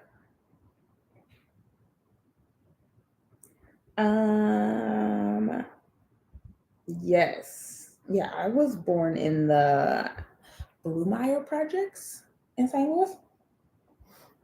I only lived there for like a year or two. I mean, I was a baby. Or maybe longer, maybe 5, actually. Maybe I'm lying. Because I feel like I remember being there. Like, I remember when I was little, I used to watch Freddy Krueger movies. I know, I was a tormented child. I don't know. But they were like my favorite movies. What? Like, I remember vividly like sitting up during the daytime and like, that's what I want to watch. Wow. I know.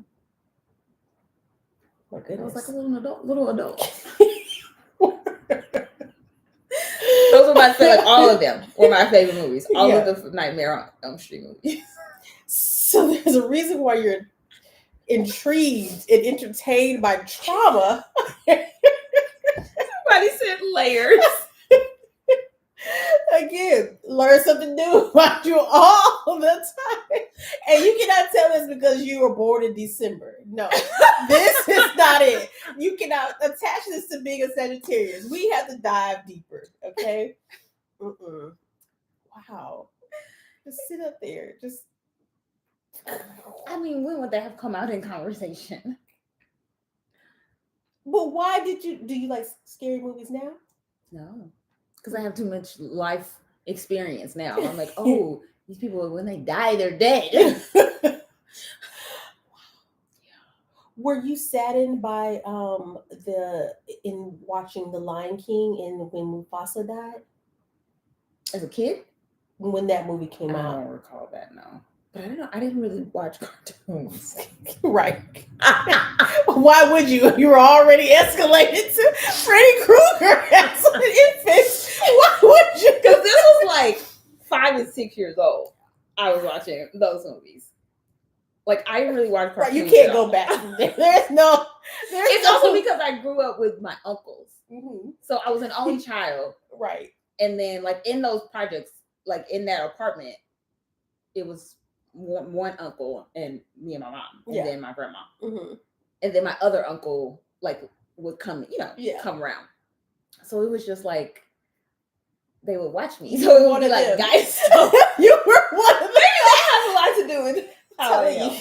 So yeah, I would feel like I would always watch it in my uncle's room. Yeah. And then he'd be like, you want a simple beer? See?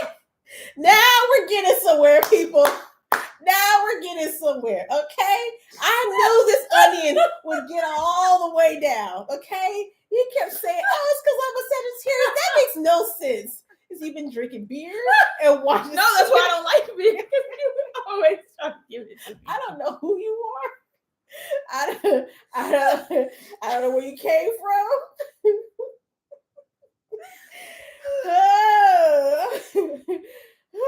Crying. Was this too much? I had a good balance of Lion King and the Lawnmower Man. I remember that movie. Nonsense. Tales from the Crypt stayed on repeat. Oh my God, same. I loved it. That thing was scary. Oh no, that was like my show. Pure entertainment. Yes. I don't know. I don't know this woman. I did not know this woman. I loved Tales from the Crypt. And I just watched. I wasn't around any kids. So you didn't like watching like the Babysitter's Club, or I did read those books. You also like Goosebumps too? Yeah. Was that not normal? I did like Goosebumps, but that was the extent of scary. But no, like Tales from the Crypt was like, let's get to the real action. I can't watch that as an adult. Yeah, like only time I would see of kids is like on the weekend if At I like school? went to some, or like could go over somebody's house or like stay with Were you friends. Underwhelmed when they were like, let's turn on? I was honestly like, I always want to go home because it would just be like, this is too much ruckus. Yeah, ruckus. Because then at a certain point, like my mom, we had an apartment, so then I had my own room, and it was just like quiet. It was just grown-up vibes. Grown-up vibes. Like I would just sit and watch my shows, draw in my room. But there was no like, I never even stayed like in a neighborhood where I had friends, where I was like, I'm gonna go outside. I would do that at people's houses. Like, oh, I'm gonna stay, spend the night at a friend from school, and then like we would go outside and I'd be like, oh wow, this is like what people do, like sitting on a porch or like going, just going play. Like, oh wow, When I was at home, I'm in the house, I'm just watching TV, which is also more so why I think you even thrived so well in the pandemic. You seemed unbothered. Yeah, I love being. I was panicking. I was like, how will we survive? Like, you were want to come over and just hang inside. Unfazed, unbothered. Yeah, that was always the vibe. So no kid stuff really. Do you have a switching gears a bit? Do you have a not a fear, concern that we would have another lockdown, and would that change the course of how you operate as an influencer, business owner? No, it's not fear. I would pivot and just make content around it. Yeah. My only issue I had during the lockdown was just like getting lazy with fashion. That's my biggest, like, when I look back, I'm just like, ugh, I hated that phase of just being like, I need to be in comfortable things. Get another fucking pair of sweatpants and a sweat set. And I do feel like I haven't quite, because I've been in the house so much and there's nothing to do here, I haven't come out of that almost like pandemic-y. I feel, and I'm feeling that. Yeah. Because like I said, I was trying to find like clothes. Like, I'm so always like, yeah, and I had to like check myself and be like, that cannot be your driver in life. Right. I need this waistband is tight. Yeah. Like, suck it up, girl. Yeah. See, somebody said my daughter is also an only child, and she always says she enjoys the adult quiet home vibes. See, it's the only child thing. When my dad got remarried, that lady had 4 kids, and I used to be ready to go. It's too much riff-raff. Oh, let me ask you this random question. So I saw on TikTok, I was interview dying. Mode. So this lady said that she was saying like, women, you should normalize when you have kids and you're not with the father, giving them your last name. Yeah. And for several reasons. One, they're saying like, because you kind of get judged when you're out, like say the doctor or the school, and you have different last names. And no one understands this, you could just be remarried, the person could have died, there's always layers. But they were saying like women should just normalize giving the child your last name. One person in the comments said, my mom did that, then got remarried, changed her last name. I'm just sitting here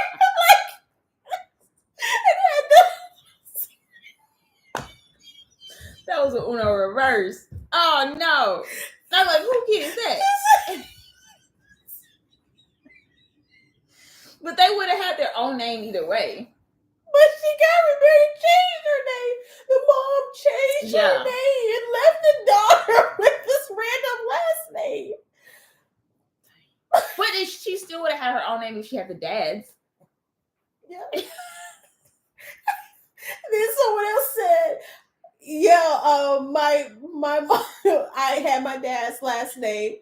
Then I'm sitting here with the same last name. He remarried, so now I'm sitting here with the same last name as this random woman and their kids. So it's you're damned either way, Right? because if they're not together, then Oh, you just out there.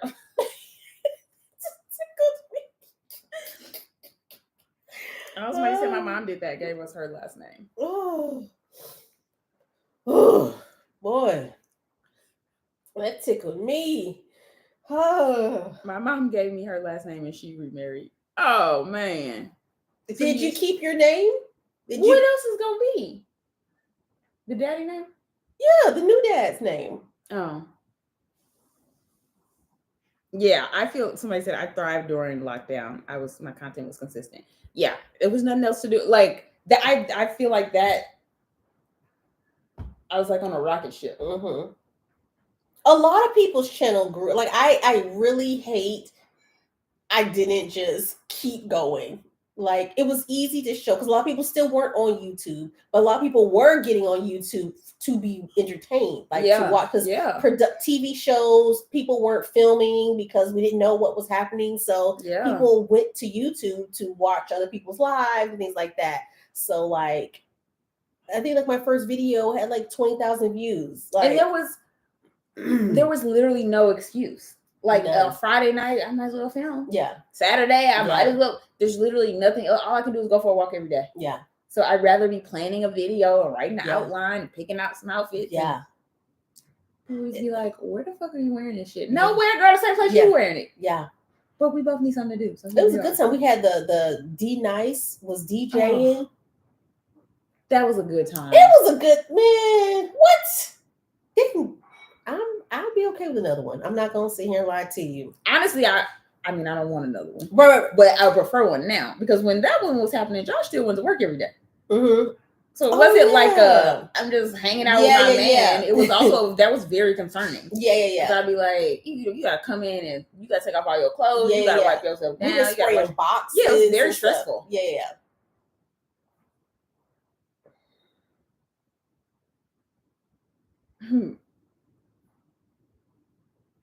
It seems like the beauty gurus went away. Yeah.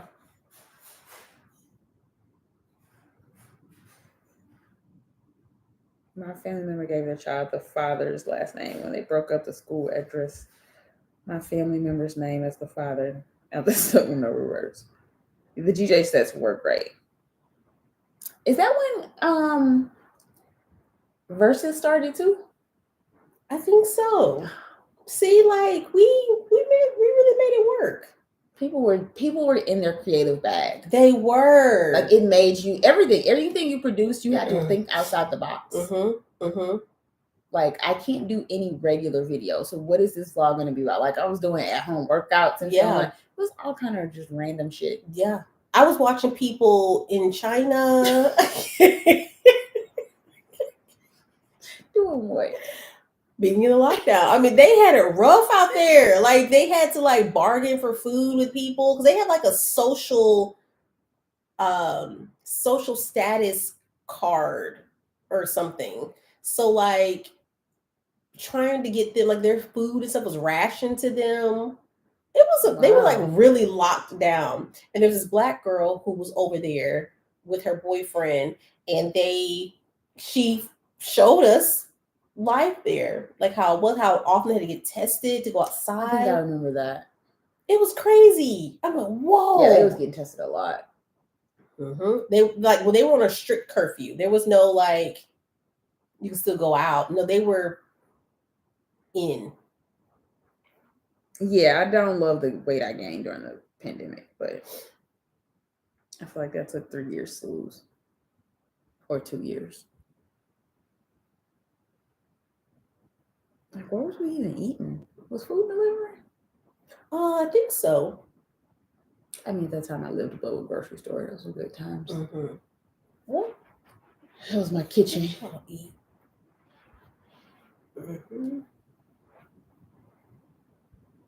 Legit, beauty influencers went into the dust. I worked in beauty marketing. Don't follow any beauty influencers.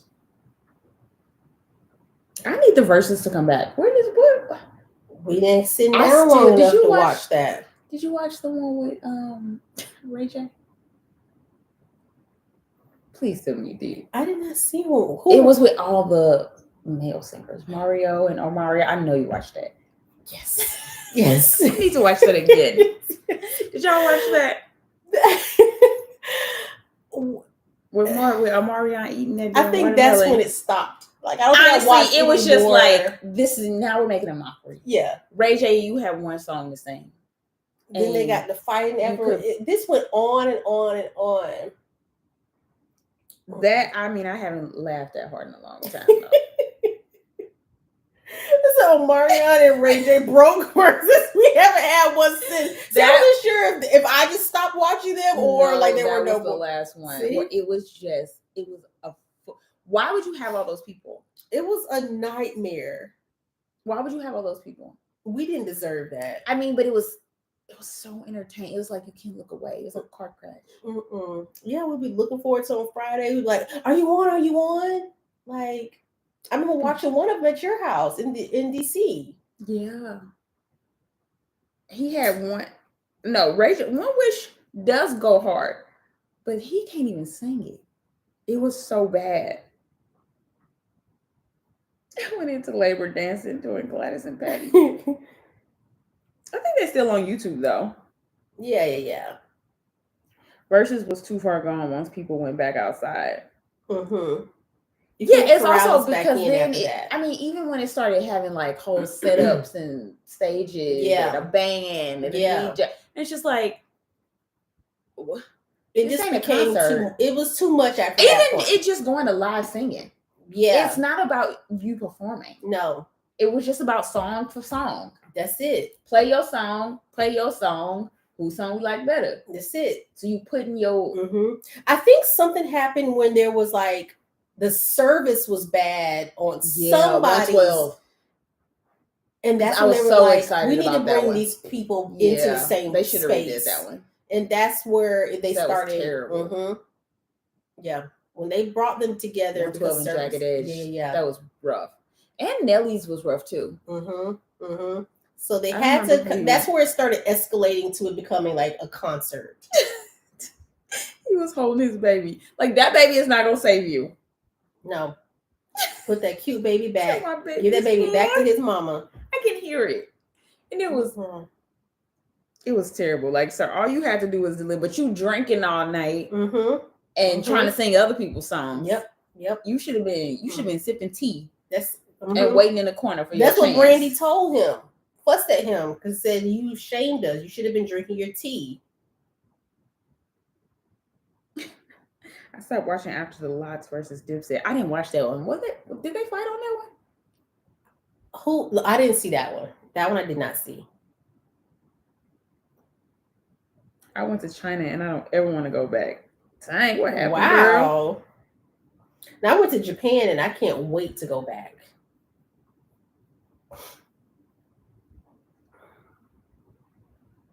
Shout out to Nelly. For sure. They sold it? To who? Yeah, who bought it? And what they buy? The name? I don't know. That's crazy. Oh, Teddy Riley was bad service too. I think this was a good time. It was. Oh, Bone Thugs and Harmony had a fight. Oh, on at the Versus? I didn't watch that one. Most of the rap ones I didn't watch. Yeah, me neither. I don't think I watched any of the rap ones. Oh, you nails look nice. Thank you. We did a combo color because I didn't want like polar bear white, so we did like a color called nail gel. Yeah, we got a new nail gel. Yeah, I'm not sure if I'm going to keep it up. Yeah, they do. It's looking came straight out of your fingers. For 3 hours, I would hope so. Yeah. Job well done.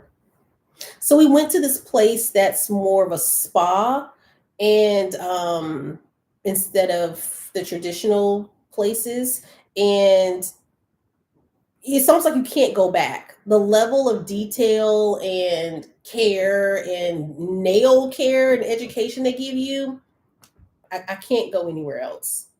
And I don't even like getting my nails versus done. to Triller. Why? Oh, I think I did hear that. So they ain't doing shit with it, I guess. I just have gel polish. Me too. I'm gonna go watch the Versus after this. I'm gonna one with Ray J. I'm gonna prepare for work. What time do you have to go to work? I mean, I need to like log in and stuff, give them my best all day, you know. I have a shoot tomorrow. What time? Later in the day. Well, we have to do 2 things. Mm-hmm. So it's gonna be all day. Okay. So thanks, guys. Thank you so much. We had a good time. I think we had a great time. This was fun. This was 4 hours. Once they kept plugging Doritos and Ciroc. Oh. Yeah, they were doing it. They just had shit sitting out.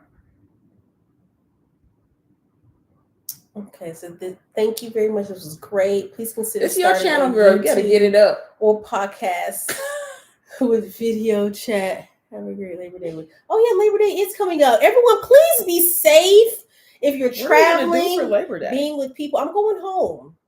Useless. There's no point in me living. I'm going. That's why I'm leaving. That's why I'm leaving.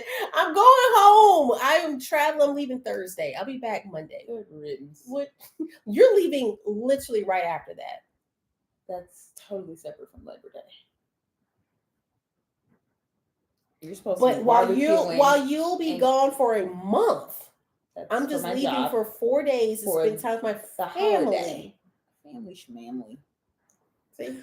See how she do? It's okay. I'll go visit my neighbors. Sure, they'll barbecue. Well, enjoy them. They'll never be as great as I am.